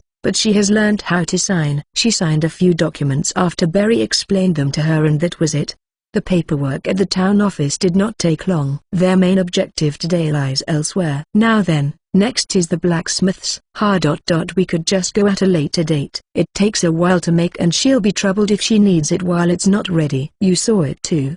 Her swordsmanship is not normal. She should have a proper sword of her own. This trip was for the paperwork and to buy ingredients for dinner. Celine had taken time off to accompany them so she could bring Chris to the blacksmith's. Celine could not accept that Chris had such skill but not own a sword. She is skilled enough that the general, Bogan Christand, said he only won through luck. So naturally, Celine wants to give her a sword that suits her, and Barry could not strongly oppose her. It is even harder to object considering Celine made time in her busy schedule to spend with Chris. Barry had long wished for Celine to take more breaks. She was working too hard. Taking that into account, Barry gave in. Chris is a domestic girl that enjoys housework, especially cooking. Her swordsmanship is wonderful. But Barry is not comfortable with letting such a girl wield a sword. But Chris herself did not seem to mind either way and was not particularly against it. As a result, Barry reluctantly agreed and let Celine do as she wished. Dressed in a red one-piece dress, Celine led the way. On the other hand, Chris was dressed in a white one-piece that was handed down from Celine, following while holding Barry's hand. They walked for a while, going through a few alleys before arriving at the blacksmith's district, which mainly consisted of brick buildings. There is no precisely established district, but blacksmiths are noisy and naturally gather at the outskirts of the town. Even without that, artisans usually have many connections with each other and tend to live close together. This is because even the task of making a sword is divided into the work of crafting the blade, making the sheath, making leather for the sheath, and the fine details, all done by different experts. We're going in there. This blacksmith is skilled and is Oto-sama's long-time acquaintance. This is also where my sword was made. They arrived at a 2-story brick building. Blacksmiths deal with fire and their homes are usually fire-resistant brick buildings. The first floor is usually the store and workshop while the second floor is their living quarters. This building is not an exception to that. As Celine pulled open the simple door, Chris could see countless swords displayed carelessly. Some were hung up on the walls while the others were just leaning against the wall or in barrels. Too crude to really call it a display. Barry likes things neat and looked slightly astonished by the sight. There was a young man at the counter, yawning, but he quickly straightened up upon seeing them. "Well, welcome. What do you need today, Celine Ojusama? Is the master in? I want him to make a sword for this girl." That Ojusama, the slender, but muscular young man asked with his eyes locked on Chris. There were rumors in town that the Christans had adopted a daughter and he had heard that she was as beautiful as Celine. But he had not expected her beautiful silver hair and clear, white skin. She was emotionless, like a doll, and her feel-like beauty did not feel real. He was unable to hide his surprise at her beauty that exceeded the rumors.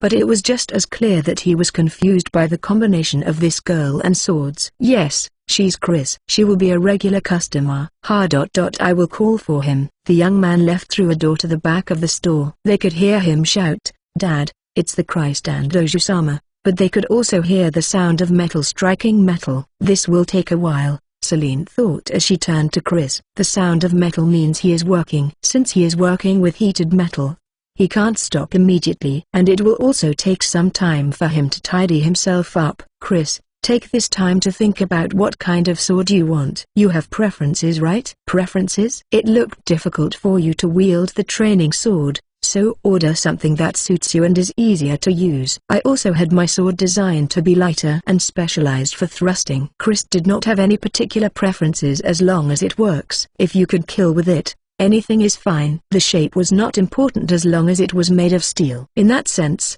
she had no preferences for weapons. But after seeing the collection of amazing cooking implements in the kitchen the other day, her thinking had changed. Most dishes can be made with just a kitchen knife and a pot. But if you wanted to make high-class dishes like Berry does, that would not suffice. The proper cookware is required to make those wonderful dishes, and it is because of such specialized tools that those artistic dishes could be created. Chris had experienced a shock when she first saw Berry's cooking and could now understand the meaning behind Celine's words. If that is the case for cooking, it is the same for swords. She would need something good to be better at killing. Something versatile, sturdy and easy to use. The sharper it is, the better. It would also be nice to have something much light so that there is less strain on her body and she is not tired out too easily. Chris randomly picked up a nearby sword. It was a thick long sword. It seems sturdy but is heavy and is more suited to chopping than cutting. It is not bad for hacking through armor, but it is inefficient. By aiming for weak spots, even light cuts with a knife can easily kill a human, so this is too excessive. Recalling her own experience and Grace's death, Chris put down the sword. There are a lot of long swords. Well, most of the swords sold here are those commonly used. The length of the weapon can increase range and cover for a difference in skill. Most mercenaries would use a long weapon rather than a short sword. Conversely, short swords are mostly used in battlefields though. Short swords? It's because they are better for fighting in crowded situations like in line formation. Long swords are useful only when there is space. Soldiers that have to fight without much space prefer more easily handled short swords. Of course, their main weapon is still the spear though. The length of the weapon increases the range, but the longer it is, the harder it is to handle or carry around. Something easy to use and carry around but more useful than a knife. Chris recalled the curved sword that the bandit, the one that pretended to be a merchant, had used. That sword was light and fit her hand well. The blade was thick at the tip and curved, making it cut well. Chris looked around for a curved sword and found a cavalry sword. Cavalry swords are curved swords meant to be swung with one hand from horseback. They are curved and sharp, but long and narrow. They did not look very durable. After some hesitation, Chris put it down and moved on. There were long weapons like spears and glaives, but those are out of the question. They are too difficult to carry around. Stabbing weapons are fine for killing one person, but you are exposed right after stabbing. A simple long sword has problems with weight and cutting ability. Chris considered her preferences and looked around, but each had their pros and cons. There was nothing that felt right. Celine showed her various options, but they did not fit Chris's tastes. Berry seemed to be very interested in the knives, She is probably looking for something she can use for cooking. Chris was more interested in that, and honestly, she would prefer to choose knives with Barry than look for a sword. But she knows that Celine wants to give her a sword and could not just ignore Celine. As Chris mulled over it, the young man from before returned together with an old man. "Hello, sorry for interrupting." No problem, welcome." "So, you wanted me to make a sword for this girl, Chris?" "I want you to make one like you're making it for Otisama. She may not look like it, but she has the skill for it." The bald, bearded old man looked at Chris with sharp eyes. He is large, muscular, and his right shoulder is slightly raised. There were multiple burn scars on his cheeks and arms, and he was dragging his left leg a little. "Injured? No, crippled." Chris naturally observed all that and judged from his posture that he could still fight quite well. Probably a soldier that retired because of an injury. "She's Gallant Sama's granddaughter. Koz-san. Do you know Gallant Sama?" "That's a surprise." "Of course, I am greatly indebted to him." His eyes relaxed and he smiled warmly at Chris. "Is Captain Gallant doing well?" "Yes. He is in the village now though." "I see. If he comes by again, could you ask him to stop by my place?" "Okay." The old man, Koz, fell into thought for a while, staring at Chris, then nodded. "I've heard a lot about you from Captain Gallant." "You certainly are a splendid and beautiful Oju-san." "So, what kind of sword are you looking for?" "Let's hear your preferences first." A small curved sword would be nice." Chris showed him the cavalry sword she had examined earlier. "Something like this but shorter and one-sided, thicker and the more curved at the tip and thicker overall." "I used something like that a while ago. It belonged to a bandit but it was quite good." T/N, not sure of this part and can't find anything online. Could also mean have the edge further out, like further from the handle? But one-sided seems to make more sense. "Quite good." "Yes." It cut well even when Chris swung lightly because of its weight and curve. The cutting ability did not drop much even after cutting 10 people. Even when Chris was a little sloppy and hit bone, there was only a slight nick on the blade. So Chris would like to use a sturdy sword like that. The old man frowned and glanced towards Celine. Berry looked a little sad, her eyes on Chris. "She came to us because of particular circumstances. Her skill is incomparable to any common martial artist, but because of that, it was a little hard for her to stay in the village. I see. Her situation seems complicated." Chris tilted her head in confusion, but the old man changed the topic. If a bandit used it, it should be some kind of barbarian sword. "Those are not well liked, so I do not display them here, but keys, bring that." "Ah, okay." The young man went into the back and quickly returned with a curved sword. Chris examined the shape and nodded. "Something like that. This sword is from barbarians that live in the mountains. The weight is in the tip like a Naginata and has good cutting ability. I think it is a good sword, but most do not like it." The curved sword the young man had handed Chris felt right in her hand. It was quite small overall. It bent forward sharply near the base, curving back and growing heavier at the tip, like an axe or a naginata. There was a slight forward curve in the handle so that her hand would not slip. It was comfortable to grip. There was a ring at the bottom of the handle that a cord could be threaded through. It might also play a part in balancing the sword. Chris drew it from its sheath and lightly spun it around, checking how it felt. The sharp sound of the sword slicing air, followed by the smooth sound of her sheathing it. The young man let out a gasp of astonishment and the old man widened his eyes. This should be just right to hang at the hip. With that thought, Chris turned to Celine. "Celine, this is good." That sword?" "Yes." "This fits Chris's preference." Celine looked at the sword in Chris' hand with exasperation. The sheath and grip were old and quite worn. It was definitely second-hand. Celine took it from Chris and returned it to the old man. This chapter is scrapped from readlightnovel.org. "Is this for sale?" "No, I bought it for reference a long time ago." "It is a good sword, but I can remake the same sword." "I will deliver something even better than this sword." "Please do then. I'll pay well. Berry." "Yes." Berry took out 3 small gold coins from a leather purse and passed them to him. With slightly surprised expressions, they lowered their heads in gratitude. "Is this enough?" "Yes, more than enough. I promise to deliver something worth the price." "I will do my best for Captain Gallon's granddaughter." "Foo-foo. Okay. Please do so then." "Chris, do you have any other requests for the sword?" Chris was frozen, still shocked by the amount that Berry had paid so casually. Chris had grown up in the countryside, but she still had a rough understanding of the value of gold coins. One could buy a few thousand pumpkins. No, with 3 that would be more than 10,000 pumpkins. Chris was surprised by the number of pumpkins the sword was worth and turned to Celine. Celine? Chris does not. My sword is the same price. Your skill is better than mine, so your sword can't be cheaper. Just accept it. You're a daughter of the Christ and family now.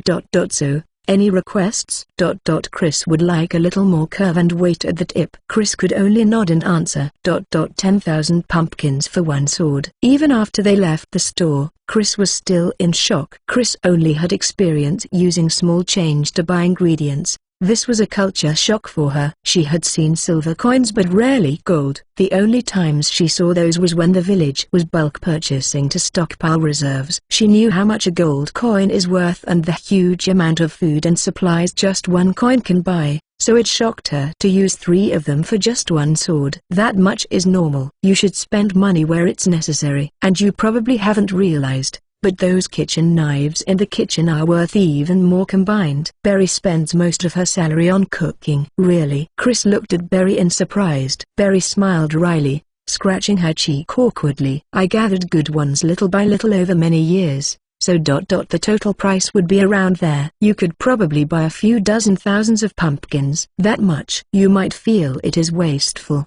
but by spending money like this, the artisans have more leeway to go through trial and error to make better things. Money is not just for hoarding. Looking around at the stores, Berry explained. For example, the delicious dishes made using various ingredients are created because there is leeway. In poor times, gathering enough food to fill your stomach is hard enough. But as nobles, we can grant people that leeway, and with it, they can buy better tools for themselves. That comes around and goes around. That is basically how the economy works. Berry laughed. Nobles buy a lot to distribute the wealth they have. Spending 3 small gold coins on a sword is certainly a lot, but with that money, the blacksmith's son can make something even better and concentrate on perfecting his craft. Of course, wasting money should be avoided, but if you use it in the right place, it is okay. I see. The reason the fruits and ingredients in this town are so delicious is because there is a good flow of money and everyone does their best to make better things. This is the result of them having the leeway to go through trial and error. If you think about it like this, it does not feel like a waste, right? Chris nodded, blushing as Berry patted her head. That view is much wider and profound than Chris's. From individuals to village, from village to towns, from towns to society. Even things that feel wasteful are not wasteful in the long term. Like why children in the village are taught swordsmanship, Chris recalled, impressed by Berry. I feel like you could spend on other things too though. You are pretty, but it's such a waste that you're always wearing an apron dress. Foo-foo. This is my favorite, Berry replied as she led Chris by the hand towards a store. Come, let's buy the ingredients for dinner. Is there anything you want to eat? Chris wants to know how to make the great Unwanted recently. Chris stammered, slightly embarrassed. Rather than wanting to know how to make it, she wanted to eat it again. Okay, Berry nodded happily. Foo-foo, I am glad you liked it. That one was simple, so let's try making it with chicken this time. Oju-sama, how about you? I want meat pie. The oven will be very busy then, so that leaves the soup. Chris can make pumpkin soup. You must really like pumpkins, Chris. Berry smiled wryly as they entered a store. Berry is quite popular in town and is welcomed with smiles anywhere she goes. The ingredients offered to her are always of the best quality. Argan-sama, how about this? It's a good round and plump bird. I thought you would be coming by today and set it aside for you. Oh my, I cannot very well refuse my favorite store. I was also thinking of using chicken today.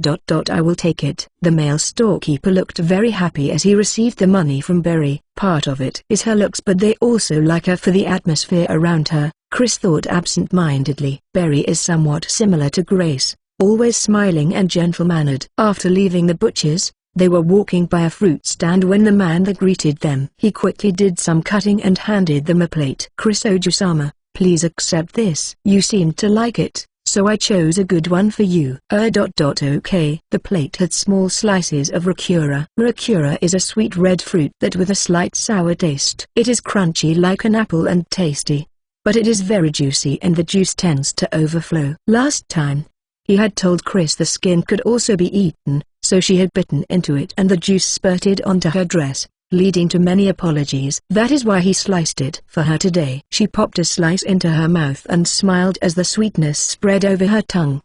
Very tasty. Haha, that's good. I'm sorry for not warning you last time. No. Chris was just foolish. Chris blushed as she replied shyly, making the man laugh cheerfully. Would you like some, Argan-sama? I can make them cheaper as an apology. Baiting Chris-sama with food. Is not fair. Please wrap some for us. Haha, thank you very much. And as an extra, here is something nice. When Chris goes shopping with Berry, people look at Chris with soft expressions. Chris does not remember doing so well in the village, and it is strange for Chris to be welcomed like this even though she had only come here recently and not much time has passed. Their trust in Berry is probably why they trust Chris, just like with Galen at the blacksmith's just now. Being trusted is a good thing, and this is thanks to Berry, making Chris's respect for Berry grow even stronger. Ah, Chris will hold that. Chris took the handbasket with the wrapped fruits and entwined her other arm with Berry's arm. Berry thanked her with a smile. Celine stared at them with a frown. Chris tilted her head for a moment, then quickly nodded and released Berry's arm, taking Celine's arm instead.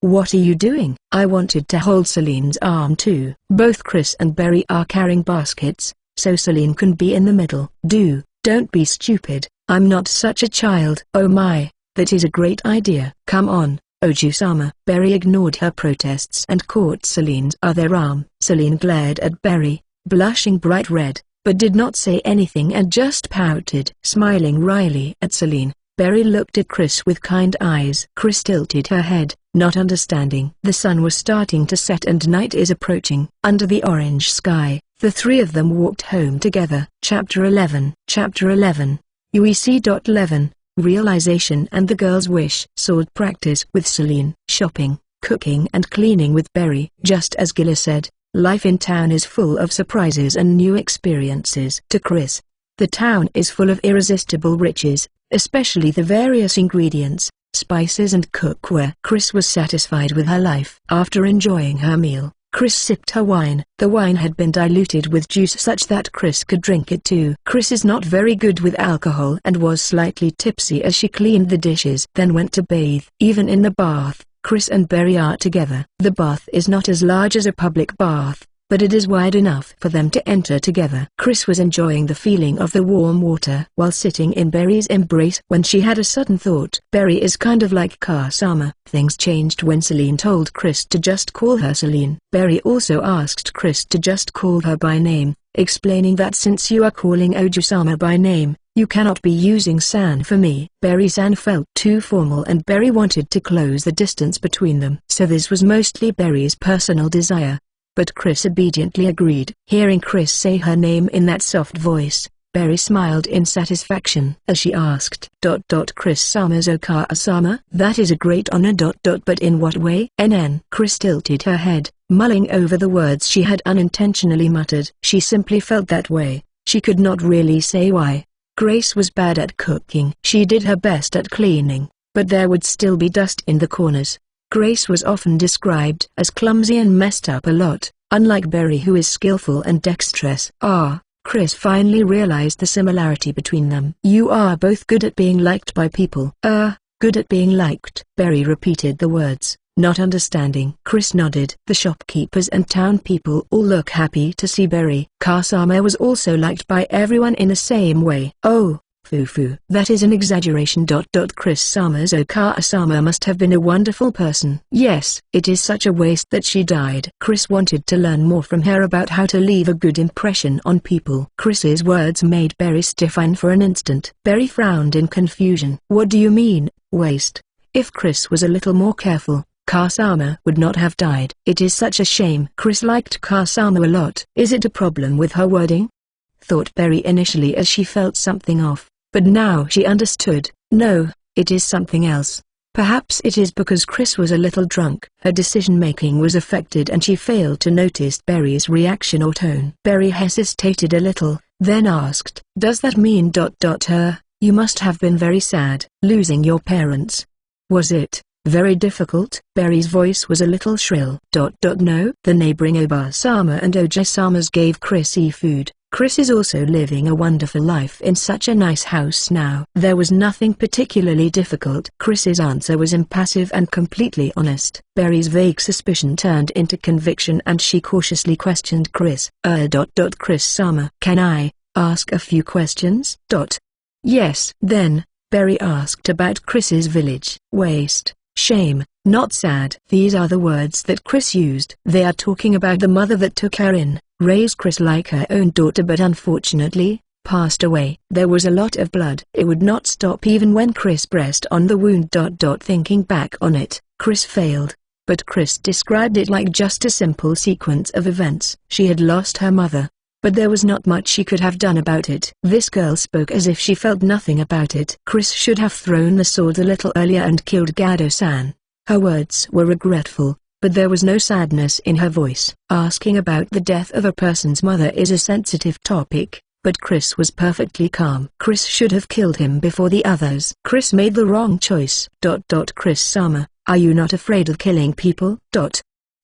After all, it doesn't hurt Chris. I see. Berry stroked Chris's head as she continued asking questions. Berry has finally understood that Chris is not a normal girl. What does Chris think about death or murder? Chris answered that it is bad because of the rules. What are rules? Chris answered that it is a system to protect the interests of the community. Since Chris is under the protection of the community, of society, it is natural for Chris to obey the rules. So it is also natural to act in the interests of the community and anything that benefits the community is good. Wolves are also killed on sight. Chris thought killing the bandits to protect the village was good, but breaking the rules must have been bad. It might have also been because Chris was not a village guard. Chris was hated for some reason, so Chris is not sure about this part. Chris covered her face in embarrassment. Oji-sama and the friendly Oba-san said Chris was not wrong and Chris was not punished for it. But that makes it even more confusing. So Chris still has not learned what is good.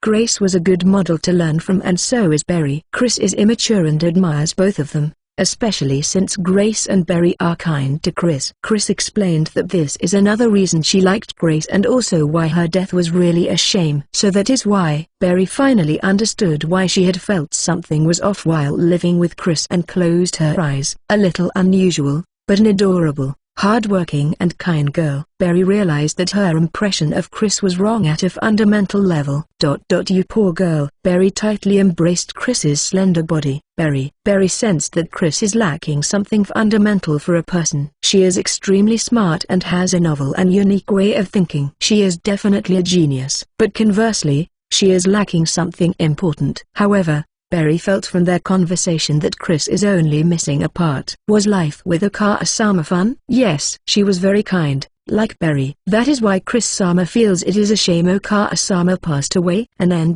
yes. It was a shame. Berry sighed. Chris-sama, that feeling is called being sad. At least, that is what everyone else calls it. Sad? Yes. It might be a small difference for Chris-sama, but your choice of words can cause misunderstandings. If you are asked about such things again, please say that you felt sad. Chris remembered Galen's words and nodded. Galen has also said something similar. Chris-sama, have you felt like when talking to someone, the things you are talking about are different or you could not understand why they said those things, or why people are happy or sad? Yes. Those are common occurrences for Chris. People often react differently from how Chris expects. And this is one of Chris's greatest concerns. A weird girl, abnormal, strange, creepy, a different kind of attention than the type being superior attracts. These are negative words. These are words that Chris have heard used to describe herself. Unless there is a reason to do so, Chris generally does not talk to people. Chris is aware that her communication ability is far from ideal. She did her best to avoid leaving such negative impressions through conversations as much as possible.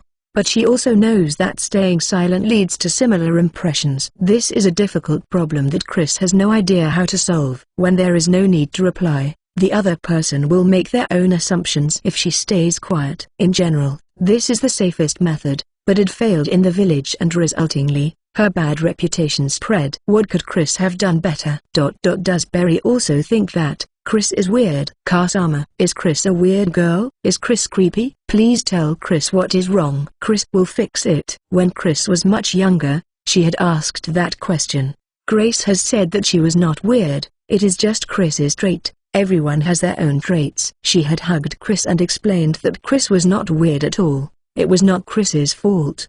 Grace had cried and asked her to not say such things again, so Chris has never asked the same question again, but the question still remained within her. Barry might give a different answer from Grace. Barry is a lot smarter and better at teaching than Grace. That is why Chris suddenly remembered that question and asked, Did someone say that to you? Yes. A lot of people said Chris is weird or creepy. Barry's arms tightened a little around Chris. Chris does not really understand what is weird or creepy about Chris. Chris stared blankly at her own reflection in the water as she muttered. Just like Barry said, Chris is not good at talking. Sometimes Chris cannot understand what other people are talking about, and Chris knows that is why people think Chris is weird or creepy. But Chris does not know what to do. Words do not mean exactly what they mean. There are hidden nuances behind them. People do not show everything. Their true feelings may differ from their attitude. Often people that Chris thought were friendly actually disliked Chris. This always confused Chris. Chris could not understand. Is this what you mean by you want to know how to leave a good impression? Yes. Barry and Kasama both seem to be very good at it. If Chris could be better at talking to people, then life would be easier. But Chris does not know how. When Chris asked that question when younger, Kasama said that it is a trait and Chris is not weird at all. But Chris knows that a lot of people think that Chris is weird or creepy, so that seems wrong. Does Barry know the answer? Barry fell silent for a while, thinking. Some time passed before she spoke again. Excuse my rudeness, but to be honest, I believe Chris-sama is a little different from most. At the very least, Chris-sama is not normal. Chris-sama's Okara-sama probably felt the same. Kasama too. Yes. And I will put this out the first. There is no easy solution to this problem. Let's see, Chris-sama, have you ever thought I am weird? No. Barry smiled wryly. Foo-foo. But people often say that I am weird too, in both good and bad ways. Really? Yes. Just like Chris-sama. Barry ran her fingers along the water surface and continued in a gentle voice. When you are different from people, it can be a trait when seen positively, but it can be creepy when seen negatively. Barry scooped up water in the palm of her hand and then let it fall. The splashing of water echoed in the quiet room. Traits are both good and bad. It depends on the viewer. I said there is no clear solution, and that is because there are parts that you cannot do anything about. I see. Chris pouted, then sighed. Chris had no doubts about Barry's wisdom. If Barry said so, then there really is no solution. Chris had gone through much trial and error, but if there really is nothing she can do about it, she can only give up. Chris-sama's Okara-sama probably knew this too. She must not have wanted to disappoint Chris-sama. That is likely why she answered that way. Disappoint? Yes, because she loved Chris-sama. Because she loved you, she was happy to see Chris-sama smile, and conversely, would be sad if Chris-sama was disappointed. Because she loved Chris. Barry smiled wryly as she watched Chris ponder her words. By the way, why does Chris-sama help me with my work? Barry has taught Chris a lot of things and, sleeps with Chris. And tea. And snacks. Chris has received a lot from Barry. Chris's voice grew small when she said snacks, but her answer was clear despite the stuttering. Barry smiled happily and continued. Is that why you do things to make me happy? Yes. Foo-foo. Chris-sama is probably thinking too much. Barry caught Chris by the waist and turned Chris around to face her. Barry held up a finger and smiled. Chris-sama makes me happy. This may be pretentious, but I also love Chris-sama. So I also want to make Chris-sama happy. Barry patted Chris on the head and looked into her eyes. Chris seemed somewhat happy as she stared back at Barry. Conversely, I do not want to disappoint Chris-sama. Chris-sama too. This is a little embarrassing for me to ask, but you do not want to disappoint me as well, right? Yes. Barry hugged Chris tightly and agreed in a strong tone. That is the feeling of liking someone. When you like someone a lot, it becomes love. Both are similar. But try to think of it like this. The feeling of wanting to do something for someone, to make them happy is love, and Chris-sama also has it. Love to Chris, working to benefit others without compensation is goodwill. That is Chris's vague definition. Grace had died protecting Chris. The small doubt that Chris had felt in that conversation with Gila, these felt like they were taking shape. becoming a little clearer in Chris's mind. Yes, when you love someone, you will not feel like that person's unusual parts are creepy. That is why Chris-sama's Okara-sama knew that Chris-sama is different but said that it is Chris-sama's trait. That is why she said Chris-sama is not weird at all. Chris was once again impressed by Berry's wisdom. This explanation is easy for Chris to understand. I also do not think that Chris-sama's differences are weird or creepy. In fact, I think those are Chris-sama's unique charm points. Berry hugged Chris to her chest, whispering into her ear. Chris relaxed into Berry's comfortable embrace and hugged back. That does not resolve your problem, but at the very least, that is how I feel and this feeling will not change. So if anything worries you, please consult me. Okay. Berry is kind, smart, good at cooking and can do everything. And now she is offering to be Chris's teacher. This made Chris really happy. But what can Chris return? Chris pondered over this. Unlike me, or other people, Chris-sama is very strong. Because of Chris-sama's mental strength, sometimes it might be difficult to understand what other people are feeling. Mental strength? Yes. For me. If Master Oju-sama or Chris-sama passed away in an unfortunate accident, I would be very sad. It would be so painful that I cannot even cook despite how much I love cooking. Many people would be like that if they lost someone they love. Berry's voice was slightly somber. Chris recalled how Gula was like when her son died and nodded in understanding. Those who are mentally weaker empathize with such feelings. They comfort each other, slowly recover from the sadness together and move on. But because Chris-sama is strong, it might be hard for Chrissy-sama to understand that feeling. To me, that is very lonely. Yes, Chris-sama. Do you like cooking with me? Yes, a lot. Berry knows a lot of dishes and it is amazing how Berry keeps thinking of new things to try. It is very fun to cook together. Fufu. When Chris-sama says it like that it makes me happy but is also kind of embarrassing. Smiling wryly, Berry continued. Both Chris-sama and I are fascinated by the same thing. Cooking. That is why I also enjoy cooking with Chris-sama and Chris-sama feels the same. Berry took Chris's hand, putting her index finger to Chris's. That is because we are working together with the same feelings. Berry pulled her finger away as she continued. If for example, I did not have any interest in cooking, would you feel the same way? Maybe. Not. If Chris-sama finds it more fun to cook with me than by yourself, that is because my enjoyment is added onto Chris-sama's. Berry said that in a light tone as she entwined her fingers with Chris's. That is the principle behind empathy. Happiness can be multiplied manifold while sadness can be eased. That is why I feel that not being able to empathize with others is lonely. I see. Chris nodded obediently. If things that are already fun can be even more fun, then it is certainly a waste. Chris does enjoy cooking with Berry a lot more than by herself. Most people are not as mentally strong as Chris-sama. That is why they want to share it when things are tough or when they enjoy something. But that is difficult for Chris-sama to understand and is probably why people think Chris-sama is weird. Berry put a finger to her lips and thought for a while before nodding. She caught Chris's waist again, adjusting Chris's position as she smiled and said, This is not a fundamental solution, but for now, let's start with sharing fun things. Sharing fun things. Yes, by doing that, you might slowly get a better understanding of empathy. And there is no time like the present. Let us try something right after we finish bathing. Berry rose with a splash as she said that. Unable to follow, Chris tilted her head, watching the movements of Berry's full breasts. Berry, what are we doing? Something Chris-sama enjoys.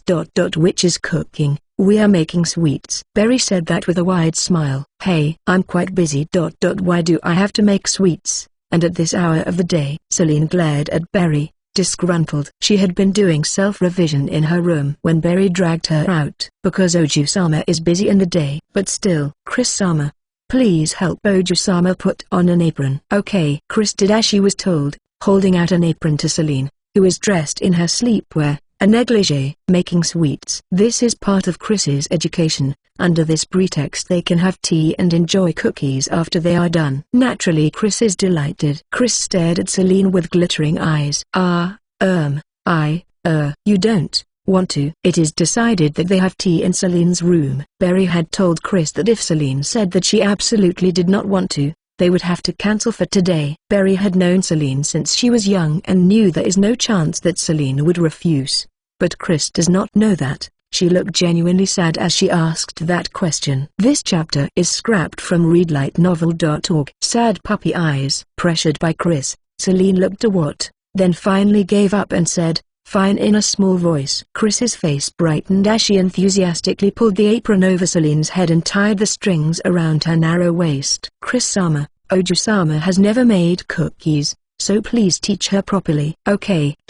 Berry, what are you doing? "I am watching the two of you with a smile." "You?" Celine glared at Berry, but Berry was unaffected. "Come on, we will be together for a long time, so it is important to get to know each other through activities like making sweets. This is a good opportunity." "You look like you are just enjoying yourself." "Of course not. First, let's start from breaking eggs." "Come, Chris-sama, please teach her." "Okay." "Celine, over here." "No need to pull, I'm coming." Dragged over by Chris, Celine reluctantly joined them in making cookies. Celine is proficient in swordsmanship, but is not really suited for delicate work. Simply put, she is a clumsy girl with no attention to detail. She dropped the eggshell and added the wrong amount of flour. Each time Celine made a mistake, Chris calmly pointed it out and explained how to do it with a demonstration. The eggshells just needed to be scooped out and they could simply increase the other ingredients to match the amount of flour. They ended up making a lot more cookies than originally planned, but that is a welcome result for Chris, putting her in a very good mood. Celine seemed to be affected by Chris's mood and despite complaining at the start, started to enjoy herself. Celine's tongue has been refined by Berry's dishes. Her sense of taste is excellent and she made many suggestions about extracts or mixtures to use to enhance the flavor of the cookies. Some of the combinations they tried failed, but Chris had never tried many of them and enjoyed sampling the various cookies. Fortunately, they had plenty of batter thanks to Celine, so they could easily bake a large variety of cookies. After baking, they visited Bogan. Bogan was clearing paperwork and was surprised by their sudden visit, but quickly grasped the situation when Berry emphasized that these are the first cookies Celine has made. He happily accepted the cookies and started eating. Celine looked very embarrassed, but could not completely hide her happiness as she watched Bogan eat her cookies. Meanwhile, Chris was starting at Celine curiously. After that, they had their nightly tea in Celine's room. Celine was sulking from Berry's teasing, but rejoined the conversation as they moved on to discuss the extracts and mixtures they used. This was nice, this one was a little too sour, that was too sweet. This was bitter and not very nice but smelled nice. Chris preferred the sweet ones while Berry liked the slightly salty combinations. Celine liked those with a slightly sharp, sour taste. Doing this turned out better. No, but that method, their preferences differed and their opinions varied, but it was a fruitful discussion for Chris. The sweet ones are nice, but a little salt does help to bring out the flavor. Those with a sharp, sour taste can be nice occasionally to wash away the sweetness. What is tasty changes with each cookie eaten. That is why Chris made many discoveries from their varied opinions. It was a lot more fun than if she had baked and sampled the cookies by herself. Thinking back on it, it has always been like that for Chris. Chris liked having others taste her food. How was today's cooking? Is it better than yesterday's? She had asked Grace, Gorka, Galen, Gala, so that it was fun. Chris realized. What would Grace have said about these cookies? What about Gorka? Chris imagined it. But they are not around anymore. She cannot ask them. Chris recalled how happy Bogan and Celine had looked earlier. Something felt fuzzy in her chest, making Chris frown and tilt her head. "Chris, what's wrong?" Nothing. Just, my chest feels fuzzy. Did you eat too much? You. Now that Celine mentioned it, that might be the case. Chris blushed, her eyes wandering. Even though they already had dinner, she ate a lot of cookies. Her stomach does feel a little bloated. Sorry for the wait. That was when Berry returned. She was carrying a plate with something red and translucent. Was that what you were secretly making? Foo. This is a small surprise. I thought it would be nice to have something refreshing after the cookies. Here, Chris-sama. The translucent something wobbled as Berry placed it in front of Chris. It was pretty, like a gem, but Chris has never seen it before. This is jelly. Foo. Seems like this is the first time Chris-sama has seen it. Here, say Anne. Berry scooped some with a spoon and brought it to Chris's mouth. The jelly danced on Chris's tongue, tasting familiar. Tea. Correct. How is it? Chris-sama loves sweet things, but after enjoying sweets something refreshing like this is nice, right? Tasty. Foo. Here's more. I was not sure if Chrissy-sama would like this, so I am glad. Sayan, Nmu. Celine watched them with an exasperated expression as she ate her own jelly. She's not at an age to be spoon-fed. Chris-sama is cute when she is fed, so this is fine. Fufu, are you jealous? Then Celine-sama too. Ha, no need. Berry, how do you make this? Already captivated by the texture of jelly, Chris questioned Berry with glittering eyes. Berry laughed softly as she patted Chris's head, promising to teach her tomorrow. Their tea time came to an end as it grew late. Chris was still full of excitement and bliss as she laid in bed, with Berry sitting at her side, stroking her head. Next time, let's make cookies this way, that way. Chrissy made some suggestions and Berry nodded with a smile. How was it? Was tea time fun? Yes, very. That is good. This is what I mean by sharing fun things. It is a lot more fun to share fun things with someone else. Cooking is a simple example. Berry put a finger to Chris's lips as she spoke. Everyone has different preferences. Everyone has different opinions. But Chris-sama and I, even Oju-sama, are all the same. The same? Yes. Berry smiled cheerfully. Chris-sama, Oju-sama and I all want to eat something nice, make something delicious. Could you feel that we shared the same feelings? Yes. That is empathy. Through cooking, Chris-sama was able to understand our feelings. You were able to discover the parts which matched Chris-sama's feelings. That is why you could accept the differences in opinion and have fun. Berry took Chris's hand and entwined her fingers with Chris's. At the root of it all, everything is intrinsically connected. At the root. Yes, both Chris-sama and I are like fruits from the same tree. Laughing softly, Berry planted a gentle kiss on Chris's hand. Just like cooking, everyone has their own likes and dislikes. There are things they enjoy or find boring. Everyone likes or dislikes different things. But the feeling of having fun, liking something, happiness or embarrassment, these feelings are the same for everyone. For Chris too? Yes. Chris-sama is certainly different from others. But when it comes down to it, Chris-sama is the same as other people. Chris-sama is no different from Oju-sama, Master, Gallant-sama or even me. Releasing Chris's hand, Berry brushed Chris's hair away from her face. The feeling of Berry's hand is similar to Grace's. Kind and gentle. The feeling Chris likes. You can only see the surface of people's hearts. So in a sense, it is natural that you cannot understand others. Just like how you cannot see the bottom of a soup, you also cannot see the deepest corners of someone else's heart. Can you tell how a soup tastes based on its appearance? Chris has to taste test first. Chris answered honestly, blushing as she used the words taste test. Berry nodded. Yes, but you know how onions, tomato and meat taste. If you know how each ingredient of the soup tastes like, could you imagine how the soup would taste? Yes. Berry pressed her forehead to Chris's and smiled. Fufu, it is the same. For example, I know how it feels to have fun, but I also know how it feels to be sad or go through difficult times, so I can imagine how other people would feel to some extent. This is the only thing Chris-sama is lacking. Berry's large, gentle brown eyes stared into Chris's purple eyes. By exploring how Chris-sama feels and thinks about different things, by exploring deeper and deeper into yourself and finding out more and more, it was a strange feeling, like Chris was being sucked into Berry's eyes. Chris could only stare at Berry and listen to her voice. Chris narrowed her eyes, enjoying the warmth on her forehead. Eventually Chris-sama will also be able to understand the feelings of other people. Of course, this is not a simple solution and may take a long time to show tangible results. But by doing this, I believe that Chris-sama can obtain what Chris-sama wishes for. Wish for? Yes. Something Chris-sama has not noticed, but something very precious to Chris-sama. Chris frowned in confusion, making Berry laugh out loud. Well, no need to think so hard. Even I am not perfect. I am in no position to tell Chris-sama what it is. I also try to understand people when I can only see the surface. So there are times I misunderstand someone without realizing. This happens now and then. Really? Yes, everyone is like this. It is not only Chris-sama. After a moment of thought, Berry told Chris, let's try this. Do not hold back with me. If there is anything Chris-sama wants me to do, please speak out and tell me. Berry held up a finger and smiled teasingly. Please tell me what Chris-sama enjoys. What makes Chris-sama happy? Similarly, for what makes Chris-sama unhappy. I believe it is best to understand your own heart first. That, for example, It is about time for Chris Sama to be sleepy. And I believe that Chris Sama likes hugging someone to sleep, am I right?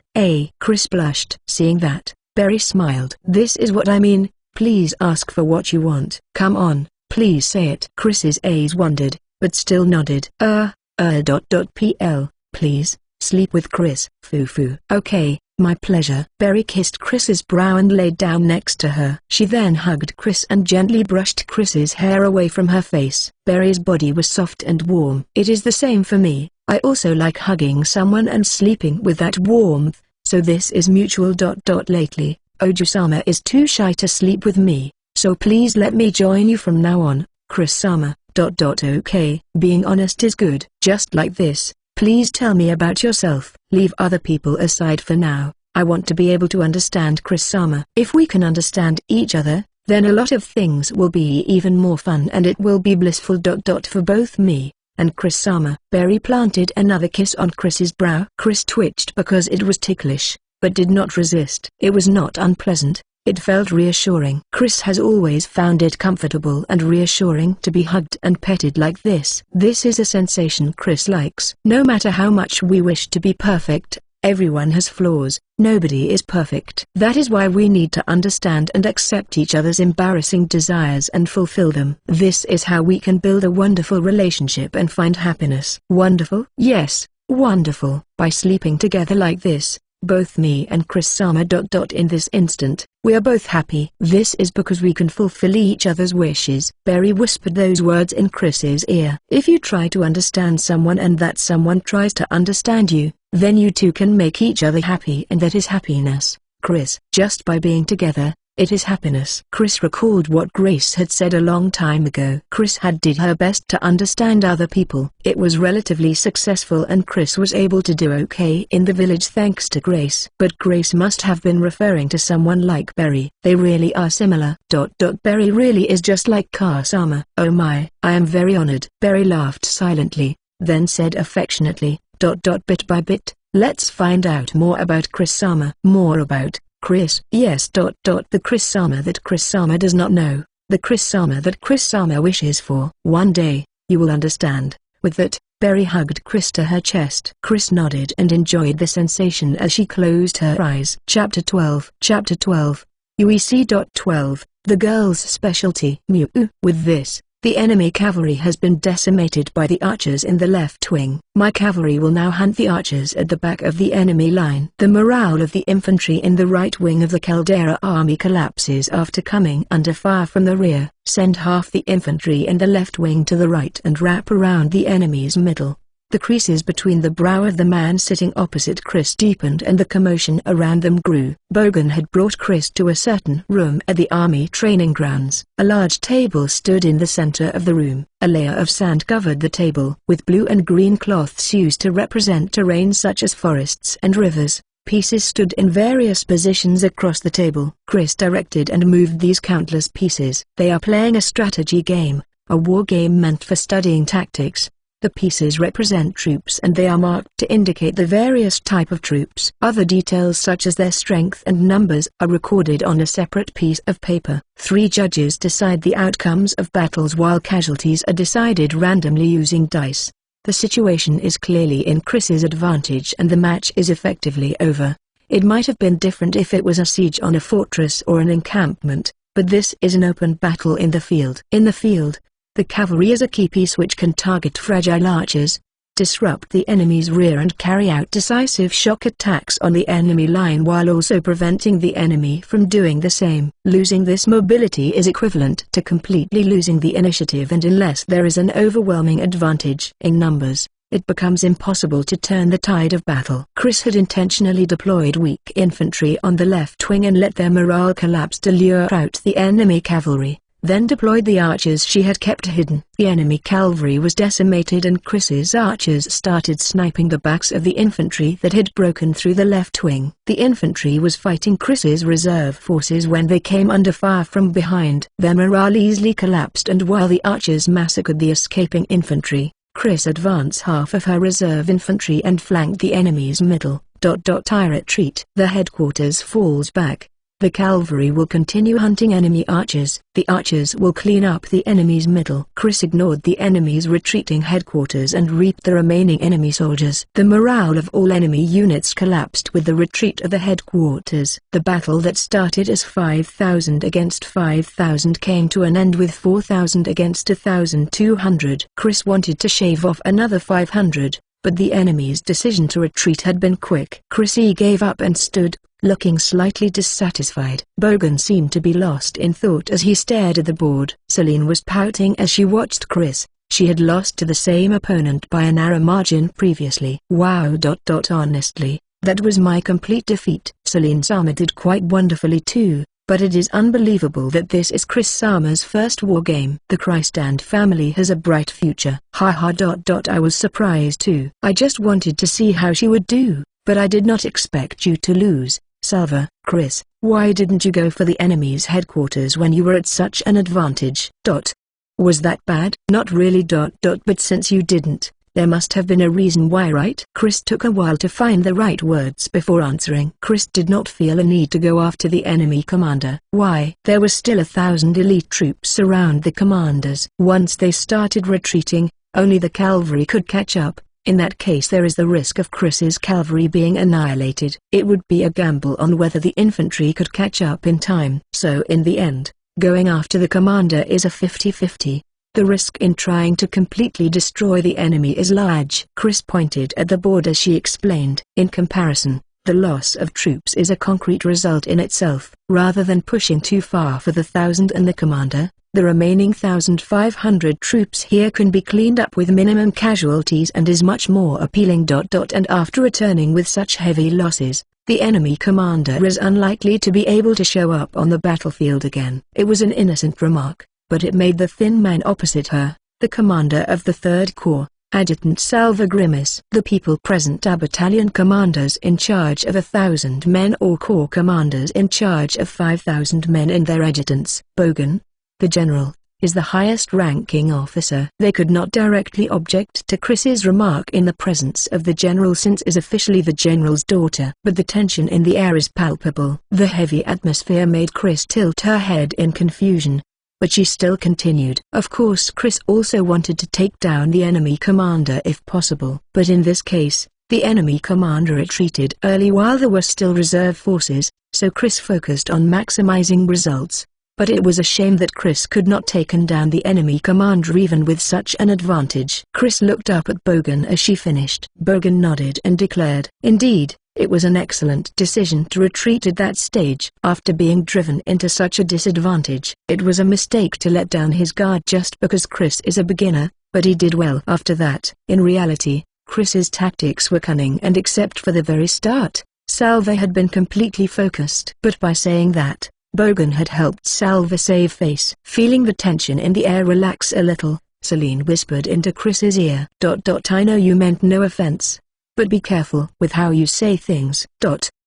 Celine whispered such that only Chris could hear her. Chris cocked her head, confused on what she had done wrong. There's probably no use telling you that though. Celine sighed, roughly petting Chris's head. Chris contemplated complaining about her hair being messed up, but the comfortable feeling kept her silent. Half a year has passed since Chris joined the Krystand family. Although Celine's rivalry with Chris has not faded, Celine dotes on Chris like a real sister now. Chris shows extreme genius at times, but she is honest and obedient. She tends to say things too bluntly and is insensitive to others' feelings. Celine sees her as just a slightly peculiar girl despite her flaws. This is largely because Chris is domestic and enjoys cooking and other housework. Since Celine, like Berry, has seen that part of Chris, Celine sees her as a nice, well-mannered girl despite her differences. Bogan saw great potential in Chris's talents and started giving her a military education together with Celine, but lately, Celine has started to wonder if that was the right choice. Chris displayed genius in tactics and strategy,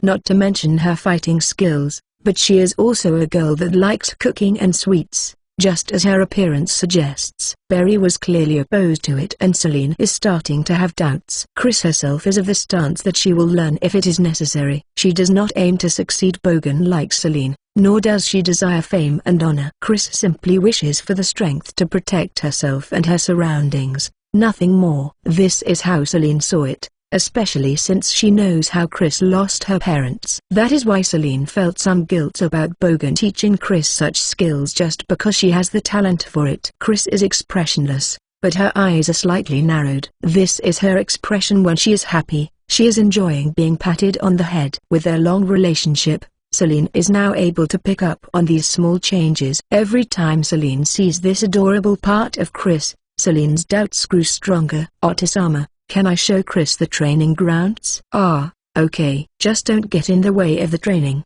The moment Celine and Chris stepped out onto the training grounds, the soldiers' gazes gathered on them. This country's, the Albran Kingdom's royal family is not a patrimony and women have inherited the crown, so there were times when the queen ruled the country. Because of this, the standing of women in this country is strong and female soldiers are widely accepted.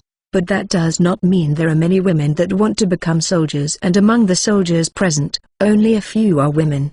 These female soldiers are also not necessarily all good-looking. If rare beauties like Chris and Celine appeared in such a place, it is natural that all the men's eyes would gather on them.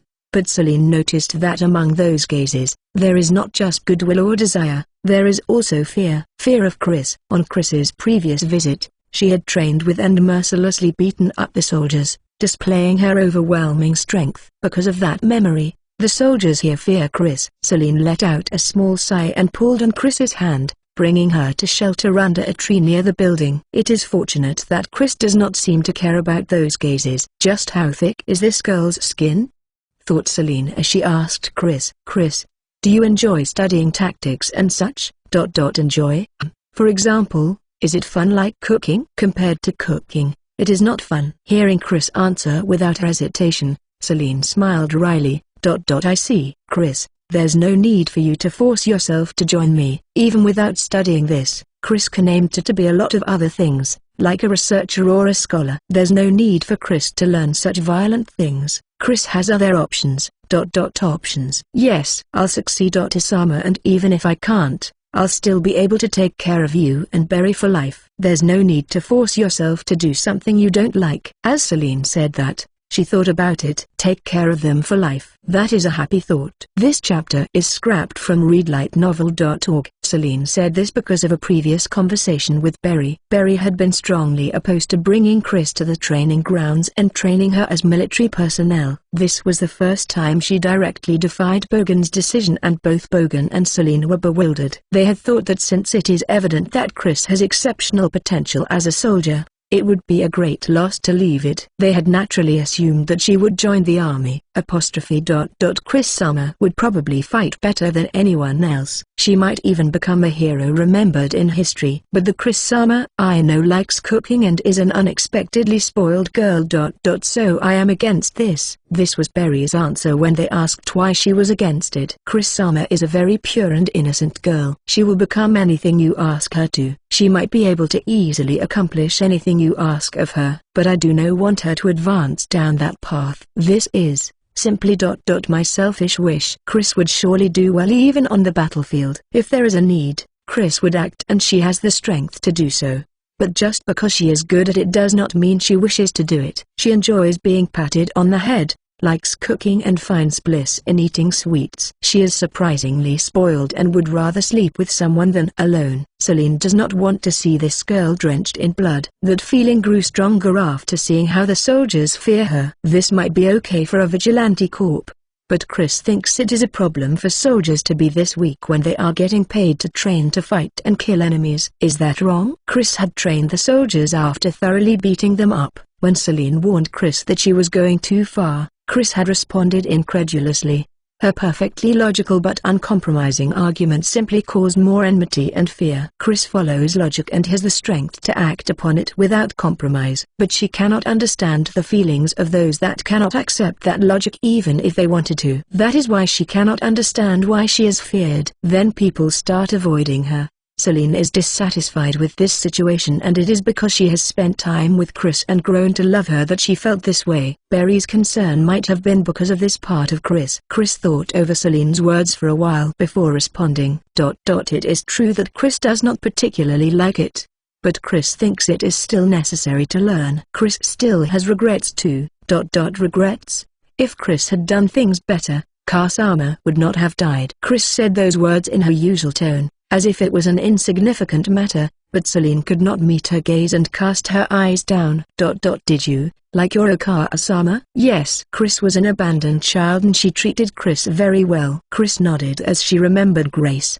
Truly a shame. No, this is sad. Chris recalled Berry's words as she continued. Chris does not want to regret again, so Chris wants to have more options. Of course, Chris just wants to live with Berry and Celine and cook together though. To Chris, the most important thing right now is cooking. Then her forerunner and comrade, Berry. Celine has also joined them recently. Chris's current fortunate lifestyle is supported by Bogan and protected by the overall community that is the country. As she studied and expanded her knowledge, expanded her view of the world, she had learned that her cooking life is protected by many things. To Chris, Berry is her comrade and is very important, as is Bogan, who supports Chris's lifestyle and his successor, Celine. Her guardians, Bogan and Celine, are both of the military. So Chris needs to be in a position where she can save them when they are in danger, is how Chris thought about it. When the bandits attacked the village, Chris's greatest failure was that she did not have influence and could not command the villagers.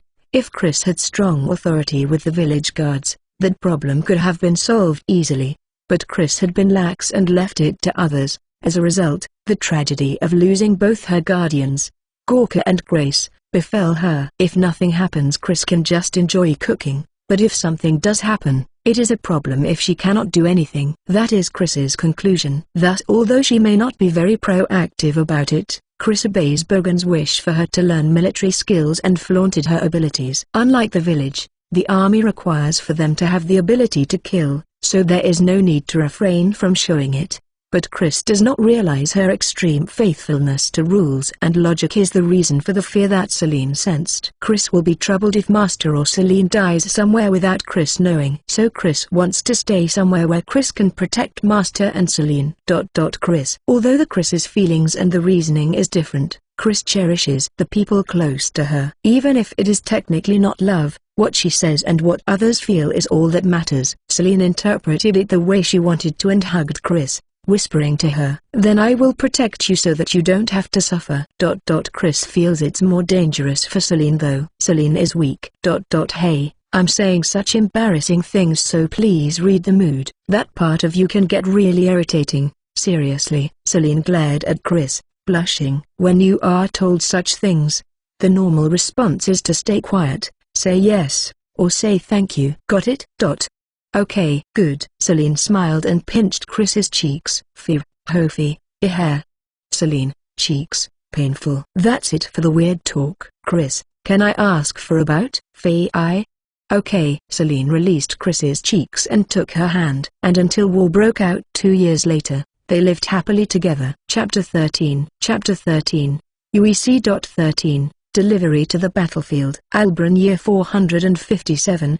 The major power in the east, the Holy Elsren Empire, invaded the Albrun Kingdom. The Albrun Kingdom's king had been terminally ill since the previous year and conflict has broken out over the succession of the crown. Not much time has passed since he ascended the throne, but with no hope of recovery, young King Albrun named his successor. The problem is that instead of his younger brother, Guildenstein, he named his own child, the young princess, Crescenta, as his successor. Naturally, the royal prince, Guildenstein, objected to this. Guildenstein insisted that he has the legitimate right to the throne. According to the rules of succession, Guildenstein is next in line and his claim is justified, but King Albrun denied it. This is because of Guildenstein's bad habits. Guildenstein is known for cruelly killing slaves, which are not officially allowed in the kingdom, but do exist, for his own entertainment, and abusing his authority as royalty to defile women of lower nobility. King Albrun's argument that Guildenstein would not be able to fulfill the duties of the king gained a lot of support, but regardless of his conduct, Guildenstein has the legitimate claim to the throne. Many disapprove of breaking the rules or worried that Crescenta is too young, being only 11 years old, thus causing the nobles to split into two factions. Infighting was unavoidable. The king summoned the influential nobles to vote on the next king, but Guildenstein's faction, at a numerical disadvantage, played for time by not showing up. preventing the vote. The Holy Elsren Empire took this chance to break their peace treaty. They invaded the kingdom's eastern territories with a large army of 100,000 men. With the capital paralyzed, the Albaran kingdom lost the Kamada, the eastern general, most of its eastern territory and the initiative. The fearless general of the south, Dagran Gaika, and the northern general also known by the nickname of Lightning Quick, Bogan Christand managed to hold off the invasion, but the kingdom's capital is still paralyzed. The Albaran kingdom is in a predicament. Chris was still in the middle of her officer training, acting as a sword instructor on the side, when she was caught up in this war and now has to travel to the battlefield where Bogan is. Only 2 candy a day. Do not eat more just because are hungry. You will run out of candy too quickly. Chris will not. Chris is not such a glutton. At the gates of the estate, Chris blushed as she received a small pouch stuffed full of candy from Berry. Chris has grown taller and she is at the transition stage from child to adult. Even with this growth, she is still petite. But her chest has swelled a little and she had developed curves. Her arms and legs have grown longer and her features more refined. But her large eyes made her look young and she is still more a girl than a woman. Her long, glistening silver hair made her beauty feel unreal. She looked even more like a fairy than before and has grown to develop an alluring, almost magical charm. She was dressed in a simple one-piece dress with a silver and black design. Over it, she wore a dark green cloak and carried a shoulder bag filled with food and water. A small curved sword and 2 knives hung at her waist. She wore no armor. Chris had not been summoned by the army. Although she is skilled, Bogan was unwilling to bring a young girl to the battlefield. Bogan gave in to Celine and allowed her to follow due to her stubborn insistence. But Chris obviously does not have that passion. Since there is the possibility of danger to Bogan and Celine in a war, Chris was slightly hesitant about staying behind. But in the end Celine convinced her to stay behind and protect Berry. Security deteriorates during war. Even this estate far from the battlefield is not entirely safe and Chris had no objections to staying behind to protect Berry. Even so, this is the king's land and security was originally quite good. The riots they worried about did not happen and in the few weeks since the war started, it has been peaceful in the town of Guggen. Chris and Berry were thoroughly enjoying a life of cooking. Chris's trip is simply to deliver letters, not because something had happened. Although most matters could be handled by the army's logistics unit, there are matters that nobles, specifically the head of the family, need to see for themselves and make a decision. For example, matters regarding the province that the Christand family governs. This country is an absolute monarchy. The king has absolute power and the nobles are soldiers as well as bureaucrats. Naturally, all land belongs to the king, but it is not rare for land to be loaned out for a noble to govern. A large portion of the profits from the land a noble governs belongs to them, so being granted land is an honor. But not all provinces produce a profit and there are many troublesome things that come with governing land. The letters that Chris is delivering are about large transactions and loans related to the Christand province. These letters cannot be allowed to end up in the hands of the wrong person. It would be a serious matter even if someone just happened to read the contents. These documents cannot be sent to the battlefield mixed in with other documents from the army no matter how well disciplined the army is. The usual solution is for family members or a servant to deliver the letters, which means either Berry or Chris has to deliver them. Bogan could also have arranged for a trusted soldier to deliver the letters, but all of them followed him to the battlefield. If this was a training expedition, they could have waited since they knew when he would be coming back, but this is a real war. The letters just kept piling up. With so many letters piled up, they needed to deliver them to Bogan and after some discussion, it was decided that Chris would go since she could protect herself. Berry also has some training in self-defense but from Chris's point of view, it is effectively nothing. Chris was also concerned about sending someone as pretty as Berry to a dangerous area. Chris also wanted to check up on Bogan and Celine and convinced a very reluctant Berry to let her go. I am aware that Chris-sama is strong, but please take care of yourself if there is any danger. Do not poke your nose into anything weird. Okay, and the last candy in that pouch is mine. Please bring it back for me. Chris had already thrown the first candy into her mouth and froze upon hearing Berry's words, then checked the pouch. Which one? Foo-foo. That is not what I mean. This is a charm for Chris's safe return. Please bring the candy back for me. Okay. Though Chris felt like her share just got reduced, She could only nod. Now, it is about time to go. You will be late to the carriage. Okay, bye Berry, take care. Yes, I will. I will also improve my cooking even more while Chris-sama is gone. Chris still has not caught up to Berry in cooking. Chris cast her eyes down as she imaged the gap growing even wider, making Berry smile. Fufu, when you come back safely, I will teach you a new recipe. Let's cook together again. Okay, I will come back as quickly as I can. Yes, please come back quickly. I will be lonely by myself. Berry brushed Chris's hair aside and planted a kiss on her forehead, then stepped back and smiled. I will be waiting for your return. Okay. Chris smiled back. Chris will be riding the army's communications carriage to a Supply depot. After that she will join the Supply train to the front lines.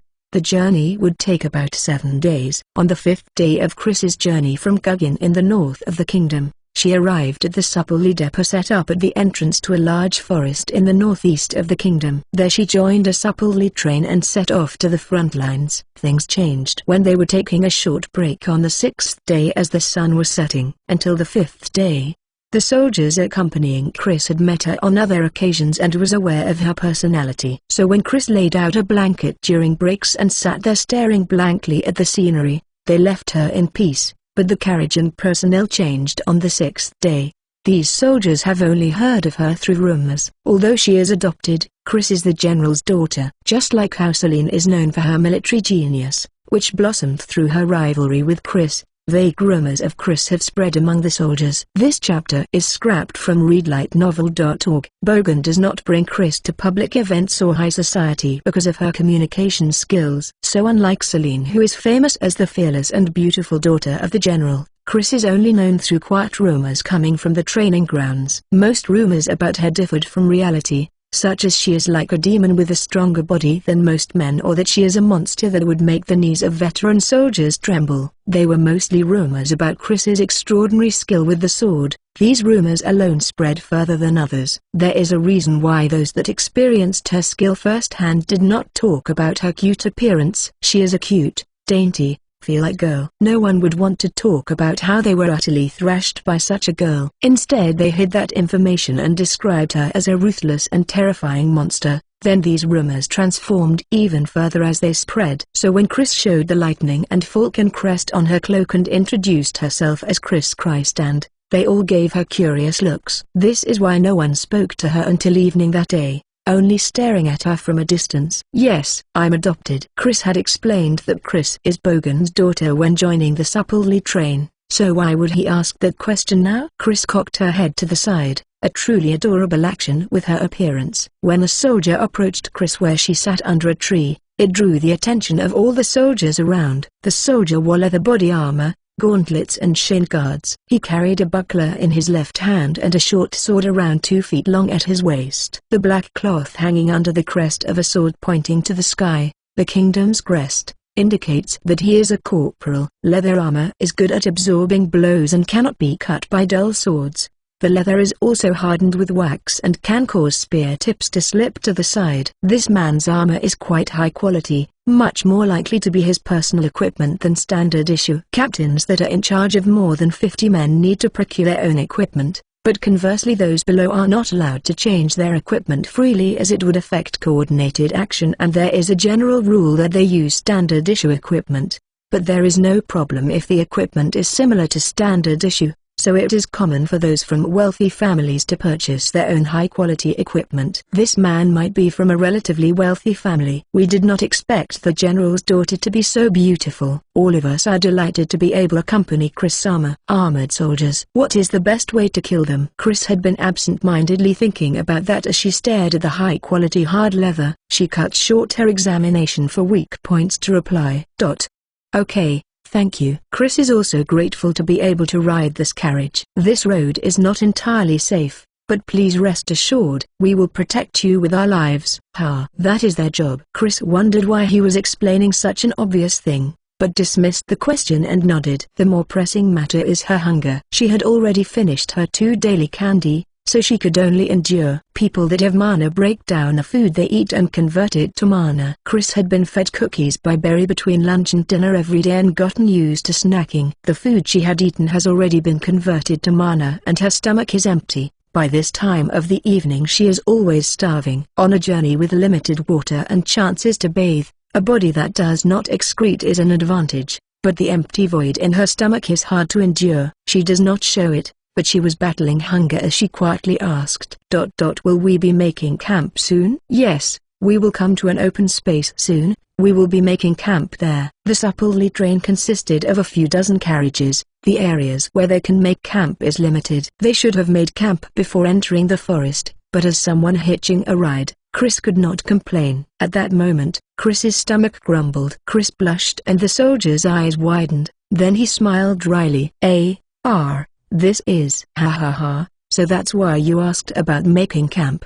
Please wait a moment." The soldier ran to a nearby carriage and returned with a small piece of hard bread. "Have this. It's not very nice, but it should fill your stomach." "Thank you." Eyes gathered on Chris as she received it while blushing. Chris's embarrassment grew, but she could not resist the temptation. Since she had received it, she has to eat it. Chris easily threw logic aside and started tearing off small pieces of bread, throwing them into her mouth with an embarrassed expression. Her hunger made her want to just directly bite into it, but Chris's sense of aesthetics managed to barely stop her from doing that. Quickly throwing pieces of bread into her small mouth without pause actually made her look even hungrier than if she had just bitten directly into the bread.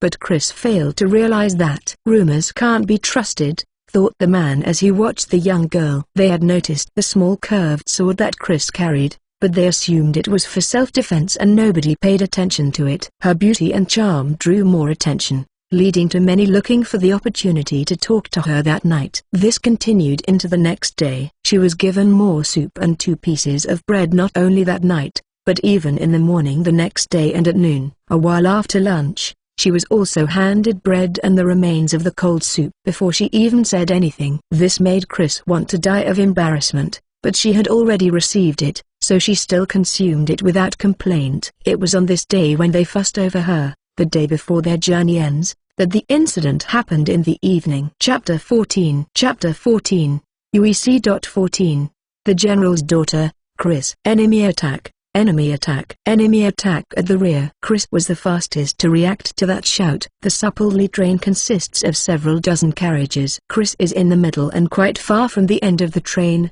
but could hear the screams in the distance. "Stay here, Chris-sama. Please stay calm." The soldier that had been fussing over Chris lost sight of her before he could finish his sentence. He found her again on top of the carriage behind theirs, staring towards the rear. Chris ignored the man's call and thought about how to deal with this. This is Bogan's supply train.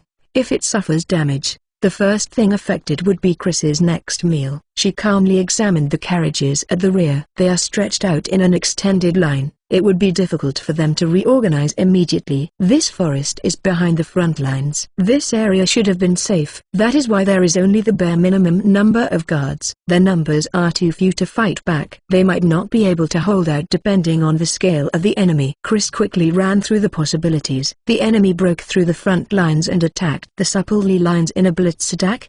In that case, they would have been informed. Messengers would reach this train before the enemy. Unlikely. They snuck through and were not noticed. This possibility is almost impossible. If that is the case, the supplely train would suffer a lot of losses, but it is unlikely the enemy would go so far just to temporarily disrupt the supplely lines. If they did, it would be to completely cut off the supplely lines or to attack the main force from the rear. Either way, if enough soldiers were sent to accomplish these goals, the risk would be too large. It would also be unnatural to attack the rear of the supplely train if it was the latter. If that were the case, they would need to lie in wait for a chance to deal such a devastating blow that they did not have the time to send a messenger. An ambush, close to impossible.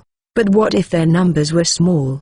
They somehow gathered a force on this side and set up an ambush. Using gold or other bribes, they could have hired mercenaries or bandits. They just needed a spy. So this possibility is very likely. The largest probability is disruption of the supplely lines with small numbers. Nothing can be known for sure unless Chris checks it out. Chris leapt down from the carriage and sprinted through the forest. The road is too narrow to ride one of the spare horses and Chris does not like riding. It hurt her butt. She instantly made the decision that it would be faster to run through the forest. Chris's mana flexed, acting as imaginary muscles and allowing her to run like the wind. Like an arrow released from a bow, She ran through the forest, ascertaining her route as she kicked off trees and accelerated forward, twisting to dodge branches that would tear her clothes. She arrived in no time. 24 enemies are visible, but there is definitely more. They wore varied leather armors and were filthy. There is no crest or anything of the sort to indicate they are soldiers. Judging by appearances, they are bandits, which means they are easy to deal with. Chris drew and swung her sword in the same motion. She swung her sword in a backhanded grip, beheading one and dashing by before the blood could stain her clothes. She spun the sword in her hand and killed another two as she spun onto the road behind the supplely train. In that instant, all eyes turned to Chris, and before they recognized her as an enemy, Chris beheaded the nearest person. Chris avoided the spine and only cut the soft flesh in the neck. The silver naginata-like sword was stained a rich red without a single nick on the blade. Using the fountain of blood as cover, Chris vanished from the field of vision and awareness of everyone around, and when they found her again, another flower of blood had already bloomed. The attacking side and the soldiers that had been about to be killed all felt a chill run down their spines. Chris dislikes being dirty. The thick red blood clung only to her blade. Her stainless deep green cloak and silver hair danced, creating an abnormal, out-of-place beauty. "That one, get that white one!" the man that looked like the bandits' leader screamed. At that point, Chrissy had already beheaded 9 people. 3 men stood around the leader. Chris drew a knife from her belt and threw it. She threw smoothly even as she ran. The knife spun through the air and sunk into the neck of the man standing in front. The 2 behind and the leader widened their eyes as they watched the man collapse, but still took a stance. Unlike the other small fry, they seemed capable. Chris did not sense any mana from them.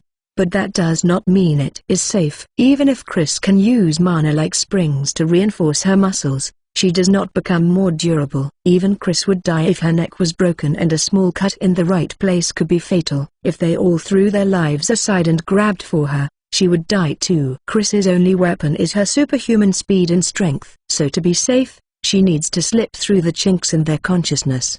The man on the left wields an axe. The man on the right, a short curved sword. The leader wields a long sword in his right hand and a buckler in his left. Chris instantly decided to go left and slipped under the right arm of the man wielding the axe.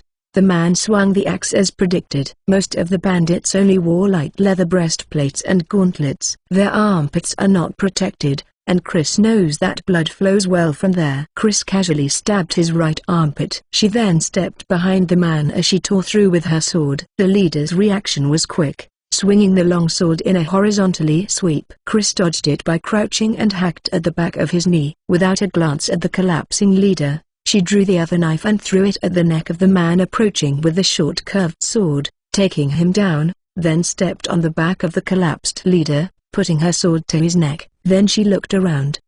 Boss was defeated. Run, or we'll be caught. The bandits' decision was fast. Once they realized they were at a disadvantage, the bandits turned tail and escaped single-mindedly. Chris watched them go and confirmed that all hostility was gone before letting out a breath. Even Chris was slightly out of breath after running such a distance. The surrounding soldiers stared at Chris, stunned. Some of them had spoken to Chris before, but they also looked shocked. They stared speechlessly at the abnormal girl. Chris wondered why they were frozen, but focused on rendering the leader powerless first.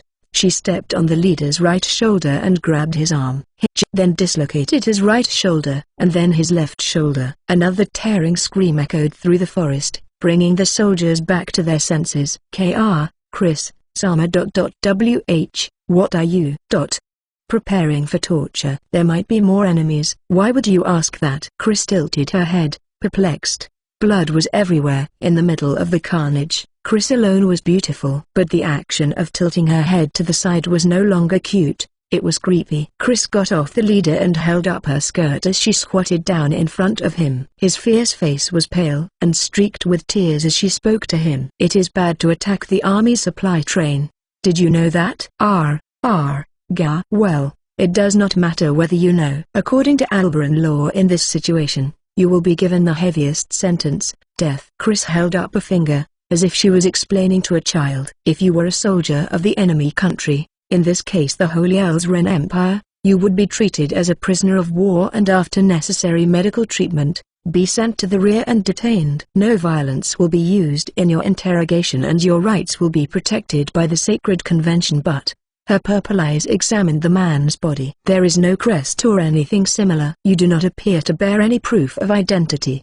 Do you own any? If you do, please present it before the count of 5. If not, it will be assumed that you do not have any and be treated as a bandit. 5, 4, 3, 2, 1, 0. Chris counted to 5, then smiled and declared, "It appears you do not have any." Usually you would be detained then executed, but fortunately, soldiers have the right to carry out informal executions as well as the right to do physical harm and torture in order to obtain information if there is such a need. Chris did not explain this to threaten him, but it is still clearly a threat.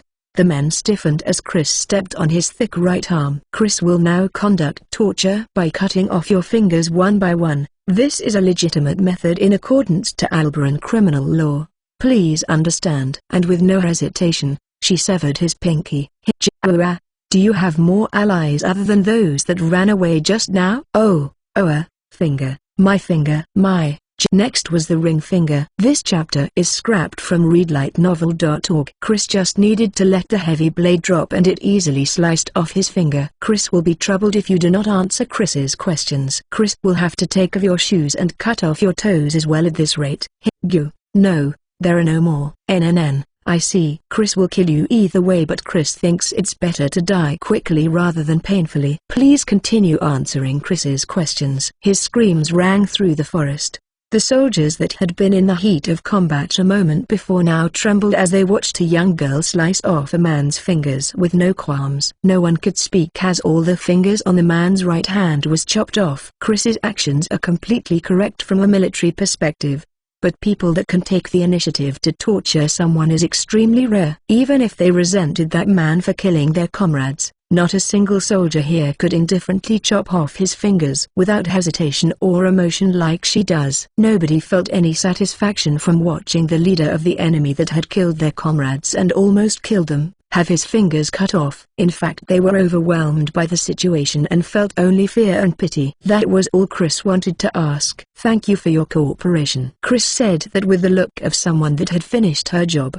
then stomped on the man's neck. With an unpleasant crack, the man's body convulsed for an instant then stopped moving, but by that point, there were already 8 fingers scattered around it. Chris retrieved her 2 knives from the corpses and approached a soldier, the supplely trained commander. "This should be the end of this attack." It was a harassment attack using bandits. "Chris will be going back. But before that, can Chris have a clean cloth?" Yeah. The commander ordered nearby soldier to bring a cloth, his voice slightly hoarse. The soldier hurriedly retrieved a cloth. Chris carefully wiped the blood and oil off her sword and knives, then returned them to their sheaths and looked around at the soldiers. Even Chris could feel something was wrong with their reaction. She had killed bandits. But this is not in town, it is in the middle of the forest, and with the army's supply train. Chris had just properly disposed of the bandits. She had done a proper job in accordance to the army's rules and doctrine. They should be happy. But their response is a little weird.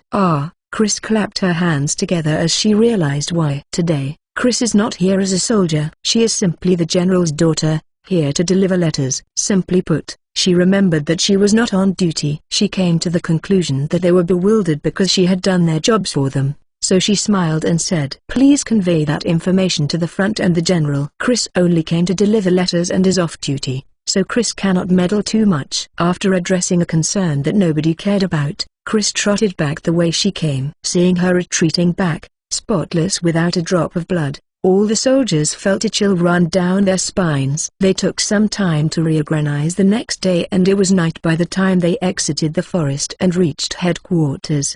The soldiers of the supplely train had stiff expressions as Chris thanked and bowed to them before heading towards the general's tent. The Christand army had skirmished with the enemy 3 times, but is currently at a standoff and there is not much activity. Chris was asking the way to Bogan's tent when she heard a familiar voice. "Chris, wah!" A girl ran over and hugged Chris, pressing her cheeks to Chris's. Her golden hair glittered in the moonlight and her smooth white cheek was comfortable to the touch. Celine is half a head taller than Chris and there were tears in the corners of her eyes as she smiled at Chris. "Thank goodness, I was so worried after hearing there was an attack. Are you okay? Are you injured? Chris is fine. As you can see, Celine seems fine too. Celine was dressed in red riding pants that flared out at the thighs. She wore a red cloak with gold embroidery over a black vest made from thick cloth. This combination of cloth armor and riding pants is the standard equipment that is worn under armor, but she is not wearing any armor. That indicates that this camp is safe. Well, yeah. Are you going to meet Otisama? Yes. I need to hand him these letters. Let's go then. Otisama and Gallant Sama were also really worried. Celine happily took Chris's hand. Seeing her like that, Chris felt relieved. How is the situation? A standoff. We cannot make a move. It hurt to lose Welfinet.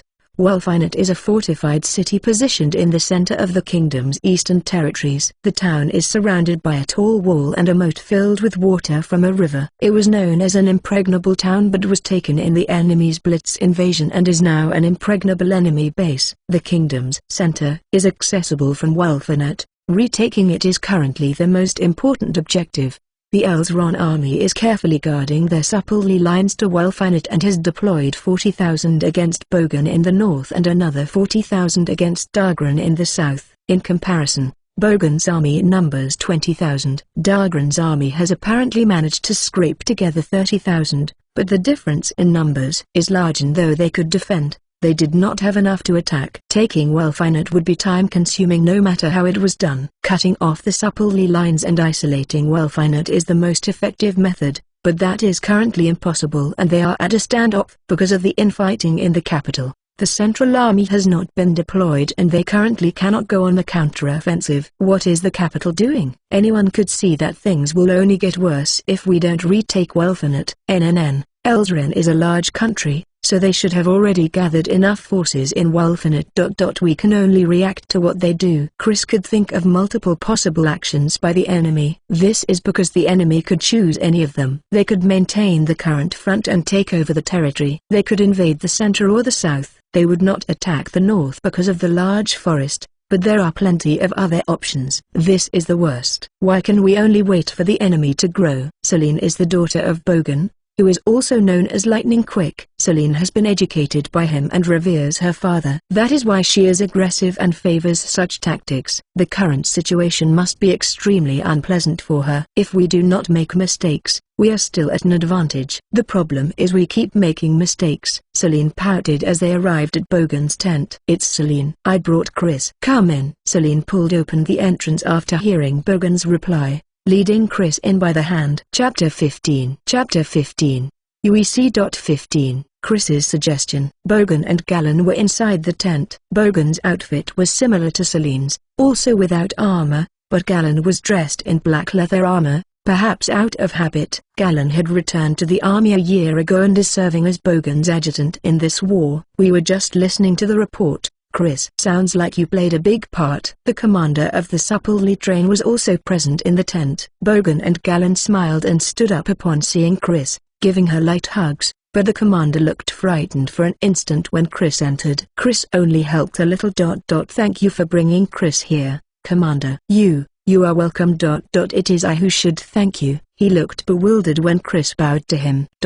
Chris, what did you do? Ah, that's right. Chris, you should report to the general too. Chris nodded to Galen. Okay, Chris's explanation was concise. There was a bandit attack at the rear, so she repelled it. According to information from the bandits' leader, the bandits received money and the information needed to raid the supply train from someone that is most likely an Elzren spy. Chris summarized the information from the bandits' leader, reporting the multiple bandit groups in the forest and that the same offer had probably been extended to the other groups. The exact numbers are not clear, but at least 30 bandits were sighted. By the time Chris arrived at the rear, we already suffered 7 casualties. Chris took down 13 including the leader, and the soldiers took down another 7, so there is around 10 remaining. That was true? The commander muttered, then quickly covered his mouth. He had not seen the scene himself and had not completely believed what he had heard. Chris could have chased them down, but Chris was worried about further attacks, so Chris prioritized torturing the leader. This information should be accurate. Torture? Chris cut off 8 fingers. He was a bandit anyway. The atmosphere grew heavy with Chris's casual reply. The supply train's commander kept his composure. but the fear was apparent in his eyes. Monster. He had heard the soldiers at the scene call her that, their voices trembling. He had heard that Chris had slain a dozen men without letting a drop of blood touch her, then ruthlessly sliced off the bandits' fingers without any qualms. Hearing Chris report it so casually, he realized that those stories were the unembellished truth and this beautiful girl is not as she seems. The other three had slightly grim expressions, but also seemed understanding. Considering Chris's past, it is no wonder she suffered no pangs of conscience over torturing bandits. Aside from that, these three are specially close to Chris and has some understanding of Chris's true nature. She is soft on those close to her, but completely ruthless to everyone else. After some thought, Celine petted Chris's head. Chris smiled. I see. It must have been tough. Yes. Chris did not expect to be assaulted while traveling, so it was a little startling. Chris was not on duty, so Chris thought of letting the soldiers handle it. But Chris did not want to wait until it is too late, like that time in the village. I see. You did well. Bogan nodded gravely and thanked her. That is all Chris had to report. Chris also has some letters. Ah, yeah, I'll take them. Come, sit down the two of you. Bogan looked towards the commander. The man came back to his senses and nodded, clicking his heels together as he put the palm of his right hand to his left chest. I offer my life to you. That is the meaning behind this military salute. Permission to leave. Yeah. Rest well. After the man left, Galen picked up a pot and filled 2 cups with black liquid. It is a drink called black soy tea. Chris handed the letters to Bogan and ran over to Galen to receive the cups, then sat down and handed one to Celine. Chris looked around, searching for something. Celine smiled wryly and retrieved honey and milk from where they were hidden under a cloth on the table. Chris blushed as she added plenty of both to her drink, but relaxed into a smile as she took a sip. Black soy tea is bitter and Chris cannot drink it without adding plenty of honey and milk. Is Berry doing well? Yes, Berry was worried about Master. We thought of a lot of dishes together and she wants you to try them. Foo. It sounds peaceful there. I would like to return soon too, but... Bogan finished scanning through a letter and returned it to its envelope as he nodded. Indeed. I miss Berry and Chris's cooking too. This is already quite good, but the battlefield is not a pleasant place. I would like to end it quickly, but that won't be easy, especially since they've penetrated so far. The only way to stabilize the situation is to retake Wolfenet and set up a line of defense around it. Galen replied to Bogan. He is currently the general's adjutant and is Bogan's subordinate, but when other soldiers are not present, they acted as normal. Nobles have strong authority in the army and recruitment through personal connections is common, so the rules are quite flexible. No one had complaints about a former centurion becoming the general's adjutant. This is also partly because Galen had been quite famous as a fearless and skilled centurion in his time, and many that knew him then have become high-ranking officers in the Christan army. A centurion is an officer in charge of 100 men, but is also a soldier. They are exposed to danger, but because of this risk, they can earn great fame and honor. Soldiers respect familiar,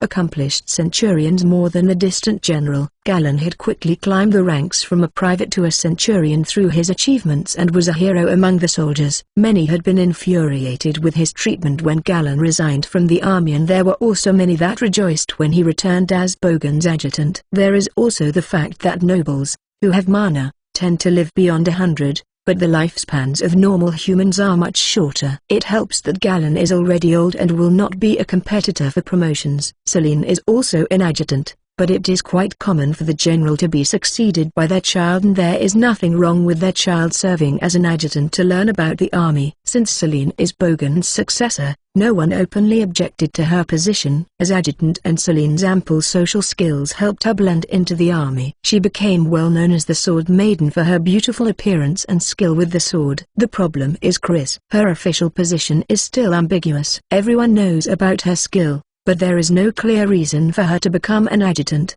Then again, giving her any rank would have problems. A corporal is the leader of a squad of 5 men. A captain is in charge of 10 corporals. A centurion is in charge of 2 captains and commands 100 men.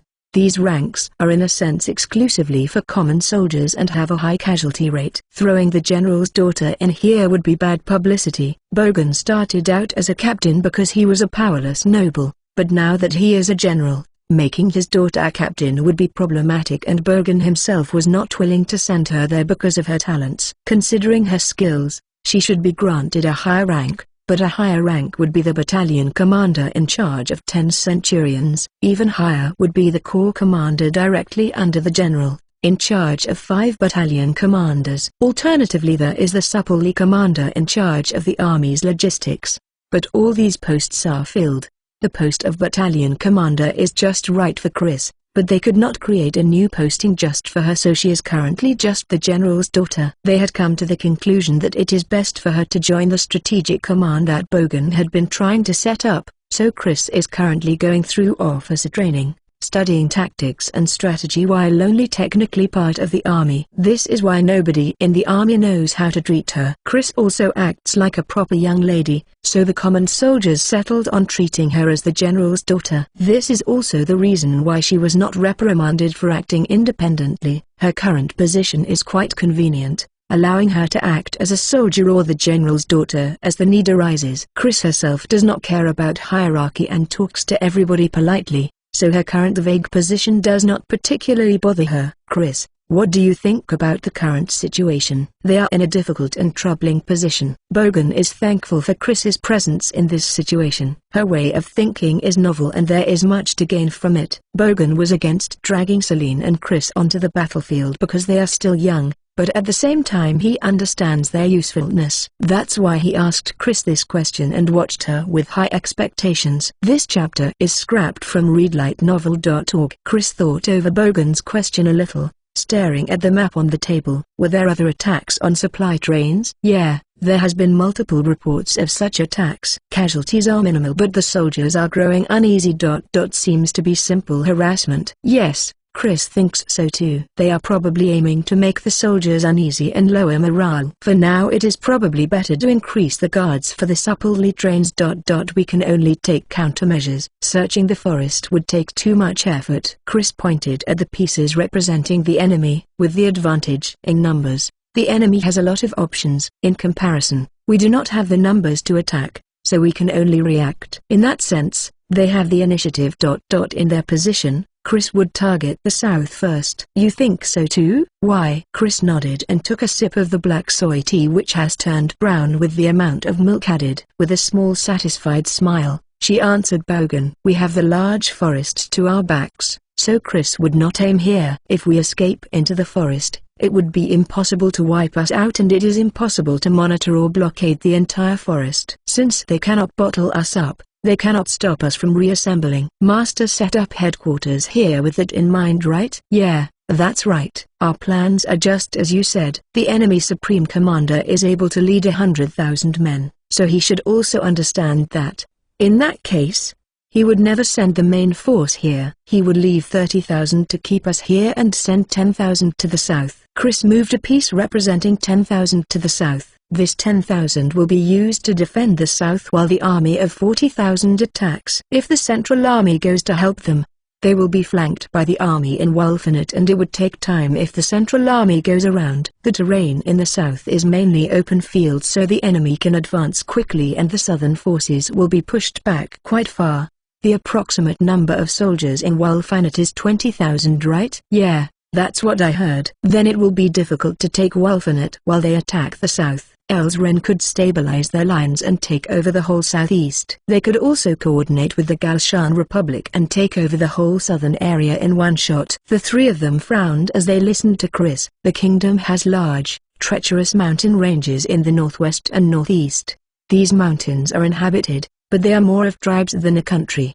They will not do anything as long as their territory is not invaded. The kingdom is in an alliance with the Ana Empire to the north and on very good terms. They can be considered an ally, and there is no need to worry about the north. In fact, they have offered reinforcements. They would also like to avoid the collapse of the Albaran kingdom, their buffer that leaves the south and west. The kingdom has warred with the Galshan Republic in the south multiple times. Although their current relations is good, it is quite plausible that they would take this chance to attack. That is the same for the Eldrant kingdom in the west, but they are currently at war with the Galshan Republic. Eldrant is the weaker of the two and would not fight two fronts at the same time, So only the Galshan Republic in the south might make a move. In that case it would be difficult for the Albaran Kingdom to mount a counterattack. We would be forced to sign a peace treaty with the southeastern area of the Albaran Kingdom occupied. Chris quietly stated that with no change in expression. Either way, this will not directly affect Chris's life in the north of the kingdom. The kingdom is the buffer for the Anu Empire in the north. Even if Galshan and Els renamed for more, they would have to face two countries. Simply put, destroying the kingdom would require enormous effort from them. That means unless something unexpected happens, Chris's peace is safe. I see. I understand your assessment. It makes sense as a possible course of action for the Empire. Can you think of any countermeasure we can take? Bogan asked that with a serious light in his eyes. Galen and Celine also watched Chris with similar eyes. In their many meetings, they have come to a similar conclusion as Chris about the enemy's possible movements. Chris had easily and confidently arrived at that conclusion from the many possibilities and surprised them a little with the threat of the Empire cooperating with the South. A single mistake could result in enormous casualties. The weight of this responsibility stretches the nerves, creates fear of the countless possibilities and leads one astray from the correct answer. Chris's relaxed confidence surprised them more than her intelligence. Her confidence and ability to easily find a single tree in the forest of possibility and choosing it with no apprehension still surprised them even though they knew her. They still had no answer for this question. Thus their expectations grew after seeing how easily Chris answered the previous question. Bogan's question. A countermeasure. Chris stared at the map, imagining the movements of the army. The most likely possibility is what Chris said before. The enemy definitely expects us to play for time. They just need to keep us from moving, so that would play into their hands and they would just stay there. Chris believes the first priority is to take back the initiative. But how? Krish pointed at a spot right in the middle of the Krystand and Elsren army. An area east-southeast of the forest, where the Aslan River flows from the mountains to Wolfenut. The current planned battlefield should be here. The armies will face off across the Aslan River. Yeah, the enemy is also expecting this. Crossing the river would lead to many casualties and if they deploy here, we will not be able to make a move. The state of the river is also not good for us. River. Chris nodded. First we shift the headquarters to the east and hire workers from the surrounding villages and towns to dam the river. At this spot here, where it flows to Wolfenut. Chris pointed to the eastern part of the map. She placed her finger on a small lake, the point the river splits into two. The northern Aslan River flows to Wolfenut and the other river, the Bislan River, flows a little further south of that. Naturally, the enemy army will also move east, but not the entire army. The enemy would see this dam as support for an attack on Wolfenut by the Central Army. So they should leave about 10,000. That makes sense. But you intend to dam the river for a different objective? Yes, I understand what you are saying. We can find a good timing to break the dam and release the water, causing a flood and washing away the enemy deployed on the opposite bank. But the chances of the enemy destroying the dam before that looks high. They will not let us build the dam so easily. Won't it also be difficult to only cause casualties for the enemy? Yes, that is right. The other three looked puzzled when Chris nodded. But Chris's objective is simply to create a battlefield, so that is fine. Chapter 16. Chapter 16. UEC.16. Dual purpose. Create a battlefield? Yes. Master would be facing off with the enemy across the river here when they come to prevent the dam. Then we just make the enemy ground a quagmire. Chris traced the Bislan River that flows south of the Aslan River with her finger. This river to the south often floods in this particular area, and once the area becomes a quagmire, it does not dry very quickly. By damming the northern river, which has more water, we can force the southern river to flood and create a quagmire where the enemy is deployed. Just by doing this, we can hinder the movements of the enemy and their supplely trains, as well as depriving them of their troublesome nomadic cavalry. Unlike most in this time and age, Bogan values records and data, spending fortunes to gather maps, records of past battles and even disasters. Most of this knowledge has been packed into Chris's mind. Chris visits at the training grounds once a week to participate in military drills.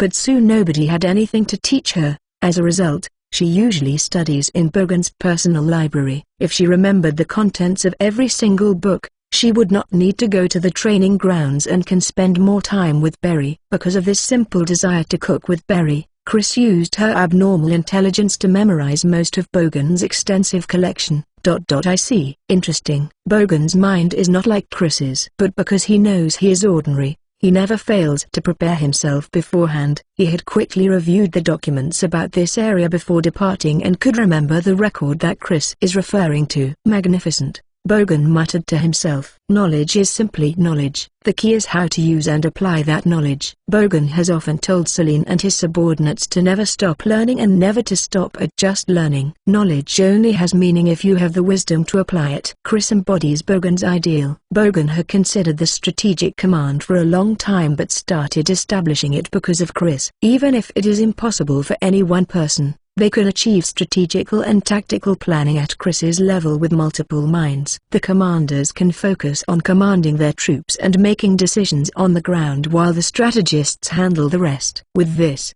Bogan planned to greatly raise the overall capabilities of the army. Nobles are high-born beings that command the army. This is the popular way of thinking, and in this age where commanders focus on being able to manage everything themselves, Bogan is an unusually advanced thinker. Over many years, Bogan has built up a system which does not focus on individual ability, instead educating and sharing knowledge among the officers and commanders, granting them the authority and responsibilities befitting their capabilities. This is the reason behind the famed strength of the Christand army and also why Bogan Christand is widely known as a great general. So first we create a geographical advantage and dampen the enemy's morale. Yes, this is just harassment. Master can also construct a simple fort nearby and prevent the enemy from crossing the river. The enemy cannot allow a fort to be constructed here, so they will be forced to cross the river. Chris traced the river with her finger. River crossings always requires massive casualties. Chris's objective is to create a situation that forces the enemy into that. It will be easy to defend against an enemy trying to cross the river from a quagmire. It will also be difficult for them to break through the steep eastern mountains with a large force. We will be at a large tactical advantage. And since it is difficult to maintain formation during a river crossing, we can easily create local numerical advantages too. Chris pointed at the base of the river. Even if the dam is broken, we can just face off at this lake near the mountain and show occasional signs of recapturing the area. The objective is to keep the enemy in place and prevent them from making a flanking attack. It also happens to be the rainy season now, so it would be even better if it rains. Bogan and Galen looked at, then nodded at each other. Celine was glaring at Chris with a vexed expression. It's a good plan. So we are creating a battlefield where we can grasp the initiative. Yes. It would be a gamble for Master to independently break through the northern enemy army and damage the supply lines coming from the Empire no matter what method is used. And even if that succeeds, it will not solve the fundamental problem without the aid of the Central Army, in which case our top priority is to focus on how to prevent the enemy's movements and buy time for the Central Army to mount a counterattack. Chris pointed at the enemy army, then their own location. The enemy supplies are mostly procured locally, but it has been a month since they arrived. The villages they are procuring supplies from should be reaching their limits and the enemy should want to move soon. This 1 month standoff should be because they were setting up supply lines from their country and quieting local resistance. Aside from the 20,000 combat personnel, the Christand army has a logistics unit of 1,000. This unit specializes in resolving logistical problems and employing laborers or prostitutes from surrounding villages or merchants when necessary. This unit requires specialized mathematical education and is expensive to maintain but has successfully created a stable stream of supplies for this defensive battle. In comparison, the Empire's invading army is crude. When they invade, they create plundering squads as the need arises and mainly procure supplies locally. The enemy's blitz invasion prioritizes occupying as much territory as possible over logistics. But though it is crude, they still have a system in place. They had suffered severe defeats in the past from scorched earth strategies, where villages were burned and wells poisoned. Thus, although they are still centered on pillaging, they establish a logistic force before extended wars in order to set up and stabilize supply lines. The logistics force is the backbone of the invading army and focuses all their efforts on creating a stable stream of supplies to occupied areas. They still pillage when they first occupy the land to raise morale, but after that the logistics force takes over. switching from pillaging to steady requisition of supplies. They gather laborers and food from surrounding villages, improving efficiency and distribution of supplies. Thus, although the empire commits massacres and rape, they are quite careful with carriages and provisions, any resource related to logistics. When they pillage, after occupying a large piece of enemy land, they set up supply lines locally and from the empire, building a beachhead for further invasion. This is the Holy Elsren Empire's basic invasion strategy. Naturally, the other three present knows this, but Chris has a habit of explaining obvious things when she has the time to do so. Since Chris's obvious and other people's obvious have often differed, this is a life skill she has picked up. Chris is polite enough to explain the kingdom's law to a bandit she is going torture. The three of them are aware of Chris's unnecessary politeness, and even though they did not need this explanation, they did not interrupt her. It is likely that the enemy has set up a supply depot near the enemy's center, near Wolfenut, but the majority of the supplies would be for invading the south. The resources allocated to the enemy deployed to the north would not be much, and if we fight at the eastern mountains, they would have to rely on supplies from the empire. Chris pointed at the area around the Bislan River that would become a quagmire and continued.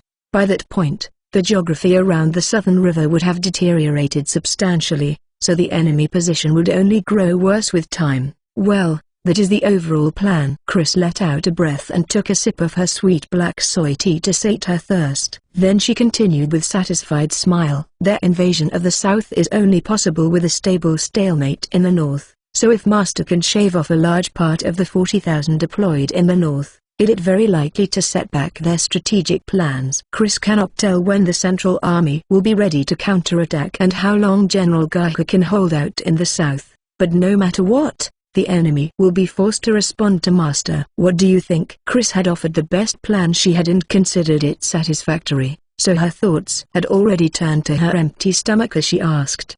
The discussion is done. Time for food. Work is done. Time for food. Snacks. Chris's thoughts are like this all the time. In comparison, the other three were surprised by Chris's plan. Shift the headquarters to the east. Just by doing this, they can gain a tactical advantage to match the enemy's numerical advantage and deal a heavy blow to the enemy's strategic plan. I have never been more glad to have adopted you. It is a brilliant plan. If there were no problems, I would have appointed you to a position with the authority that befits you, but I'm sorry. It must be tough to be left hanging like that. Bogan sincerely thought that. He lamented her youth and position that prevented her from displaying her abilities. Master. Chris is satisfied with how things are. Chris tilted her head in confusion as she responded honestly. Chris felt no dissatisfaction with the current situation.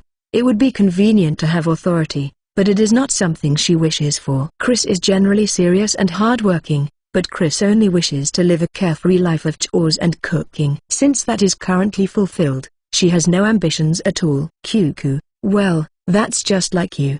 But Chris's opinion is always helpful. Captain. It is a bit late, but gather the corps commanders. I want to start moving by tomorrow. Okay, messenger. Galen's shout was loud enough that it felt like it shook the tent, making Chris cover her ears. With a quick, messenger, coming in, a young soldier entered. Summon the corps commanders and their adjutants. Urgently. Yes, sir. Summon the corps commanders and adjutants. Understood. Good. Go. The young messenger ran off after a glance at Chris and Celine. He was handsome and wore a set of beautiful steel scale armor, probably a noble. Messengers that pass information are very important, particularly when conveying the general's orders, so their social standing is important. In order to avoid confusion from false information and the like, nobles are chosen as messengers. I'm sorry, Chris, you must be tired, but please join us. Eh?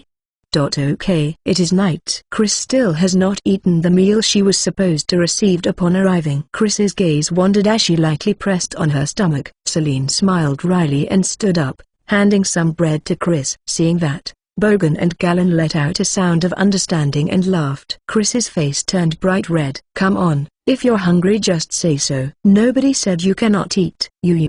What happened to the genius strategist just now? Here, honey. You like it, don't you? Chris ended up eating uncomfortably with Celine fussing over her. 1 month is one cycle of the moon, 28 days. A quarter of that, 7 days, is a week. A day is 24 hours. 12 hours from sunrise to sunset and another 12 at night, but this is a vague definition since the length of the day changes with seasons. In summer, the day would be an hour longer while in winter it would be an hour shorter. Clocks have been invented, made of Marnock crystals and some machinery, allowing a bell to be sounded accurately every hour in towns, but clocks are not easily portable. There is no way to know the exact time so far away from town, but based on the hunger and sleepiness Chris is suffering, it feels like it is already midnight. Already 6 hours since sunset. Chris's usual bedtime was a long time ago. Chris, don't sleep into just a little longer. You hungry, sleepy. Chris had repeated the same explanation for the corps commanders that had gathered in the tent, but naturally, that was not the end. Chris's plan is simply an overall strategy. Now they are discussing how to make their move. The tactics. They were poring over the map debating where to deploy each corps. That was when Chris started nodding off, but Celine pinched her cheek and woke her each time. The first corps has the best overall capabilities in the Christand army. The second corps is focused on pure combat ability. The third corps is good at defense, including building temporary encampments. The fourth corps is good at difficult tactical movements. The discussion of how to utilize each unique corps was taking quite a long time, but Chris is the original person that proposed this strategy. She cannot just say that she wants to go sleep and was half forced to participate in this meeting until this time of the night. Chris was sleepily rubbing her eyes as Celine led her into a small tent by the hand. This chapter is scrapped from readlightnovel.org. Inside was a few small articles and a simple bed in the corner consisting of a blanket on straw. Celine sat Chris down on the bed and poured soup into a bowl from a jar she had brought back. Grabbing the bread that she had also brought, she sat down next to Chris, tore off some bread, soaked it in the soup and pushed it into Chris's mouth. Chris slowly chewed, swallowed, then spoke sleepily. Tasty. Here, hold the soup Chris. I'll feed you. Okay. Chris usually sleeps 2 hours after sundown and wakes early with Berry. Chris's stamina was at its limits after staying up so late coupled with the mental work of the meeting. She had also been deprived of her meal for that time. So by now Chris's intellect has dropped to the lowest possible level. Since there is only Celine, whom Chris can relax around, Chris was just moving by instinct at this point. You're really still a child no matter how big you grow. Berry and I are fine but you can't act like this in front of other soldiers. Okay? And then okay, really? Do you really get it?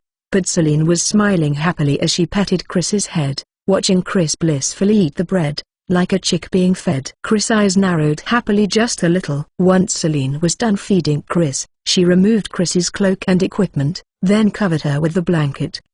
This is like I'm the servant here. I'm not Berry you know. Celine is Celine. Chris did not mix up. That's not what I meant. Never mind. Hurry up and sleep. Chris looked confused when Celine prodded her cheek, then grabbed Celine's hand and tugged. Chris grows cold easily and needs a heat source. Celine climbed into bed, muttering to herself, but smiled and gently hugged back when Chris hugged her. Chris closed her eyes, looking completely relaxed and blissful. Her breathing quickly settled and slowed. She really falls asleep fast. Celine sighed and kissed Chris's brow, brushing aside her silky hair. Celine lowered her eyes to her hand. It was trembling slightly. She shook her head. Just a few days ago, Celine had killed someone for the first time. In the middle of delivering an order to a corps commander, she was caught up in a small skirmish and killed 2 people. Celine trained with Chris every day, so they were easily dealt with and she did not have the time to think about it in the confusion of the battlefield. But when she went to bed alone that night, the memory resurfaced and her body trembled. She could remember the feeling of her blade cutting through flesh, the expression of anguish on their faces. There were many voices on the battlefield. The voice of someone calling for their mother, for their lover. The voice of someone fearing death. The pain scream of someone looking for their right hand. Celine had vomited that night and had still been in a bad state the next day. Galen comforted her but Celine had barely been able to sleep these past few days. She could still feel the sensation on her hands. Celine looked at Chris's relaxed, young face. It is unbelievable that she killed 13 people. Of course, this is not her first time. But Chris is still too calm. She had spoken as she usually did when she talked about how she killed the bandits and tortured one, as if she was explaining what was for dinner. Rather than scary, Celine found it sad. Was she like that from the start, or did she become like this after losing her parents? Celine does not know, but that is not the issue. She might always be like this for the rest of her life. Chris's morals are different from others, and occasionally there are misunderstandings over the simplest things. She is talented, but abnormal. To her, it might even feel like everyone else is a completely different species. Chris would do anything if there is a need to. She would not hesitate. She would accomplish it with complete calm, seemingly heartless. That is why people fear and avoid her. Celine had thought the villagers were horrible for treating Chris that way, but now Celine understands why. And it is just sad. No matter what, Chris will be Chris. Chris always acts normal even if others hate or fear her. Nothing changes. Chris would not care. Even if people she were close to started to avoid her and she was left all alone, Chris will be Chris. And Chris might just go on, without even realizing that she is lonely. Like a clown that continues dancing, not realizing she is the only one left in the circus. Celine watched Chris blissfully snuggle against her. Chris likes sleeping with people. Maybe it is because it feels good, or because it is reassuring, or perhaps just because it is warm. Celine does not know the reason. Chris is always tagging along behind Berry back at home, depending on her. She always looked like she was having fun doing chores or cooking together. But even if Chris lost that, the saddest part is that she will not feel sad even if she lost that happiness. Chris is missing something important and she does not realize it. Even if she loses something important, she cannot realize it is important. After 2 years together, Celine has gotten to know Chris quite well. Celine has seen plenty of Chris's adorable side, and her sad side. Celine has grown to want to protect her. Is this how a mother feels? Or an older sister? Doesn't matter, Celine dismissed it, running her finger through Chris's light hair. It may be presumptuous, but I will be there for her. In order to protect the happiness that Chris herself does not realize she has, I will fight. Chris Summer would probably fight better than anyone else. She might even become a hero remembered in history. But the Chris Summer I know likes cooking and is an unexpectedly spoiled girl.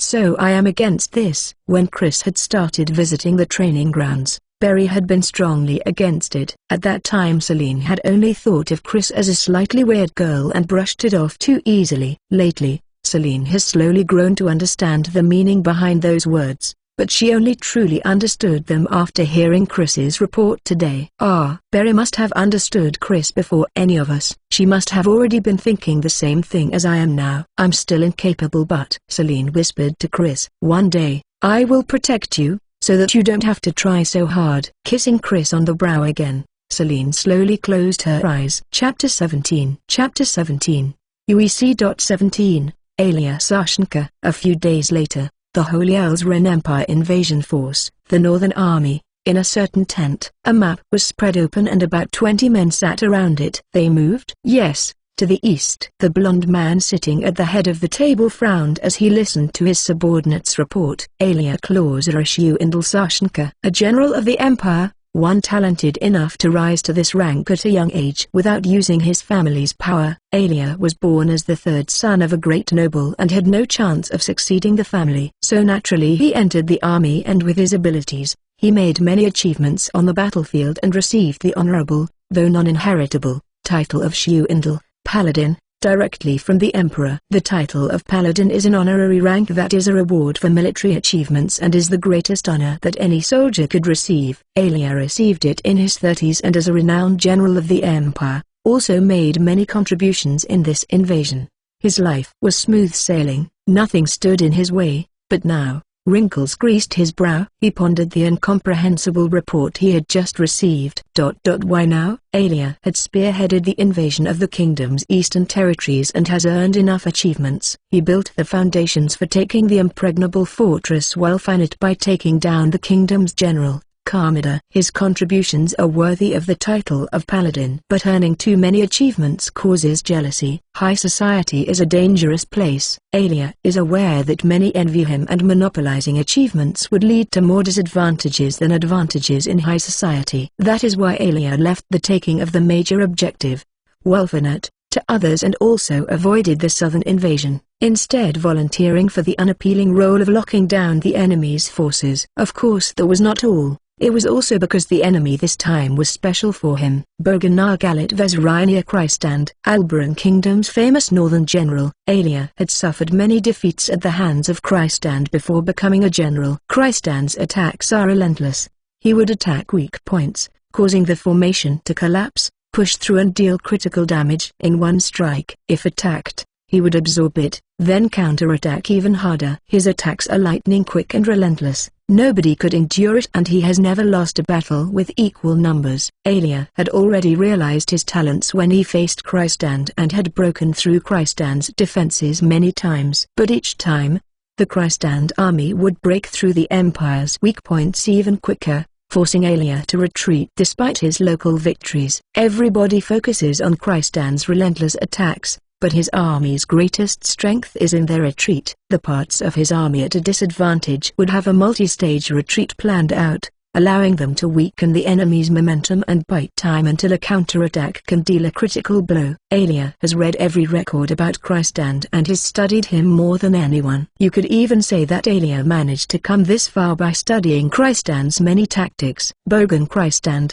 the great commander that rose through the ranks with his abilities alone despite being born as a low-ranking noble. Alia has similar circumstances, being born as the third son and unable to succeed the family, sent to the army instead. So despite being enemies, Krystand's brilliant achievements inspired him. If they had been born in the same country, Alia would have been a devout follower of Bogan. This is the first time Alia faces Krystand in the same position of general. His role is to intentionally create a stalemate, occasionally skirmishing but avoiding a decisive battle and locking down the enemy forces. Alia would like to defeat Krystand and is slightly dissatisfied with this role, but also believes that nobody else can contain Bogan. Because he had studied Krystand more than anyone else, he could understand Krystand's thinking. Alia had stabilized the stalemate and believed he had seen through Krystand's plans, which is why Bogan's sudden movement confused him. The enemy had shifted camp to the east, to the side of the eastern mountains. What is the aim behind this bold move? Bogan might have moved most of his forces to the east, but breaking through the northern forest is still impossible. It would require vast amounts of manpower and stretch out the Supply lines. The Holy Elsren Empire's land mostly consists of plains, and the Empire's soldiers are not used to fighting in a forest.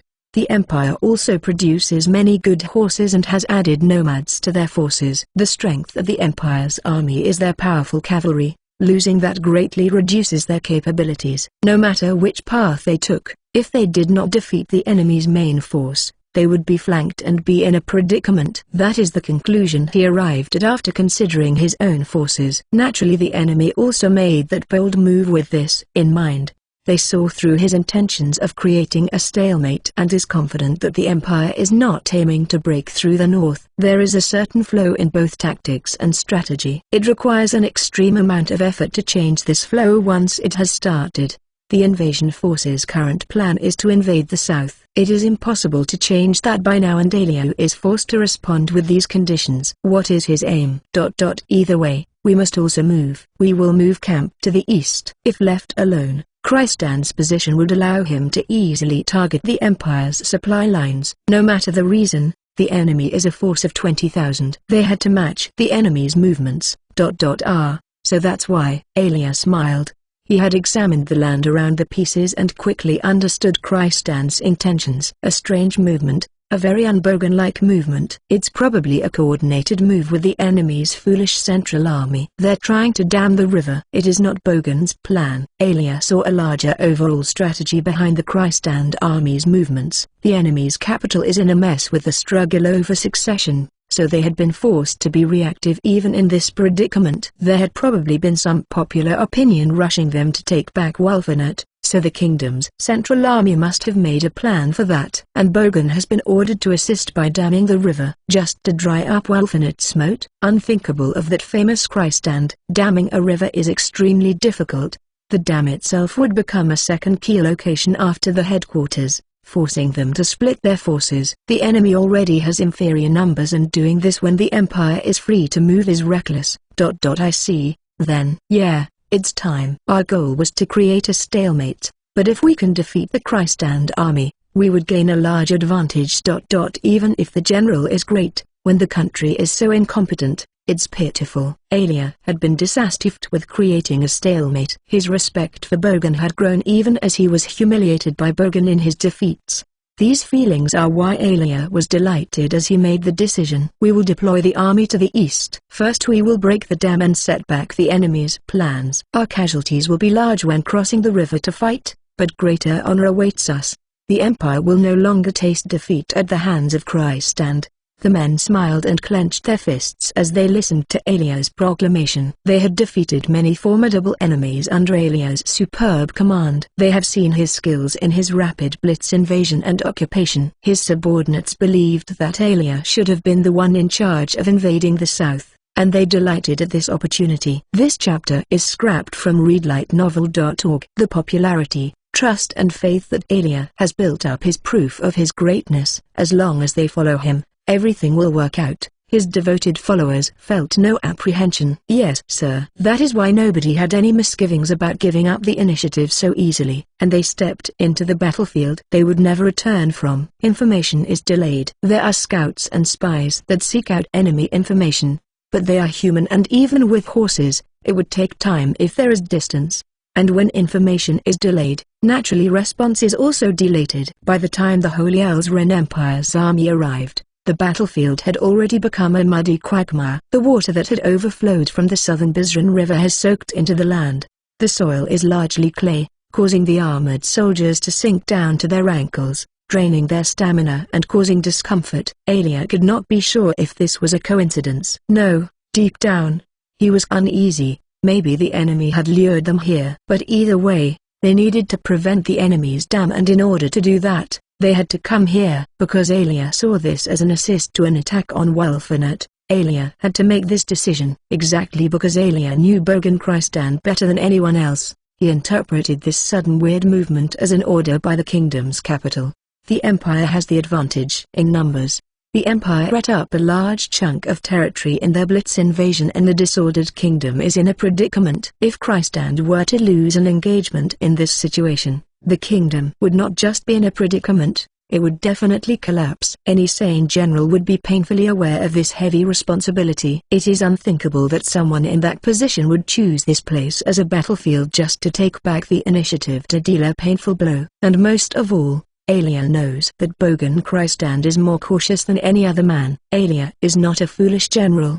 He is skilled, and with time and experience, he would have become a great general remembered by history. But at this time he was still young and did not know to reconsider his own decisions. This was the turning point. Even if the river is dammed, Welfanet is still tough. Even if Christan's intentions are as Alia imagined, the Empire could easily hold out. Alia should have realized the foolishness of entering this place, retreat and maintained a defensive line. But he was young and sought perfection. Alia set up camp across the river from Christan, but he did not fight. The river is wide and shallow in this area.